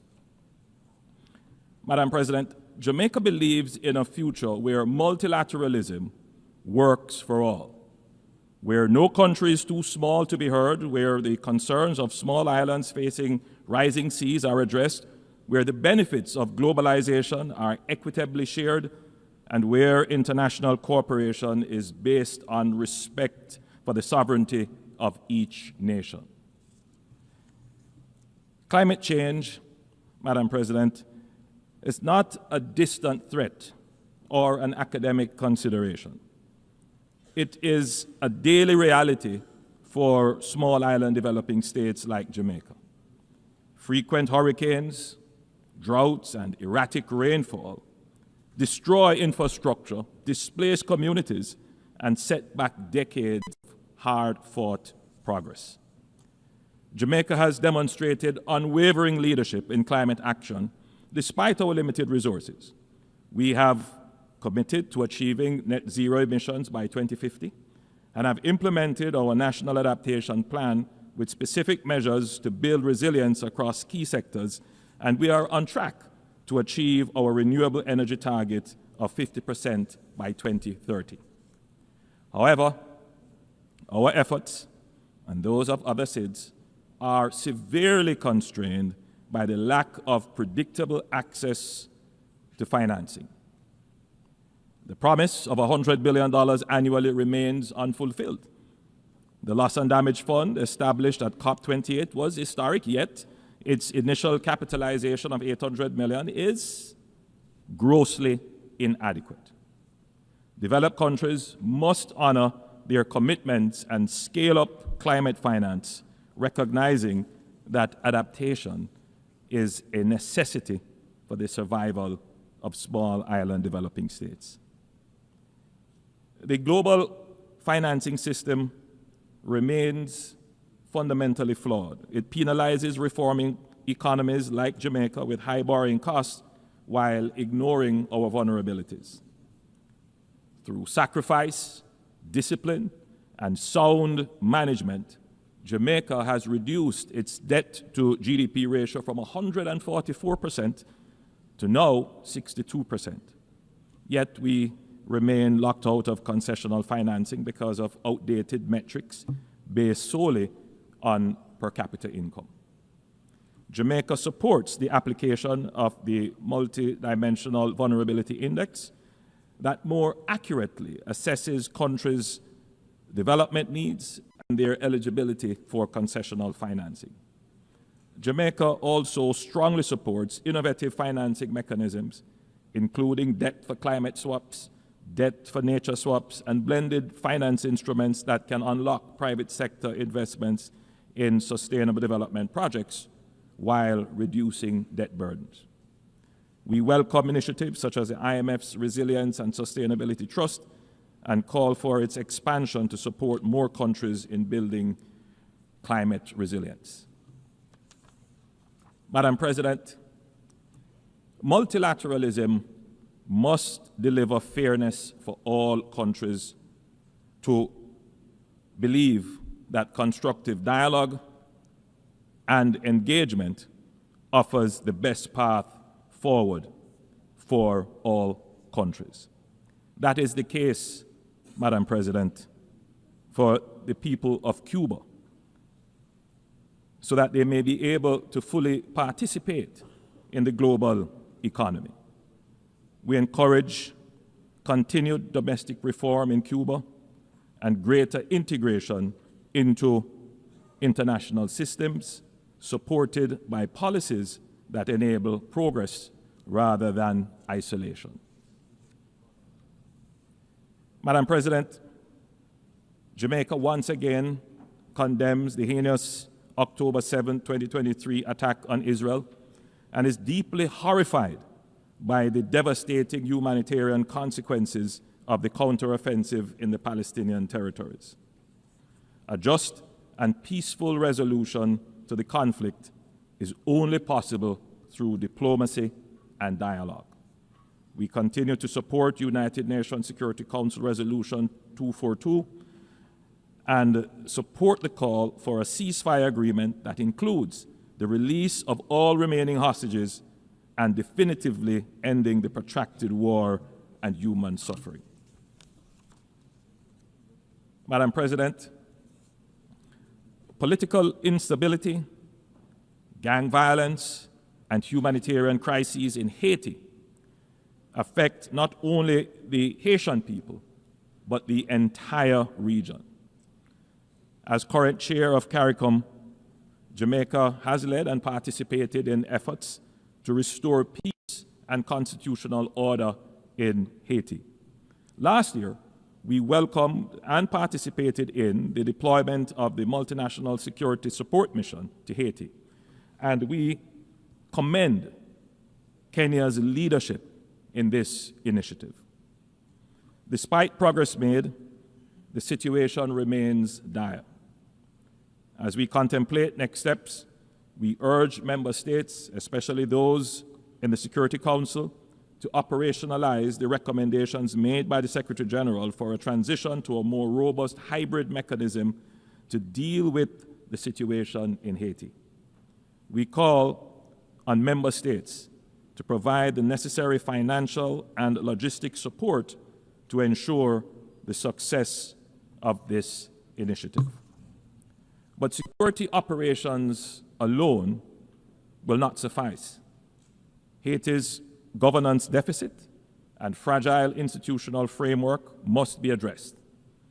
Once stability is restored, the international community must help rebuild democratic institutions, ensure free and fair elections, expand humanitarian relief, and invest in infrastructure to support long-term stability. Haiti's recovery requires sustained global support. Madam President, the Haitian crisis has laid bare a wider truth. Transnational criminal networks involved in cybercrime, trafficking arms, narcotics, and people, organizing violence and destabilizing institutions, are an existential threat to states. Gangs are now global syndicates with resources that rival nation states. Jamaica has made significant progress in tackling gangs and reducing our homicide rate by more than 50% in recent years. But we know that unless these networks are totally dismantled, our gains remain fragile. This is why we call for nothing less than a global war on gangs, a coordinated international campaign to cut off the flow of weapons, money, and the influence that sustains them.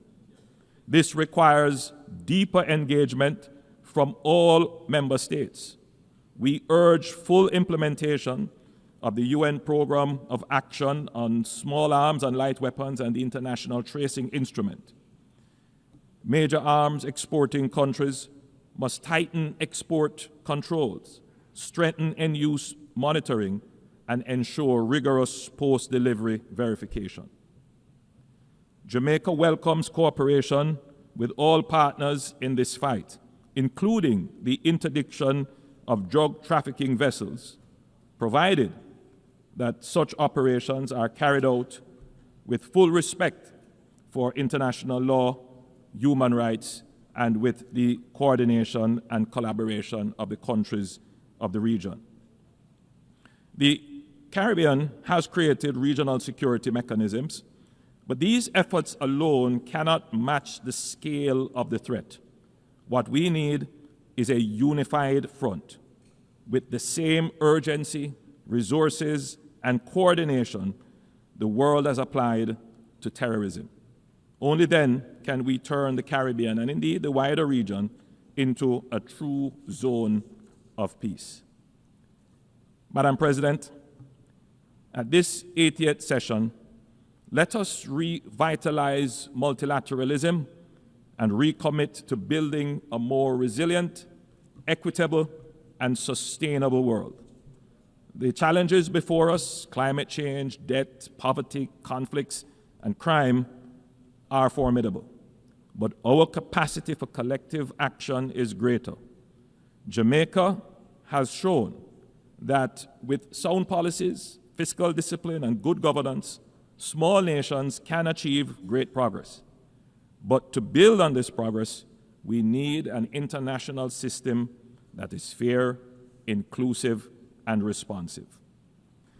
Let us not leave this assembly with words alone, but with commitments that deliver real change.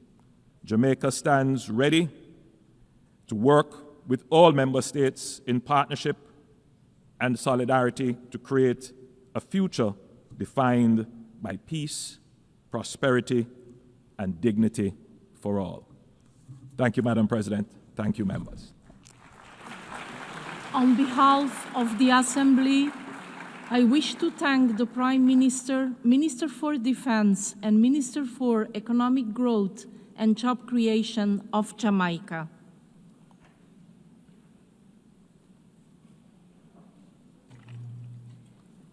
The Assembly will hear an address by His Excellency John Briceño, Prime Minister and Minister of Finance, Investment and Economic Transformation, Civil Aviation and E-Governance of Belize. I request protocol to escort His Excellency and invite him to address the Assembly.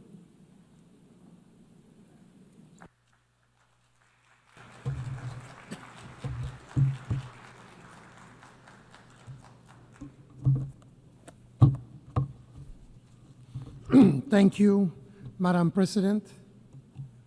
For 8 decades, the United Nations has endured, a beacon of hope for the world, a defender of dignity and freedom, a shield against aggression, whether for the mighty or the small, and a foundation for cooperation that has lifted millions out of poverty and given humanity a chance to move forward together. Yet, the vision penned 80 years ago remains unfulfilled.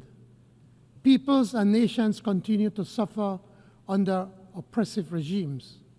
We face new threats, from criminal networks to planetary and technological challenges that overwhelmed natural systems, economies, and even basic human rights. These are global challenges. They don't stop at borders. And no matter how powerful a nation may be, none of us can meet them alone. Now, more than ever, we need to work together. Now, more than ever, we need the United Nations. And if the UN has fallen short of its promise, it's not because the idea is flawed. It's because too often its members, including the most powerful among us, have failed to act. And we see the cost of that failure today. The world is facing more conflicts than at any time in recent decades. This year alone, 6 nuclear powers have been drawn into conflict in Asia, in Europe, and in the Middle East. Military spending has rose by 9% to $2.7 trillion last year, even as global insecurity deepened. That is more than half the GDP of all the countries of Latin America and the Caribbean. Wars in Ukraine, Gaza, and Sudan, dragging on year after year. Hundreds of thousands dead, millions displaced, orphaned, left with nothing. The images should compel us to act, and yet too often the UN is actively blocked from doing its job. In Gaza, one of the largest man-made humanitarian crises grows worse day by day. The UN's relief agency, lifeline to millions, is being pushed to the brink. And the two-state solution, the vision of peace this body has long supported, is slipping away. In Sudan, a UN embargo has not stopped the killing. In Haiti, gangs have overrun the country. Political turmoil deepens. And a mission meant to restore order, Kenyan-led, backed by the UN, remains underfunded and under-resourced. These are only a few of the many crises. And in each of them, weapons flow, drugs flow, violence crosses borders, and governments are left weaker, peace fleeting. These are not isolated tragedies. They are a warning. They reveal a pattern of international indifference, disregard for international law, impunity, a tolerance of inhumanity, and deepening cynicism. So the question before us is simple. Do we allow this cycle to continue, or will we summon the will together to break it? Over the last 2 weeks, my country has chosen to act with restraint and caution in the face of repeated aggression and provocative actions by our neighbor Guatemala at our southern boundary. Actions which seek to challenge Belize's sovereignty and territorial integrity. Actions that do not accord with the obligations of states not to exacerbate or extend the dispute before the International Court of Justice. Latin America and the Caribbean are committed to maintaining our region as a zone of peace, an area free of nuclear weapons, an area where conflicts are prevented through dialogue. And it is for this reason that we are concerned about the serious implications of utilizing military tactics against civilian vessels in the Caribbean Sea.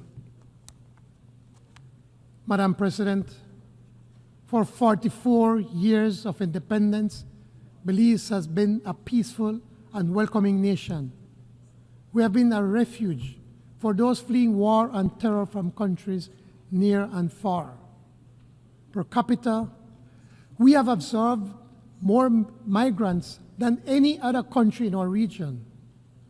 These new Belizeans have enriched our society and enjoy equal protection under the law. Every Belizean also benefits from free primary education and accessible, free, or low-cost health care. Through Plan Belize 2.0, we are building on that foundation by expanding tuition coverage, improving health care, raising the minimum wage, creating more decent jobs, and widening access to housing. We have an ambitious energy transition plan that places Belize on the track to surpass net zero through innovative financing that turns our forests and reefs into investments for conservation. But ambition comes at a cost. My government has chosen fiscal discipline even as we pursue this bold agenda. Belize is the 5th most vulnerable small island developing state to climate risk, ranked 2nd in the world for impacts from extreme weather. Rising seas are already displacing some coastal communities. Extreme heat strains our energy systems, and unpredictable rainfall threatens our farmers. Fishers must now travel farther and risk more for declining catches in warming seas. Food security is under threat. So too are the health of our people, their livelihoods, and the survival of our ecosystems. This is our lived reality. It is not science fiction. It is not abstract theory. It is a danger to our overall security. Excellencies, our world is so intricately interconnected. Disruption anywhere reverberates everywhere. Geopolitical and geoeconomic competition are consequential globally. So too is the persistence of disease, hunger, poverty, and the inequalities among peoples and nations. Small states like my own then must vigilantly guard against restive neighbors seeking to sustain territorial claims through military provocation or aggression. This is not the world that the founders of the UN envisioned.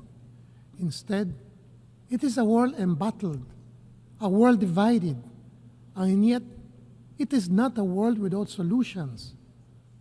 Over 80 years, nations have agreed on laws and policies to defend human rights, pursue sustainable development, promote disarmament, and protect the vulnerable and our environment. We have built strong institutions that remain vital, even if reform is overdue. But we cannot face today's challenges by relying on legacy alone. In the pursuit of larger freedom and dignity for all, let us act with urgency to rescue the development agenda, leaving no one behind. For our part, Belize will spare no effort. Through Plan Belize 2.0 and the implementation of our NDCs 3.0, we are working to lift our people out of poverty and to secure a healthy environment. But we cannot do it alone. We need international support that has been promised. The Compromiso de Sevilla offers us a chance to re-energize the 2030 Agenda for Sustainable Development, a chance to renew commitments, especially to small island developing states. This is why Belize calls for the urgent attention to the Antigua and Barbuda Agenda for SIDS. We must mainstream the Multidimensional Vulnerability Index. We must expand access to grants and concessional finance, not more debt. And we must strengthen SIDS participation in global financial decision-making. In COP30 in Belém, Belize urges the G20, responsible for 80% of emissions, to commit to a financial system to reward environmental stewardship, to recognize the true value of these natural assets for long-term resilience. Consider this. 30% of the world's ocean lie within the jurisdiction of small island developing states, much under some form of protection. These marine environments help regulate the global climate, yet we receive little for our efforts. Only 1% of climate finance flows to SIDS, half of which are loans. Meanwhile, the fossil fuel industry, with trillions of dollars in subsidies annually, is not just perverse, it is dangerous. Let us reverse this by investing more, much more in nature-based and nature-positive solutions. With only 5 years remaining to achieve the SDGs, urgency is paramount. Madam President, realizing the ambition of leaving no one behind requires the involvement of everyone. Yet, the UN still excludes one critical actor, the people of Taiwan. Taiwan is a thriving democracy with global leadership in high-tech innovation, semiconductors, AI, biotechnology, renewable energy, all vital to global supply chain security and sustainable development. Taiwan already contributes to the SDGs, assisting partners with advanced technology. We therefore urge the United Nations to find appropriate ways to recognize Taiwan as an indispensable partner in our shared pursuit of sustainable development. Madam President, the people of Haiti deserve our urgent and united support to completely expunge the criminal gangs that have attempted to overrun that country and to ensure that they are brought to justice.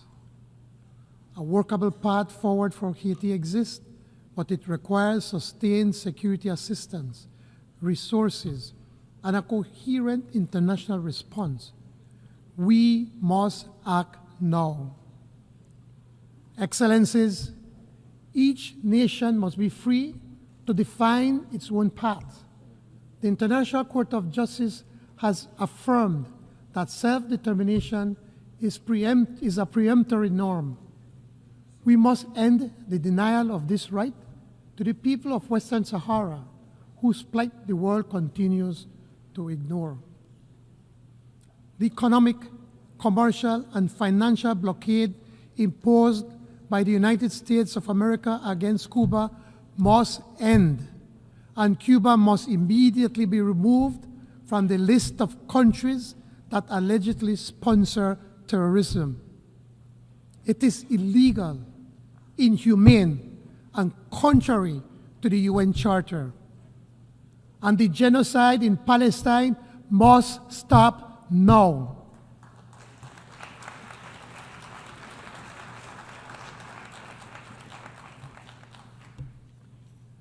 What hope can a child in Gaza have for tomorrow when their home is destroyed, their family murdered, their future erased? What hope can there be if their right to self-determination is extinguished? The UN once confronted apartheid in South Africa with declarations, sanctions, conventions, and suspension of the regime from this assembly. We must draw that lesson again. No regime that desecrates the Charter and destroys a people has a place in this hall. And that is why the rule of law must prevail. No man, no country stands above the law of nations. Belize took its seats in this assembly in 1981, less than half a century ago. Our membership was a milestone for our sovereignty. Global recognition of Belizean sovereignty also meant full recognition of our territory. We stand firm in the conviction that the boundaries of that territory were agreed in 1859, more than a century and a half ago. Our anthem proclaims it, from the proud Rio Hondo to the old Sarstone, through Coral Isles over Blue Lagoon. Though our territory is contested, we remain firm, not belligerent, tested but not subdued, threatened but not deterred, because the rule of law is on our side. Together with Guatemala, we submitted our dispute to the ICJ in 2019. We await the court's decision. We trust that justice will prevail. In the meantime, we reiterate our demand that Guatemala desist from any provocative behavior which have the potential to affect our otherwise friendly bilateral relations. We reiterate our invitation to Guatemala to work with Belize in designing confidence-building measures for the Sarstone River and maritime spaces. Madam President, Belize believes in our common humanity and in the existence of the common good. Equity and justice are our guiding principles. As we commemorate the 80th anniversary of this great institution, let us not only reflect on the past, but commit ourselves to the future. Let us affirm together that multilateralism is not an option, but an obligation, that the rule of law is not an aspiration, but a necessity, that the dignity of every human being is not negotiable, but inviolate. Belize pledges to do its part, to stand for law over force, for cooperation over division, for justice over impunity, and we call on every member state to do the same. Only then can we make real the promise of the Charter: peace, prosperity, and larger freedom for all peoples in every nation for generations yet to come. I thank you. On behalf of the Assembly, I wish to thank the Prime Minister and Minister of Finance, Investment and Economic Transformation, Civil Aviation and E-Governance of Belize. We have heard the last speaker in the general debate for this meeting. The next plenary meeting to continue with the general debate will be held immediately following the adjournment of this meeting. The meeting is adjourned.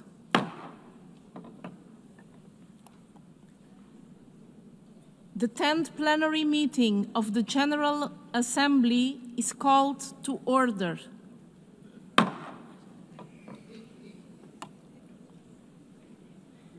The Assembly will continue its consideration of Agenda Item 8, entitled General Debate. the Assembly will hear an address by His Excellency Nsokwanai Samuel Matekane, Prime Minister and Head of Government and Minister for Defense, National Security and Environment of the Kingdom of Lesotho.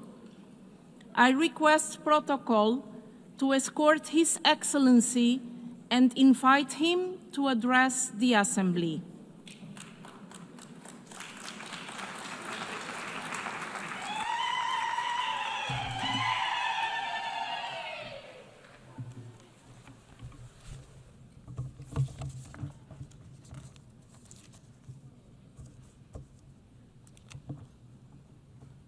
Madam President of the 80th session of the General Assembly, Your Excellencies, Heads of State and Government, Mr. Secretary General of the United Nations, I extend heartfelt congratulations to you, Madam President, on your election as President of the 80th session of the United Nations General Assembly.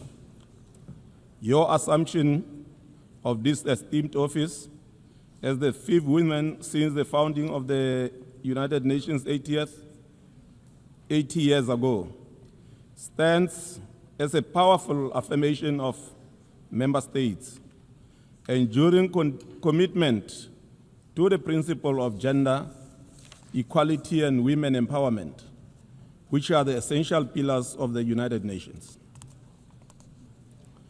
As one of your vice presidents, my delegation pledges its full support and cooperation to ensure a successful and impactful tenure of office as the President of the 80th session of the General Assembly.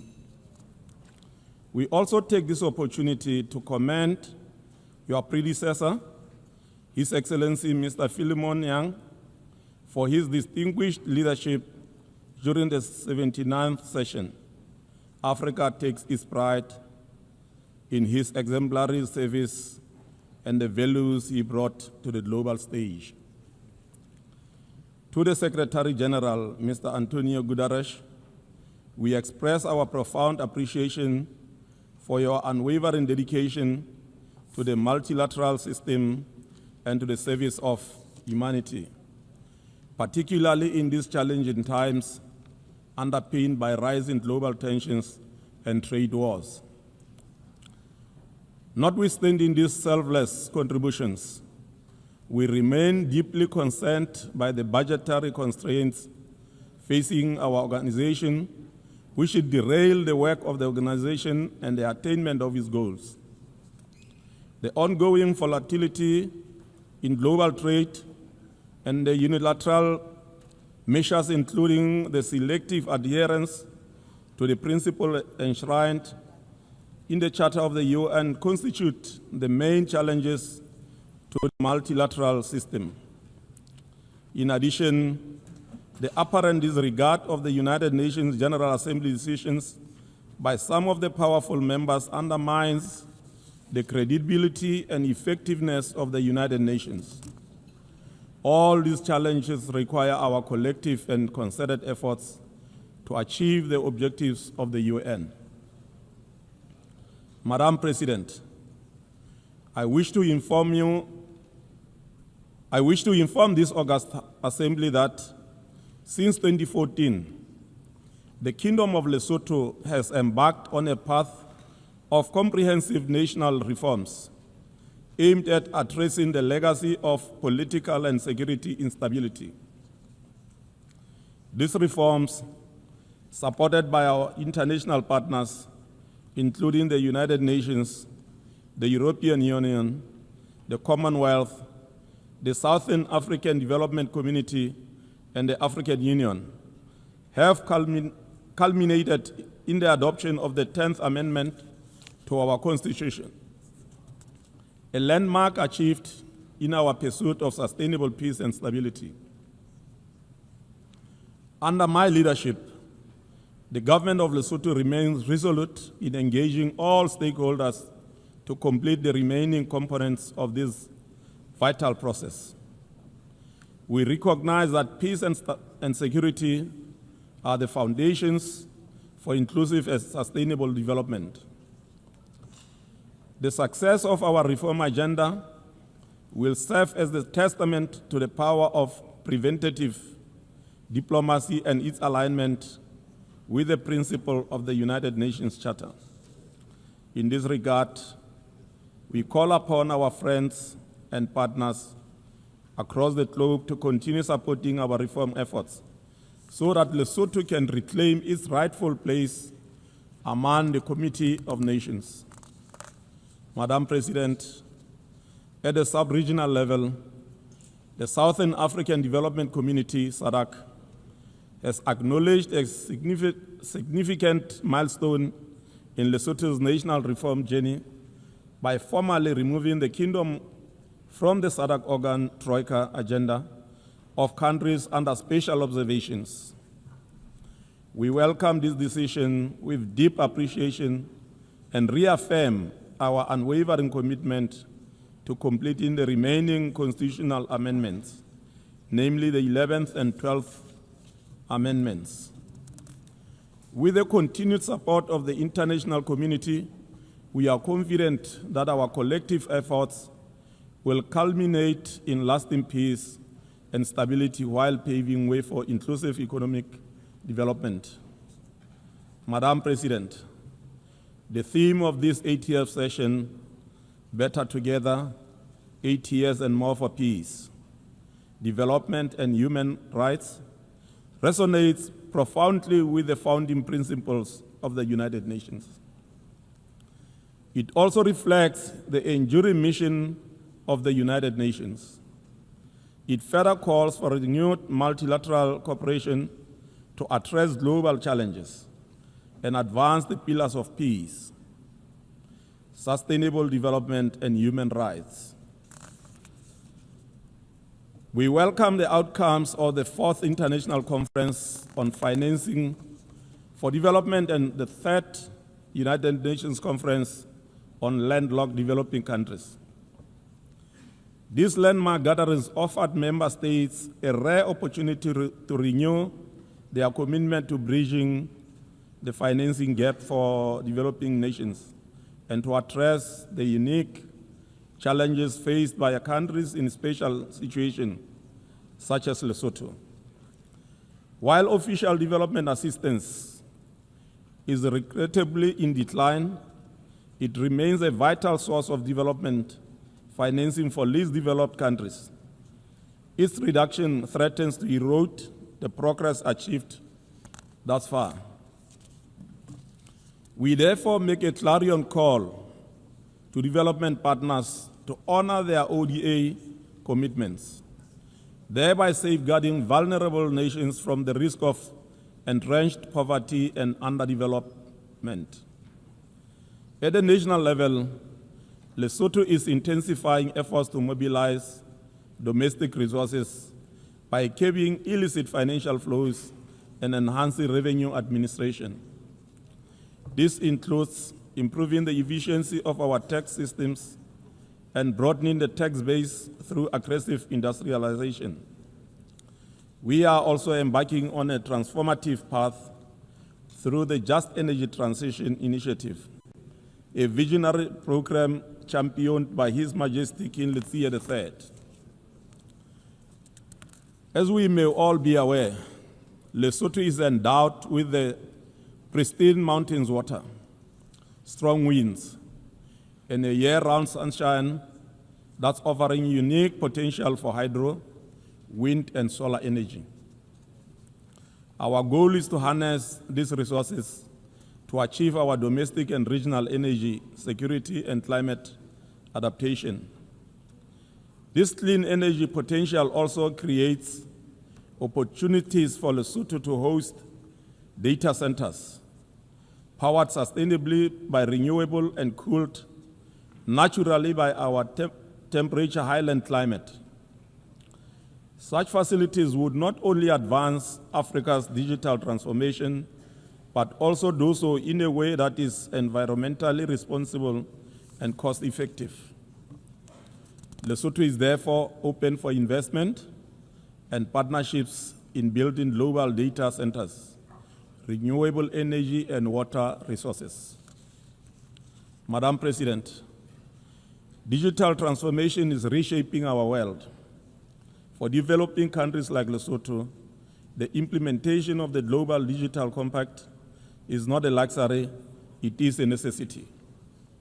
To ensure resilience and inclusive development, the government of Lesotho is prioritizing investment in affordable digital infrastructure, promoting digital literacy, and nurturing innovation ecosystems. These efforts are particularly focused on empowering youth, women, and rural communities. Let us bear in mind that the continent of Africa is home to the largest number of youth, that is 70% under the age of 30 years. Our collective ability to harness their potential in different productive sectors of our economies remain one of the most viable solutions to our structural challenges. In this regard, we invite all and sundry to ensure youth participation in governance, entrepreneurship, and decision-making processes. Madam President, agriculture remains the cornerstone of economic activity in landlocked, least developed countries. However, it is affected by climate shocks. To mitigate these impacts, greater investment in adaptation and resilience are essential. We warmly welcome the proposal to establish regional agricultural research hubs under the AWASA Program of Action for LLDCs to mitigate the impact of climate change. Such centers have the potential to provide access to sustainable agricultural practices and innovation critical for enhancing agricultural security and reducing poverty. I am happy to reaffirm Lesotho's interest in hosting such a center for the African region. Madam President, addressing the global climate emergency and ecosystem degradation demands coordinated international action. Extreme weather events, erratic rainfall, and drought threaten food systems, water resources, and financial stability. The preservation of biodiversity and sustainable management of natural resources on land and at sea are critical to climate adaptation. Though landlocked, Lesotho recognizes the integral role of oceans in the global climate system. In this spirit, Lesotho signed the agreement on the conservation and sustainable use of marine biological diversity of areas beyond national jurisdiction, BBNJ agreement, on 13 June 2025, during the United Nations Ocean Conference in France. This act reaffirms our belief that stewardship of the high seas is a shared responsibility of all humankind. Madam President, a healthy population is the bedrock of a resilient and prosperous nation. Lesotho remains committed to ensuring equitable, accessible, and quality health care for all, regardless of age, gender, or location. We continue to expand primary health care services with emphasis on sexual and reproductive health, maternal and child health, communicable diseases such as HIV/AIDS and tuberculosis, and the growing burden of non-communicable diseases. Lesotho also recognizes that universal health coverage cannot be achieved without addressing gender equality. We remain steadfast in mainstreaming gender equality, strengthening women's rights, and eliminating gender-based violence.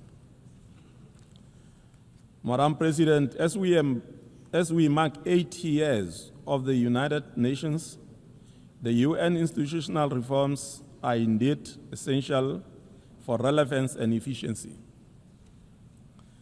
8 decades since its founding, the United Nations must evolve to meet contemporary challenges. Reform of the UN Security Council must not remain a distant aspiration eternally.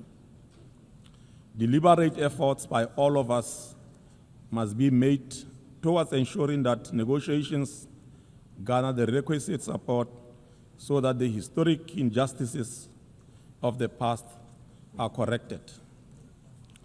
For us as Lesotho, we reaffirm our support for the common African position, which is commonly known as Esulwini Consensus. We also welcome the Secretary General's UN 8 initiative aimed at enhancing the organization's effectiveness. As this initiative unfolds, we emphasize the importance of equitable representation within the Secretariat and sensitive to the vulnerabilities of developing states. We trust that member states will duly consulted throughout this process. Madam President, Lesotho remains committed to the maintenance of international peace and security, a core mandate of the United Nations. Yet, we are deeply troubled by ongoing armed conflicts around the world, which pose grave threats to global stability. Of particular concern is the protracted conflict in Gaza, which has resulted in immense human suffering, especially among women, children, and other vulnerable groups. We commend efforts by member states to pursue peace in the Middle East conflict and call for the immediate and unconditional release of all remaining hostages. We further call for a permanent ceasefire to prevent further loss of innocent lives. The resolution of international dispute must be grounded in dialogue, justice, and equality. Lesotho continues to advocate for a two-state solution in accordance with the relevant United Nations resolutions. Madam President, the use of unilateral coercive measures by some states on others remain a source of concern for my delegation. The consequences of such measures are also felt beyond the borders of the targeted countries. Under this regime, the people of Zimbabwe and Cuba continue to suffer for unnecessarily too long. My delegation therefore renews its call for unconditional removal of the unilateral sanctions in order to afford these two countries the opportunity to achieve the most aspired development. As I conclude, Madam President, Lesotho remains steadfast in its commitment to the implementation of the Sustainable Development, recognizing them as a blueprint for inclusive and resilient development. Through a whole of government and whole of society approach, Lesotho has integrated the SDGs into its national development frameworks and continues to align sectoral policies accordingly. The country has demonstrated transparency and accountability by regularly submitting voluntary national reviews to the United Nations, showcasing progress, identifying challenges, and reaffirming its dedication to leaving no one behind.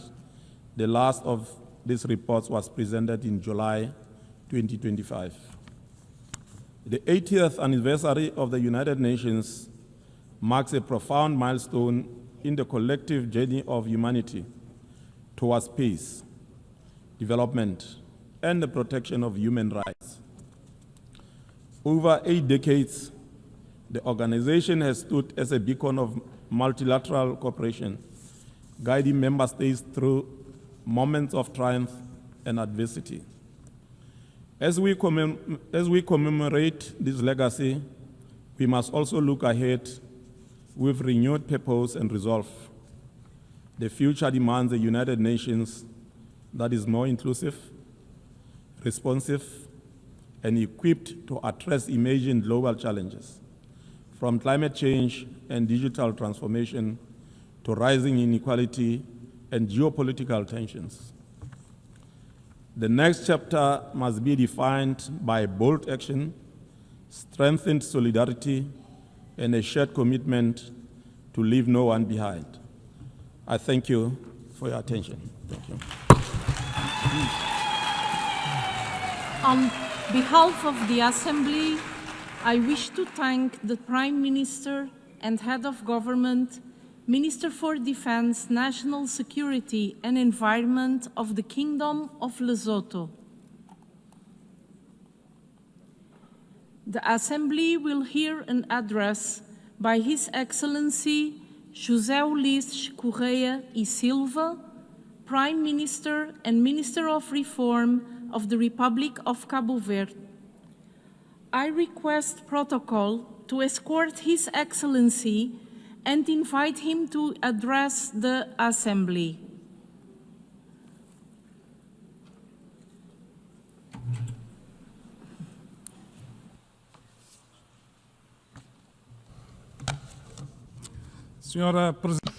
Madam President, Excellencies, it is with great honor that I take the floor in this General Assembly on behalf of the people and the government of Cabo Verde in the session in which we celebrate the 80th anniversary of the United Nations.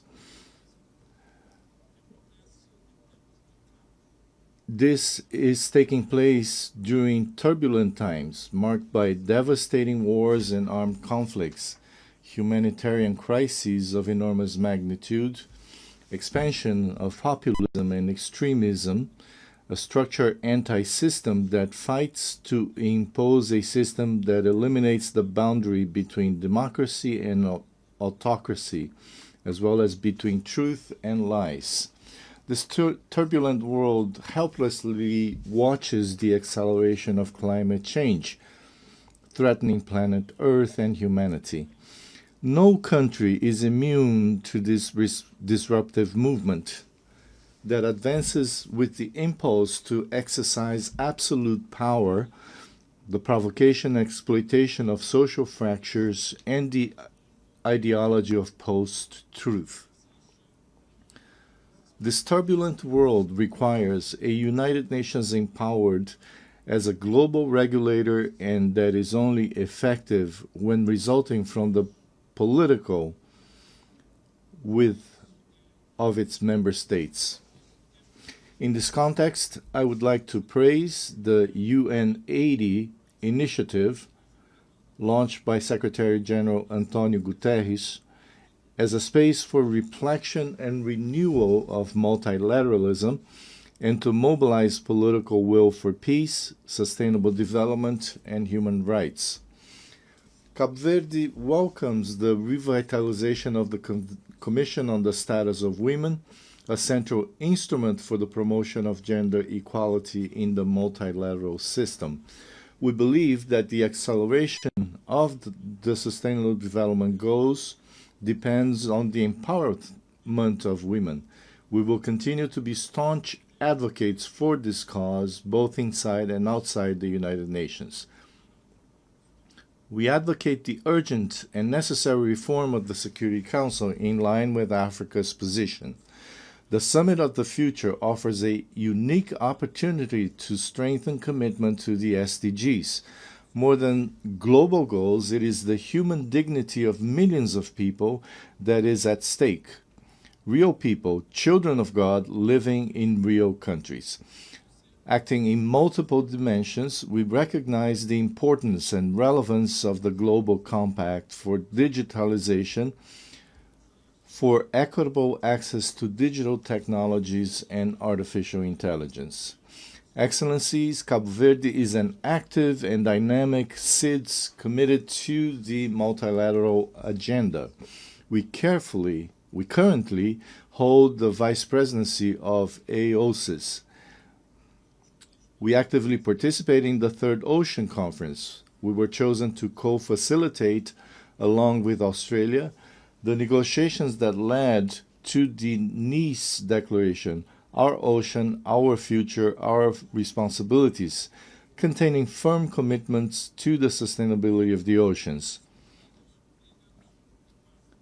We welcome the OASIS Leaders Declaration, the adoption of which demonstrates a strong commitment to issues related to the ocean, climate, and sustainable development. We applaud the successful fourth Conference on Financing for Development. The Seville commitment is a unique opportunity to boost development, especially in the most vulnerable countries, such as SIDS. For us, SIDS, it is essential to operationalize the Multidimensional Vulnerability Index, the mechanisms for converting debt into climate finance, and the Loss and Damage Fund. The Antigua and Barbuda Plan of Action stands. Its implementation into resilient prosperity is SIDS' greatest ambition. We note with satisfaction a historic achievement, the entry into force of the Agreement on Marine Biodiversity in areas beyond national jurisdiction. Cape Verde is among the first 60 states to ratify this important treaty.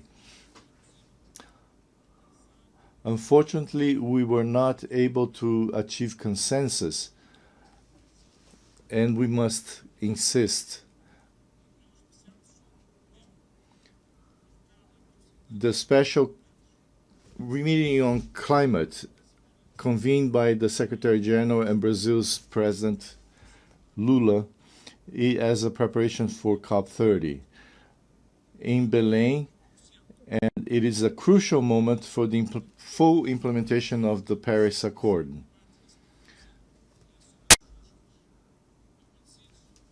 As SIDS, we demand clear commitments from all states, especially the largest emitters, to limit the temperature increase to 1.5 degrees Celsius. This is not a mere claim. It is a matter of survival for all and all.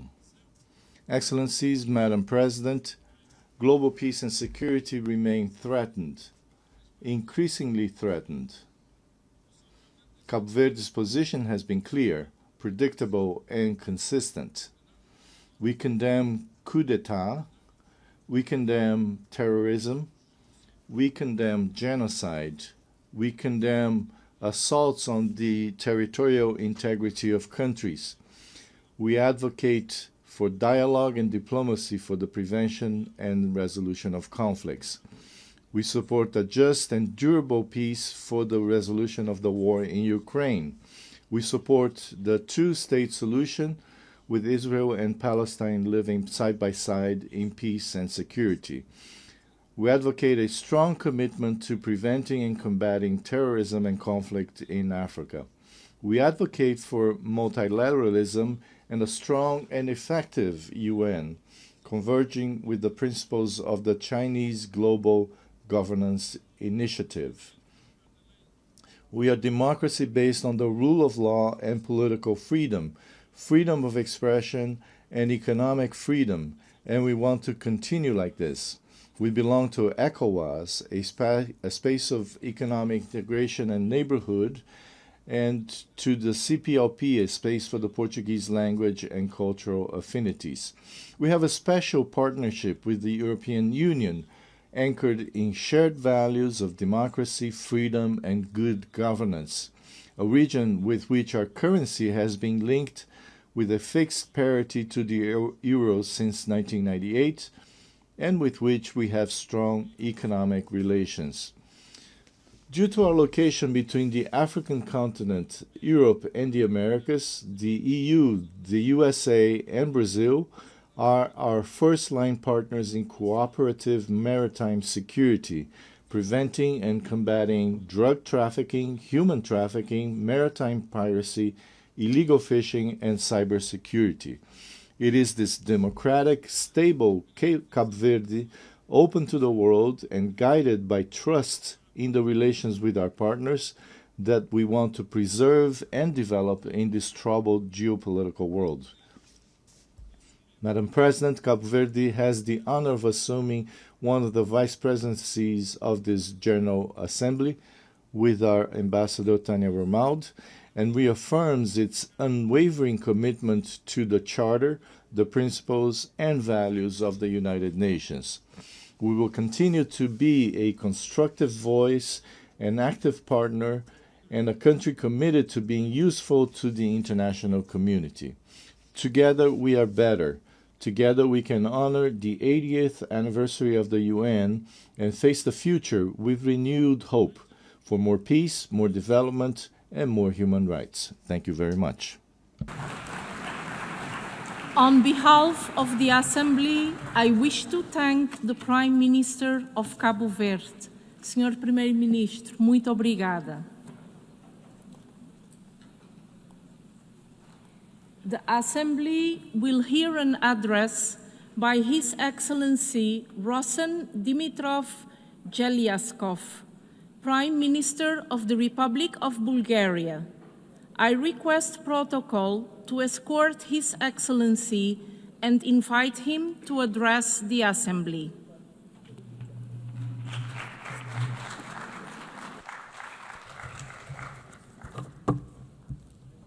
Madam President of the General Assembly, Excellencies, ladies and gentlemen, in Bulgaria, we carry a simple truth at the heart of our identity. Unity makes strength. These words are more than motto. They are a legacy born of struggle and solidarity. They echo through our history, from the forging of our independence to the building of our democratic institutions. And today, in a world shaken by division and conflicts, this principle feels more urgent than ever. The challenges we face, from contested global narratives and eroding trust in international institutions to stalled development, financial instability, and shrinking humanitarian space, do not respect borders. They demand a united response. Bulgaria's creed is a message we offer to the world, that the hope lies not in isolation, but in coming together. Bulgaria reaffirms its commitment to effective multilateralism and to the rules-based international order with the United Nations at its core. For 80 years, the UN has been a beacon of hope, a platform for dialogue and peace. And this year, in 2025, Bulgaria marks 70 years of membership. Over 7 decades, Bulgaria has stood alongside fellow member states in pursuit of the UN's founding ideals, contributing to peacekeeping, sustainable development, and the protection of human rights. As we celebrate this milestone, we renew our pledge to the UN Charter and to a future defined not by division, but by unity and strength it brings. For the UN to meet the test of our time, reform is not a choice, but an imperative. Bulgaria fully supports the Secretary General's UN80 initiative for mandate reviews, structural reform, and more effective use of resources. Equally urgent is completing ongoing reforms in development, management, peace and security, and advancing the humanitarian reset for stronger, locally led action with sustainable financing.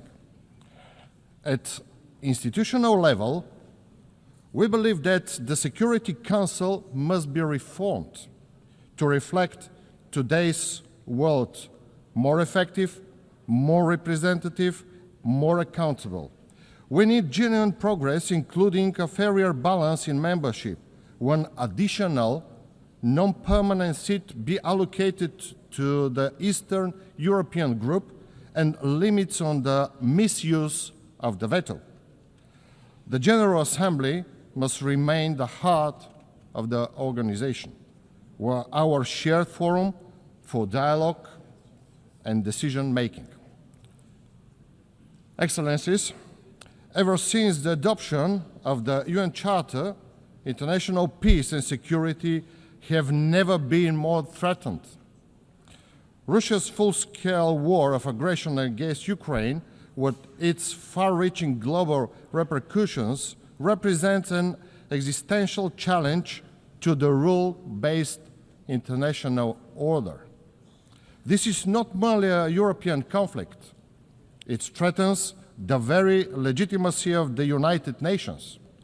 It's utterly unacceptable that a founding UN member with a permanent Security Council seat wages war while disregarding international humanitarian and human rights law. In recent weeks, Russia is escalating and conducting flagrant violation of EU member states and NATO allies' sovereign airspace by drones and planes. These actions demonstrate that Russia is the one undermining the prospects of peace. These actions cannot be tolerated and are meeting our strong collective resolve and response. The only path to peace is clear. Ukraine's sovereignty must be respected and its territorial integrity fully restored. A full, immediate, and unconditional ceasefire is essential. The need for urgent action is clear in the Middle East. The brutal Hamas attack on 7 October 2023 and the devastating conflict that followed have caused immense human suffering. Bulgaria mourns the loss of every innocent life, Israeli and Palestine alike. In Gaza, tens of thousands of civilians have been killed, neighborhoods destroyed, and countless people displaced. We must not allow this tragedy to leave a permanent scar on humanity's conscience. A sustainable ceasefire and credible political process are urgently needed. Only a two-state solution grounded in international law and mutual recognition can secure a just and lasting peace, allowing Israelis and Palestinians to live side by side in dignity and security. The crisis in the Middle East and North Africa is interconnected and threatens regional stability. Yemen faces famine and disease. Syria needs an inclusive, UN-led dialogue for democratic transition, and Sudan teeters on the brink amid ongoing fighting and mass displacement. Instability in Libya and the Sahel shows how weak institutions allow conflicts to spread. Bulgaria calls for a new regional security architecture led by UN, grounded in diplomacy, respect for sovereignty, and long-term investment in peace and development. Nuclear non-proliferation, disarmament, and arms control remain central to our collective security. We condemn rhetoric and actions that threaten stability and stress the need for renewed diplomacy. Iran must fully cooperate with the International Atomic Energy Agency and ensure the peaceful nature of its nuclear program, while all parties work to de-escalate tensions through diplomacy. Likewise, the Democratic People's Republic of Korea must dismantle its program for weapons of mass destruction and ballistic missiles in a complete, verifiable, and irreversible way in accordance with international law and treaty obligations. Distinguished delegates, Bulgaria consistently upholds the principle of United Nations at the regional level, engaging actively with the Southeastern European cooperation process, the Regional Cooperation Council, the Organization of the Black Sea Economic Cooperation. We prioritize good neighborliness, human rights, and the strengthening of trade, energy, transport, and digital connectivity. Bulgaria firmly supports the European integration of the Western Balkans based on the merit as the path to peace, stability, and prosperity.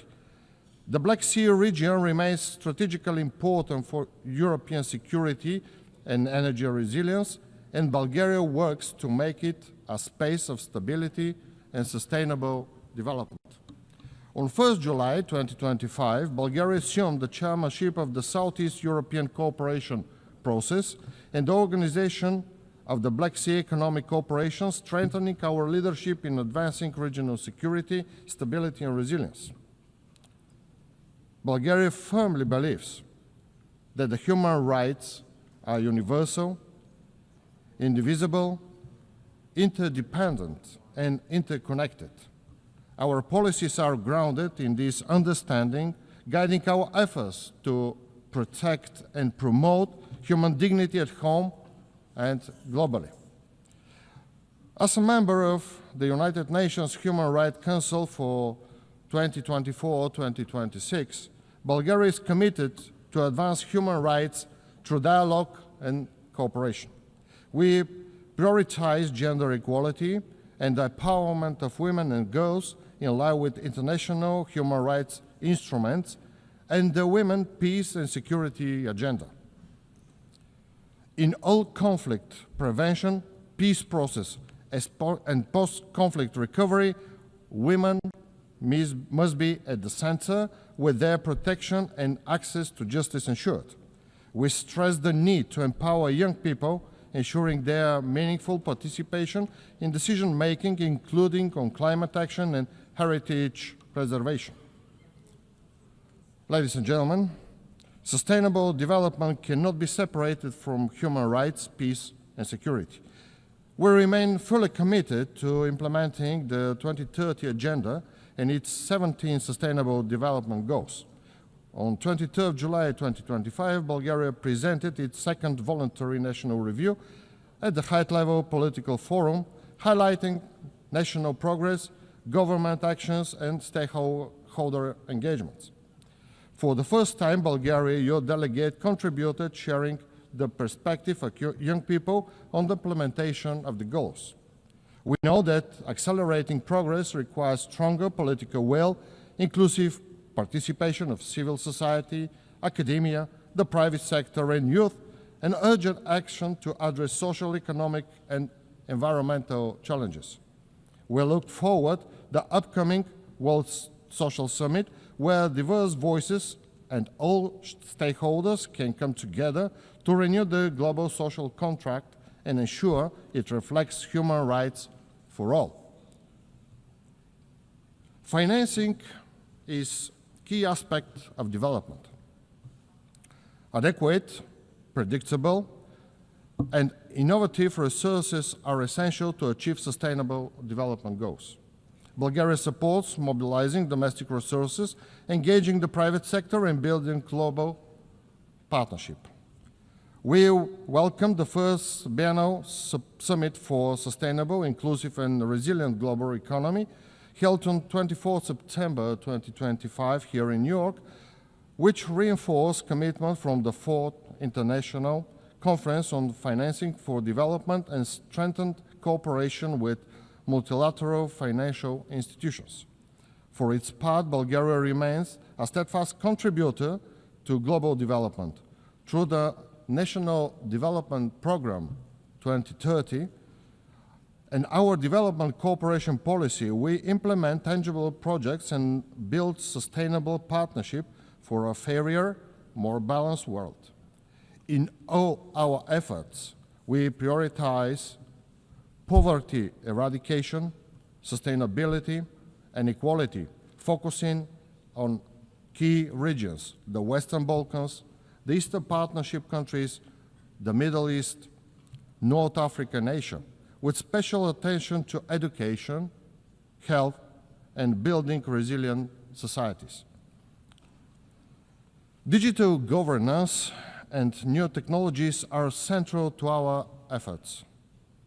Bulgaria supports inclusive, multi-stakeholder approaches to global digital governance, artificial intelligence and space technologies, ensuring they advance the Sustainable Development Goals. We emphasize the need for open and secure internet, protection of human rights, and a digital inclusion. Ladies and gentlemen, sustainable development cannot happen without urgent climate action. Social and economic progress depends on protecting our planet. Climate-related extreme events will become more frequent and severe around the world. At the same time, Europe is the fastest warming continent, and climate risks are accelerating, threatening its energy and food security, ecosystem, infrastructure, water resources, financial stability, and people's health. The economic losses have already been estimated in billions of euros. My country, Bulgaria, is no exception, and it is among the most affected countries by droughts, forest fires, and floods. Bulgaria supports the Paris Agreement, calls for ambitious contributions at COP30, and emphasizes international cooperation to safeguard oceans, manage marine resources, sustainability, and ensure long-term environmental, economic, and social resilience. Dear Excellencies, the journey ahead is long, but our resolve must be unwavering. Let us commit once again to working hand in hand to upholding the principles of UN Charter and to ensure that peace, dignity, and opportunity become a reality for every person in the world. Thank you for your attention.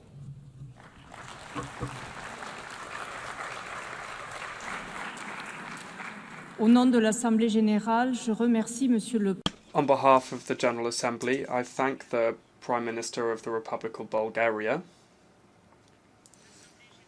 The General Assembly will now hear an address by His Excellency Mr. Abdullahi Maiga, Prime Minister, Head of Government and Minister of Territorial Administration and Decentralization of the Republic of Mali. I request protocol to please escort His Excellency, who I invite to address the Assembly.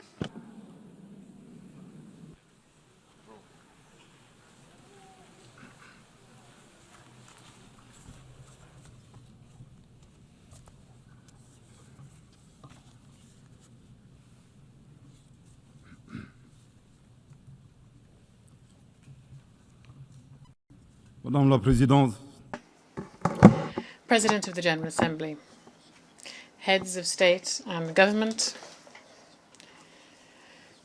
United Nations Secretary General, ladies and gentlemen.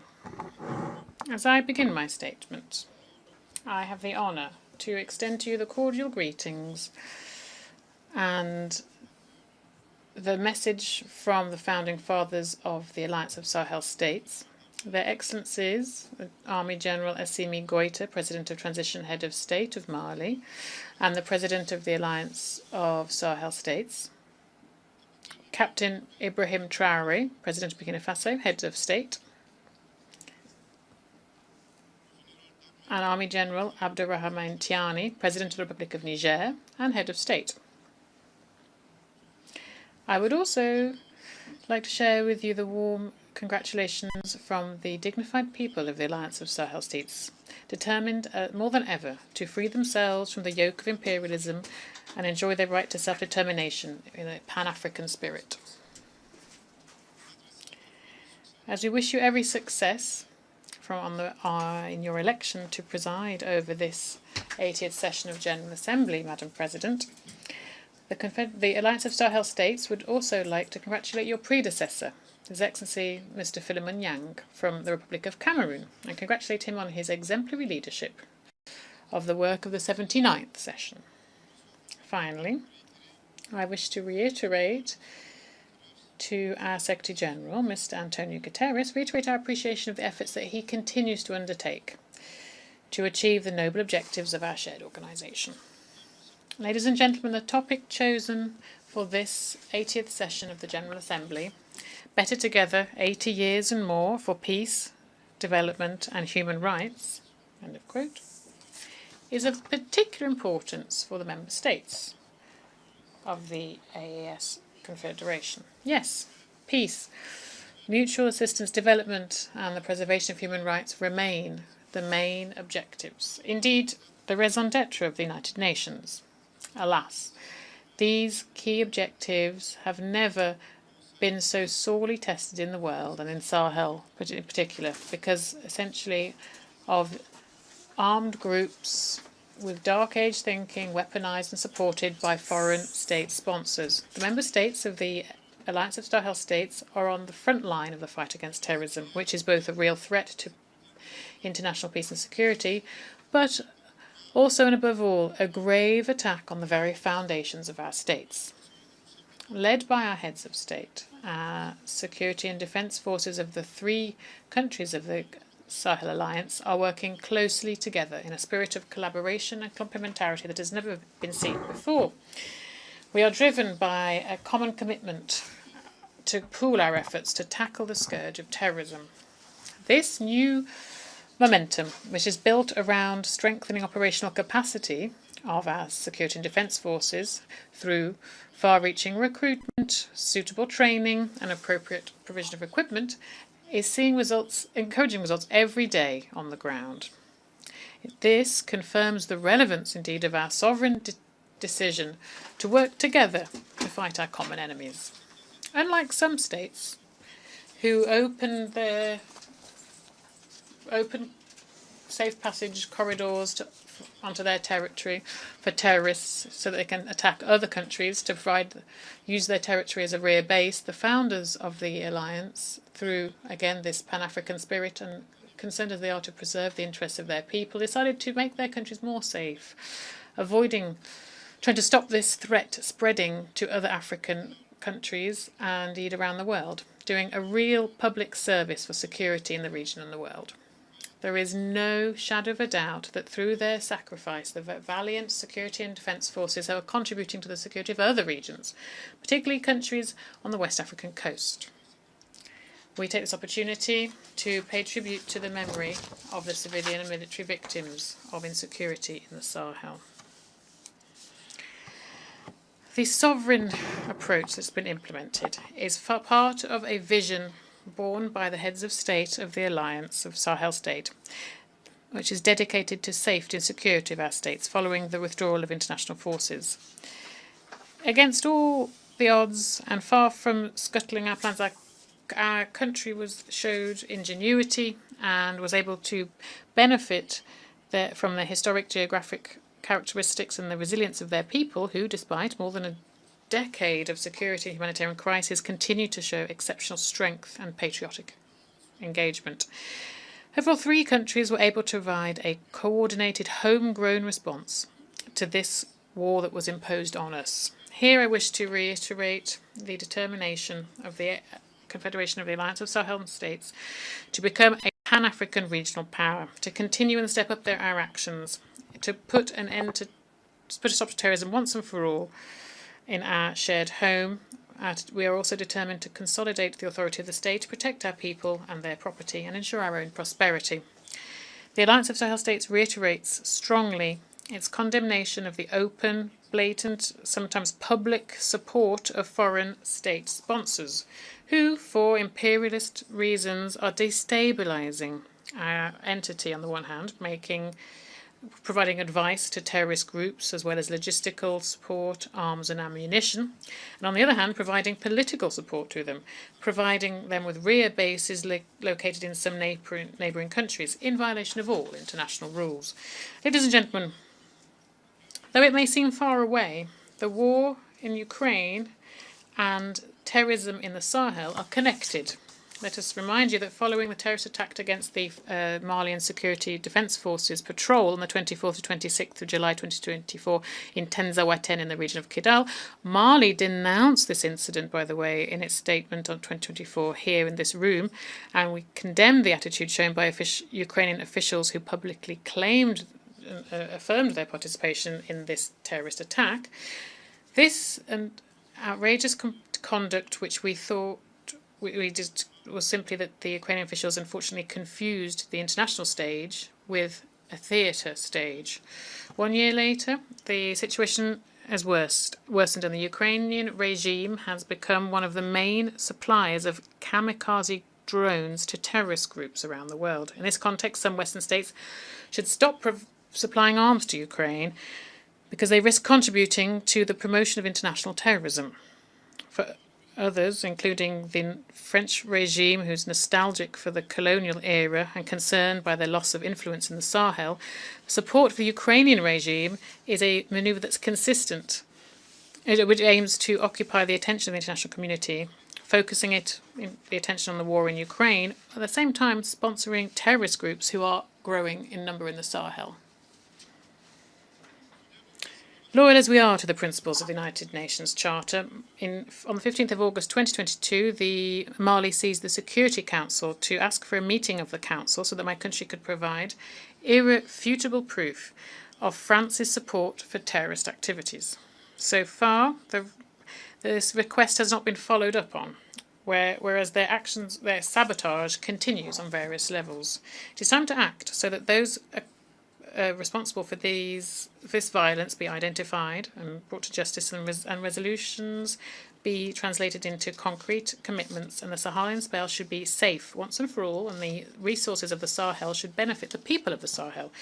International institutions, the UN chiefly, were created after the Second World War to protect people against violence and destruction and silent genocides. It is high time that the global conscience wakes up, and that international organisations take their share of the responsibility and provide a real response to the distress cries of oppressed people who are clamouring for their sovereignty. The Alliance of Sahel States reiterates its commitment to cooperate with all states, regional organisations, international organisations, and any partners that respect our sovereignty, our sovereign political choices, our security priorities, our priorities in terms of countering terrorism, our priorities for social and economic development. This should be part of a win-win partnership so that our people's aspirations can be met. Ladies and gentlemen, in addition to our efforts to secure our countries and see peace return, the governments of the Alliance of Sahel States are working to implement a comprehensive and integrated strategy.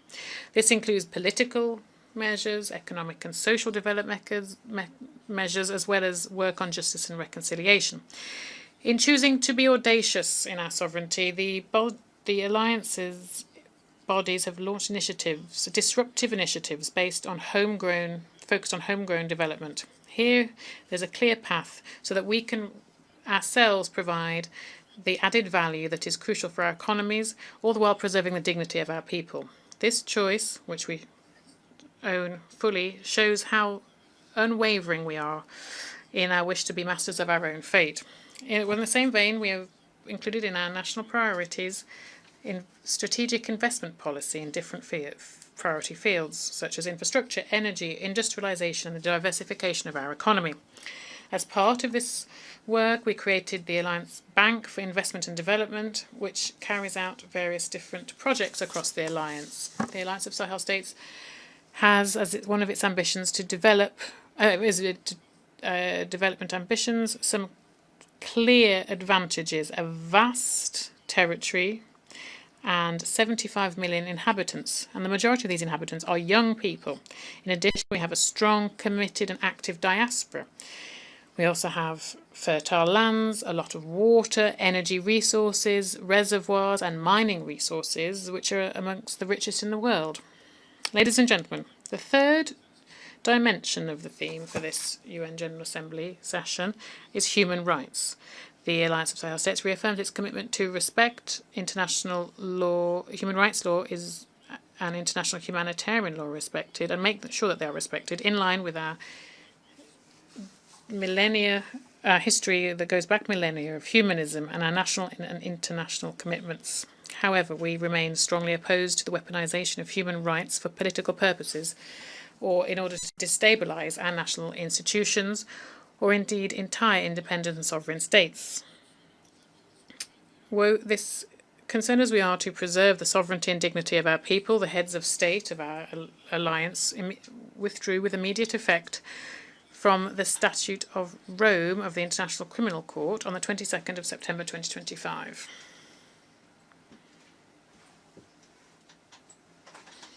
With this withdrawal, we are seeking to prioritize, as of now, homegrown justice mechanisms in line with our social values and mechanisms that are in the interest of our peoples. We also denounce the double standards that we've seen by some international players, whose morals are flexible depending on their interests.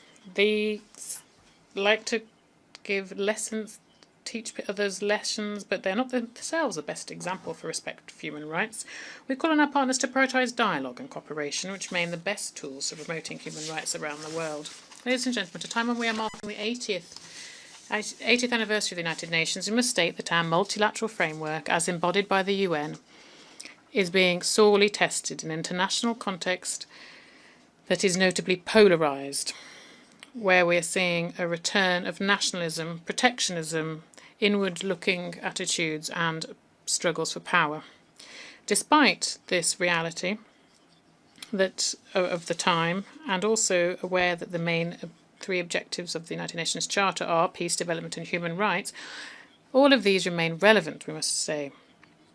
To meet these objectives, we firstly need a UN that has been reformed, renewed, and has been adapted to the demands of the day.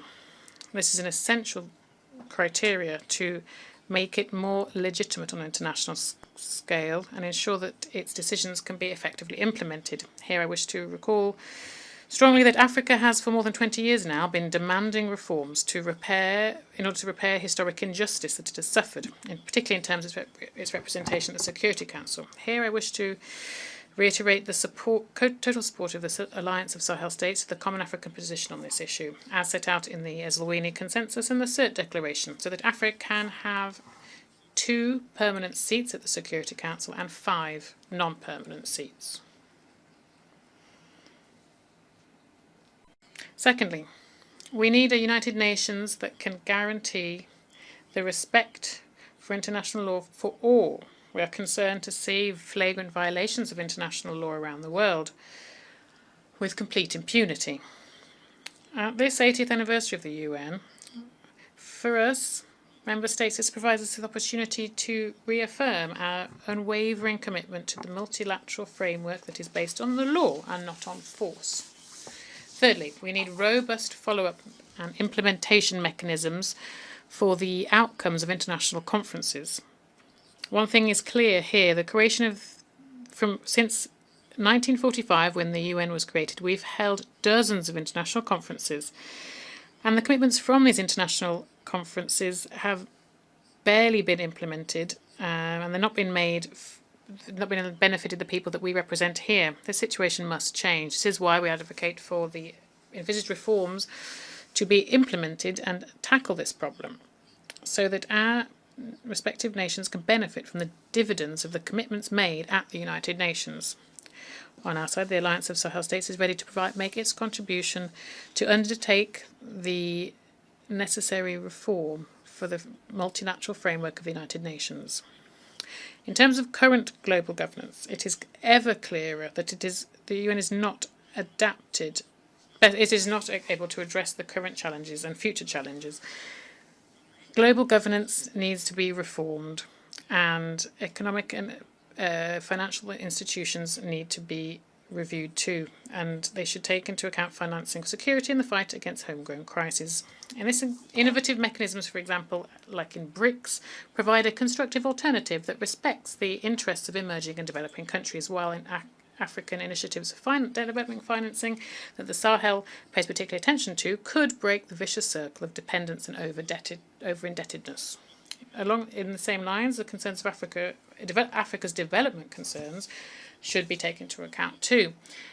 Africa is presented as a continent of the future with a rich youth, but alas, it is also facing a heavy burden of external debt. Its resources are being pillaged. There is unequal trade, and there's a negative transfer of resources to, and also there is problems posed by climate change. These are to name but a few of the challenges it faces. Ladies and gentlemen, on a national front, Mali, in its quest for peace and sustainable stability and in line with aspirations of our people as expressed in the Inter-Malian Dialogue for Peace and Reconciliation, adopted a charter for national peace and reconciliation. This was following an inclusive and participative process that focused on dialogue and cooperation within Malian society and Malians of all socio-professional strata, and as well as the diaspora. This charter embodies our determination to strengthen national ownership of the peace process in Mali. It is based on our own reality, our traditional values, our homegrown mechanisms for dispute resolution. The aim is to focus on a shared and promising future. On 22nd of July 2025, when the charter was officially signed, His Excellency the Army General Assimi Goïta, President of the Transition Head of State of Mali, in his speech focused on the historic importance of this event, and I quote, he said, "This ceremony is even more unique because it carries a collective dream, that of a hope of lasting peace, social cohesion, indeed reconciliation within our dear homeland." End of quote. Now, in terms of regional concerns, I must mention the destruction of a drone by the Malian Armed Forces on the 1st of April 2025 by the Algerian junta. Mali strongly condemns this aggression and has turned to the International Court of Justice to address this. Since independence on the 22nd of September 1960, Mali has spared no effort to support decolonization across the African continent.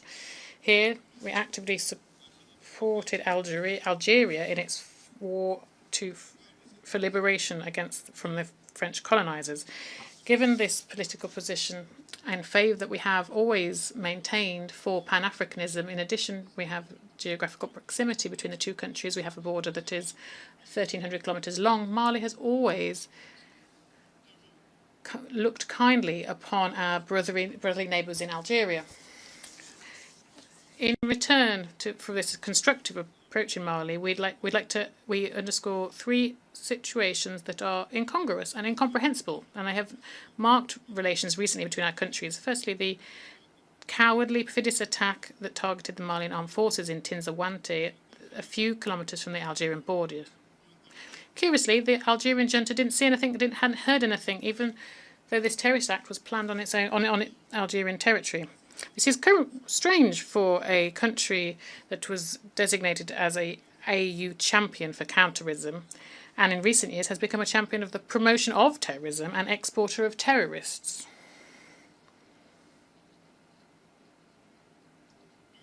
Two, as announced, the Algerian junta shot down a Malian drone thrown from Malian taxpayers on the false reason for violation of their airspace.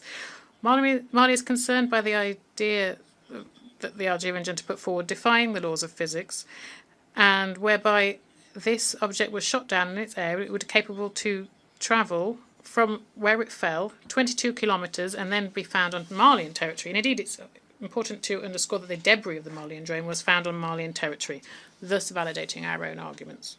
On the 4th of September 2025, the Malian government informed that they had submitted an investigation at the International Court of Justice against Algeria concerning the destruction of this drone.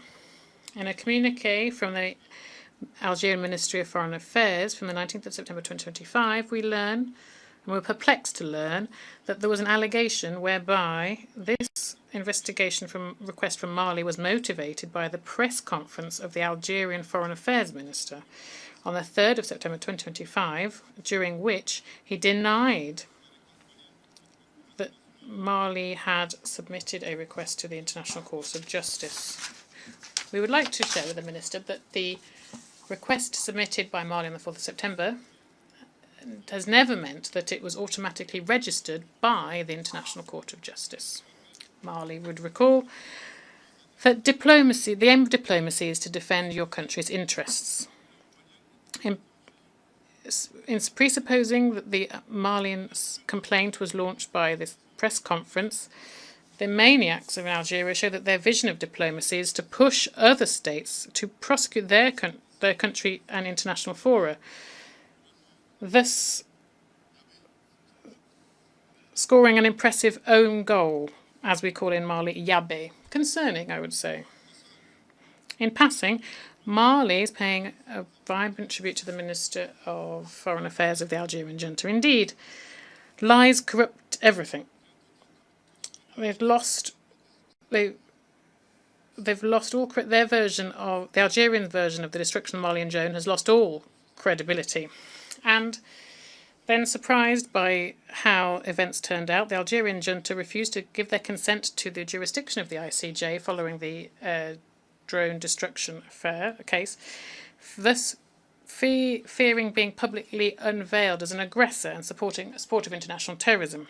With these 3 points in mind, Mali recommended to the Algerian junta to share this quote from Amadou Hamtaba, who, in Life and the Teachings of Tierno Bocca, Wisdom of Bandigara, said, "Some truths may seem unlikely to us simply because our understanding is not able to grasp them. We would like to invite them to get to know Mali and the values embodied by Mali Denra. Thus, faced with attacks and faced with adversary, we will not be simply spectators. For every shot fired against us, we will reciprocate. For every insult, we will reciprocate.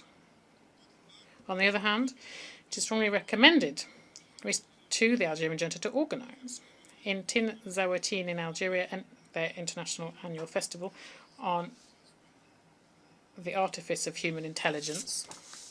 From this rostrum, we call on the Algerian junta to stop supporting international terrorism and to resolutely engage in the promotion of peace and security with a constructive mindset, respecting the sovereignty of states, I would repeat. From this rostrum, we call on the Algerian junta to cease their support for international terrorism and resolutely engage in the promotion of peace and security in a constructive spirit, respecting the sovereignty of states.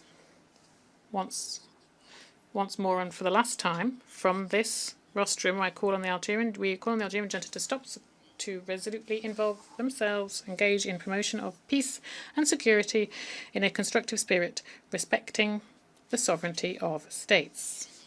A word to the wise. What a shame.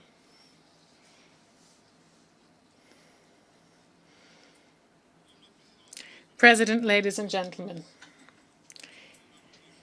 here I would like to share the view of a citizen, the raised fist of the dawn of our sovereignty, shared by the people of the Alliance of Sahel States. Our alliance is made up of fighting nations, a land of resistance. What we're facing is not simply a domestic conflict, it's a hybrid war supported by imperialist interests where enemies of peace often wear suits and ties. If the UN continues to feign ignorance, it will stop being just a summit of the world and it will be simply the passive arm of global injustice. As we say this here, the Alliance of Sahel States is not afraid. We will not give up. We will resist still, and we will continue to do so. However, the Alliance of Sahel States is giving the UN a historic opportunity to take the side of truth, to recognise that the people of the Alliance are being victims of aggression, a choice to support the Alliance, which is fighting for themselves, but also for Africa, for the stability of a continent, and therefore indirectly for the stability of the entire world. History will be our judge. It will judge those who armed the forces of evil. It will judge those who looked away. It will judge those who forgot that justice is the only path towards lasting peace. The Alliance of Sahel States is not asking for alimony, asking for conscience raising. To conclude, I'd like to reiterate here the commitment of the Alliance of Sahel States to the values, purposes and principles of the UN Charter. Thus, the Alliance of Sahel States would say that we cannot be better together unless we work collectively for multilateralism with a human face, multilateralism based on dialogue, right, the law, cooperation and solidarity between peoples, one that promotes peace and development, one that respects the sovereignty of states. However, we must not continue to do the same thing over the years to come and hope for different results. There is an urgent need for reform within our existing multilateral framework, the framework that is embodied by our shared organisation. The 80th anniversary of the UN provides us with this historic opportunity to adapt the organisation to the realities of the time, one that can effectively respond to current and future challenges. The Alliance of Sahel States remains ready to play its part, its full part in the quest for collective responses to save future generations from the scourge of war, to ensure harmonious development for all, and to promote and protect human rights. God bless the Alliance of Sahel States, and may He save our people from the dark age and destructive forces of the world. May God bless Mali and spare Malians from dark age forces and those who seek to destroy the world. God bless Africa, and let it save Africans from dark age forces and those that seek to destroy the world. And may God bless the world and preserve humanity from dark age forces and those who seek to destroy the world. Thank you very much for your kind attention. Au nom de l'Assemblée Générale. On behalf of the Assembly, I wish to thank the Prime Minister, Head of Government, and Minister of Territorial Administration and Decentralisation of the Republic of Mali. The Assembly will now hear an address by His Excellency Mr. Xavier Espot Samora, Head of the Government of the Principality of Andorra. I request protocol to escort His Excellency and invite him to address the Assembly.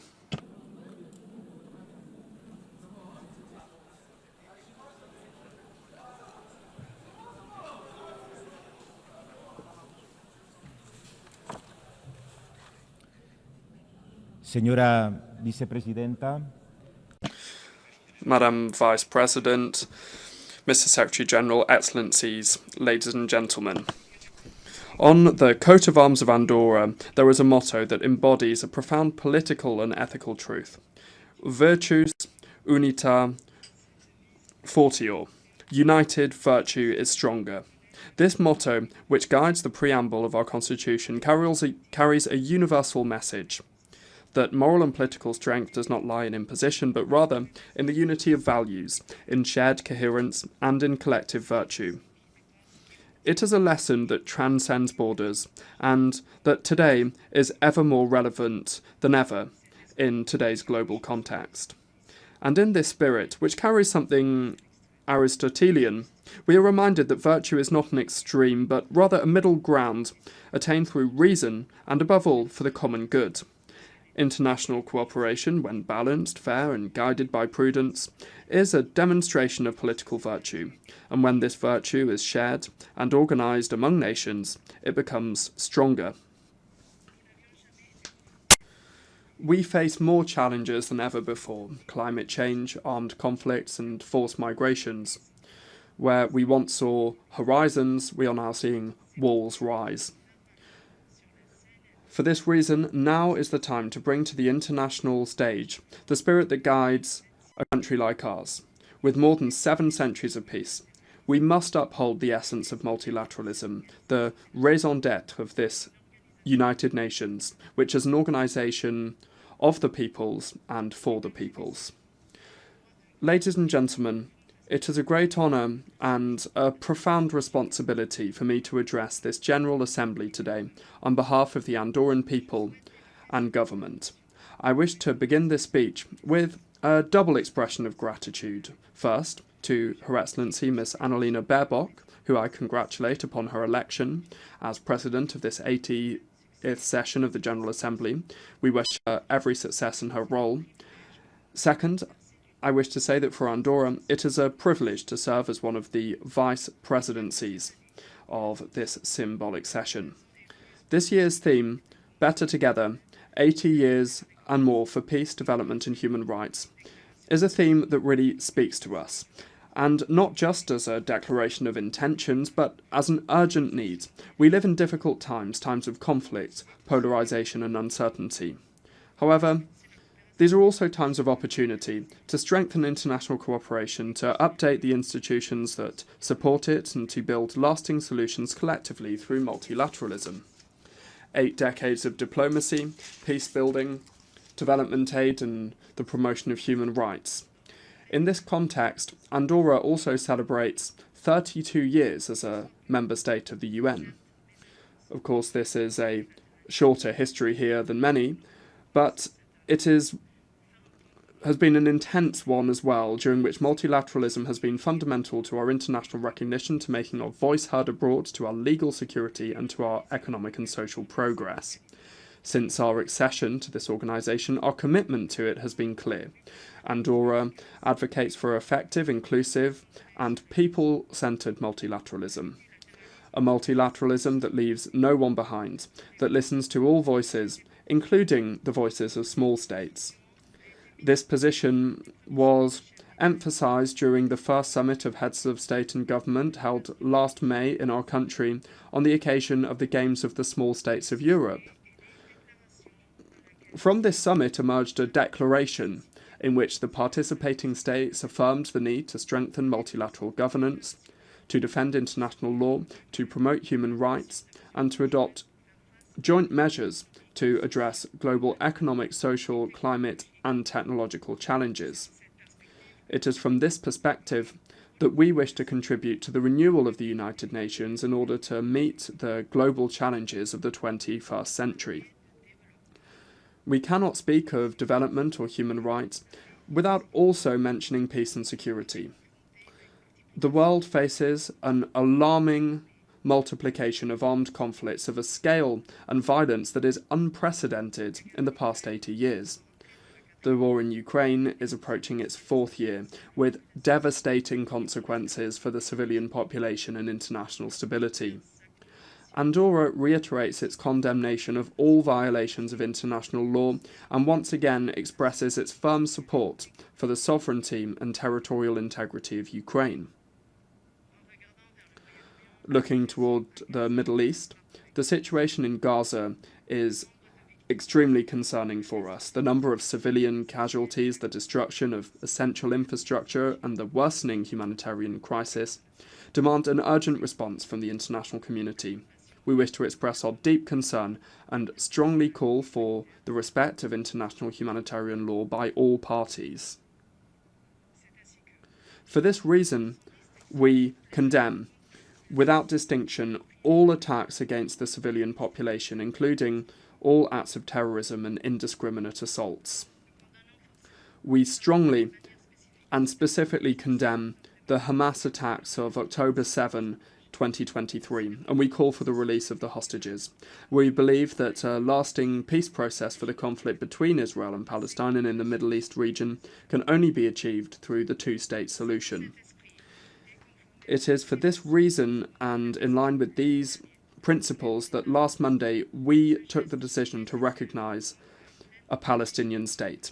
This much-needed gesture will take full diplomatic effort once a series of conditions are met, such as the release of hostages, the disarmament of Hamas, and the establishment of a Palestinian government that excludes this organisation, Hamas. Andorra reaffirms, on the other hand, its support to the United Nations Relief and Works Agency, UNRWA. This agency, through its education, health and humanitarian assistance services, is an essential pillar for the protection of millions of Palestinian refugees. In the absence of a political solution, it represents the only institutional support that ensures minimal stability and dignity in the region. As a state committed to multilateralism, Andorra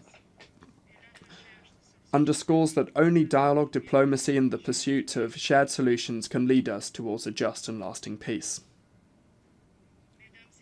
Ladies and gentlemen, the founder of Save the Children, Eglantine Jebb, once said that all wars, just or unjust, disastrous or victorious, are wars against children. That was more than 100 years ago, and sadly, we have still not